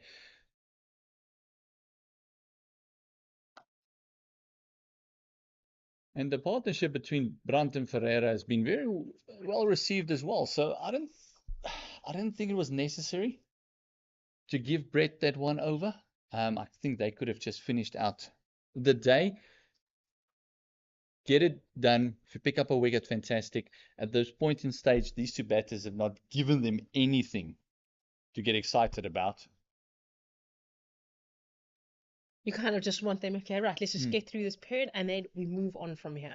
And that brings the lead with that previous single to 100. These two have done well with the partnership of 45. So they are taking, in my opinion, they are the performers. They have epitomized what are called batting in partnerships. These two. They have a good understanding of each other and know what they need to do for the Dolphins. Another good sweep there. 40th this time round. Happy to sweep, and except for that one top edge, that was far away from the field. As I said earlier, nothing to get excited about in the field. They're giving you nothing. They're not giving you chances, although you can hear the field umming and eyeing at every single ball.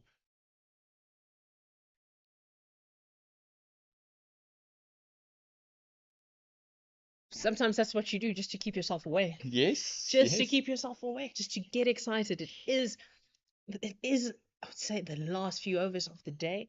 You want to make sure, right, let's goad the batters into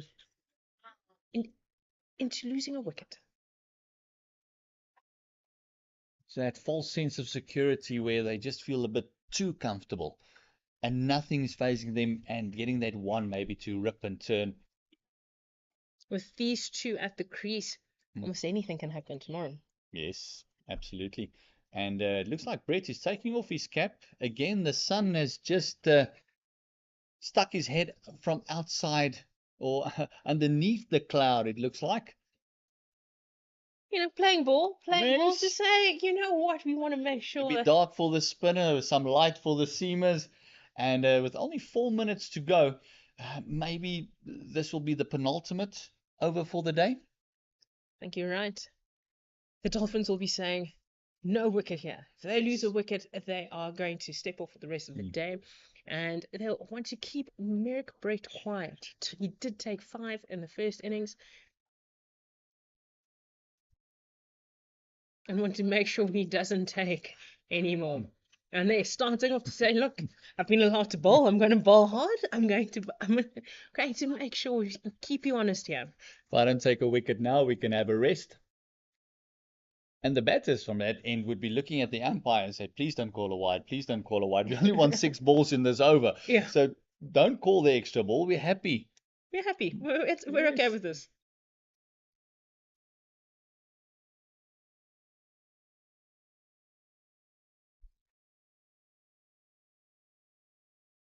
Oh, just straying onto the legs. Lovely shot, clipped away for 4.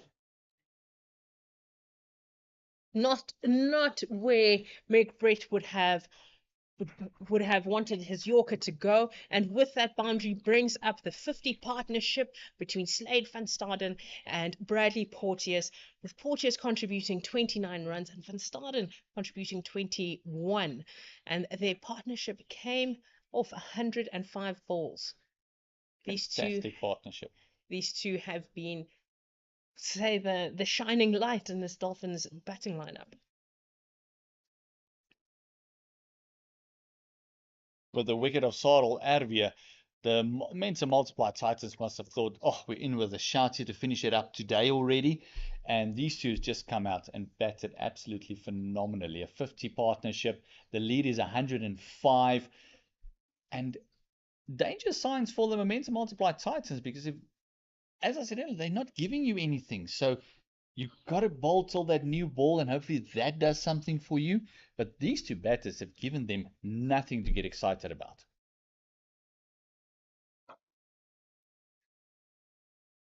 No need for that. And as we say, nearing the end of the day, Merck Brett running, jogging to the top of his mark, wanting to get in. Probably Neil Brunt saying, we want another over. Finish this one as quickly as possible. We want another one. We saw Tumane just stretching his back there a little bit. He might have a burst 1 over, see what he can do. Say that's what a clever captain would do. Mm-hmm.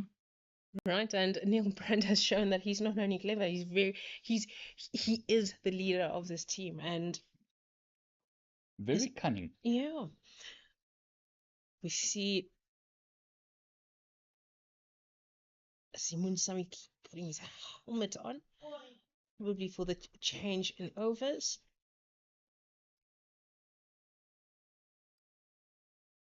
Right, there And he is. Quick change for the Titans. They want to get 1 more over in. Are they going to do it? 1 minute left as soon as the over starts. Oh, and look at that. We are probably going to have another over. The fielding side is ready. That is fantastic work by Neil Brandt and his troops. Brilliant work. Making sure, right, we're ready. We're ready for the next over. Even if the batters aren't ready, we are. Oh, Palakar even has to run to his mark. The little jog there. This will be the last over for scheduled play today. Falling only 5 overs short. Fantastic work by Neil Brandt and his troops.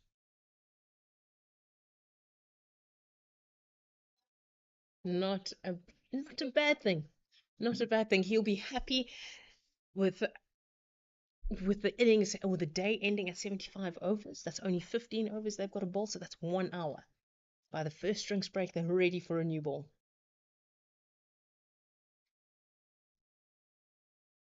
Oh, nearly went around his legs there. That would have been very, very sad. Think, was there an edge on that one? The reactions shown that there was something there close to the stumps, off the glove. Van Staden, 4 balls to survive. Changing field, coming into a leg slip, just putting that little bit more pressure onto Van Staden, who's on 39. 4 balls to survive for the day. He'll be saying to himself, right, when he walks away, he walks back into that pocket, he'll be like, right, let's get this over and done with. The quicker he's ready, the quicker the over ends. Another sweep going fine. Utkamani cuts it off. Fantastic effort in the field. What a piece of fielding at the end of the day. That is what you call putting your body on the line for the team. Right? Making sure every run counts. They do realize that this partnership is building. You don't want to give them any unnecessary boundaries. Just keep it as quiet as possible. Fantastic fielding. That's from a fast bowler who's definitely put in the long yards today as well. In this innings alone has bowled 15 overs. Last ball of the day. Neil Brown changing the angle, just coming around the wicket to Van Staden, who's on 41. Might be a bit of a floater. A lovely sweep. And what a way to end up the day. Van Staden goes to 42. The lead is 108, 224 for the loss of 6 wickets. And these two batters will get a huge ovation as they approach the cloaks, because they have done a fantastic job for their captain and the management staff. Yes, a great job for the Dolphins. They have managed to take this lead from what was just over 50 to 108. The Dolphins will be very excited, especially with these two at the crease. They know that there will be that all-important partnership at the back end, right? Will either steady the ship or take what would be normally an imposing total if the top order do their work and take it even further. But yes, that brings the Dolphins total to 224, with going into day 4 with a lead of 108. A fantastic partnership with Staden has shown what he can do, right? Doesn't have too many first-class innings, but is showing his role and the importance of him in this Dolphins side by scoring 42, backing up his first innings 70. Looking forward to what these two will produce tomorrow. It's going to be an exciting day of play tomorrow. For the Hollywoodbet Dolphins, it'll be all about surviving and batting as long as they possibly can to make sure that the game is taken away from the Titans. And then the multiplier Titans will want to make sure that those couple of wickets, those 4 wickets that they need, come in quick time. Yes, that will be the plan. And I think almost any result is possible tomorrow. Absolutely. Mainly just the Dolphins getting the save, unless they come with a fantastic bowling performance. But the Titans will still be in the driving seat. The Dolphins don't have too many wickets in hand, and they will want to take this as deep as possible. And join us tomorrow morning again. Remember to like and subscribe to the YouTube channel and to the Facebook of CSA. Sean and our partner in crime. It was fun having you guys. Thank you very, very much. See you tomorrow. Yes, we'll see you tomorrow. And we hope to see you here at Supersport Park for the match between the Hollywoodbets Dolphins and the home team, the Momentum Multiply Titans.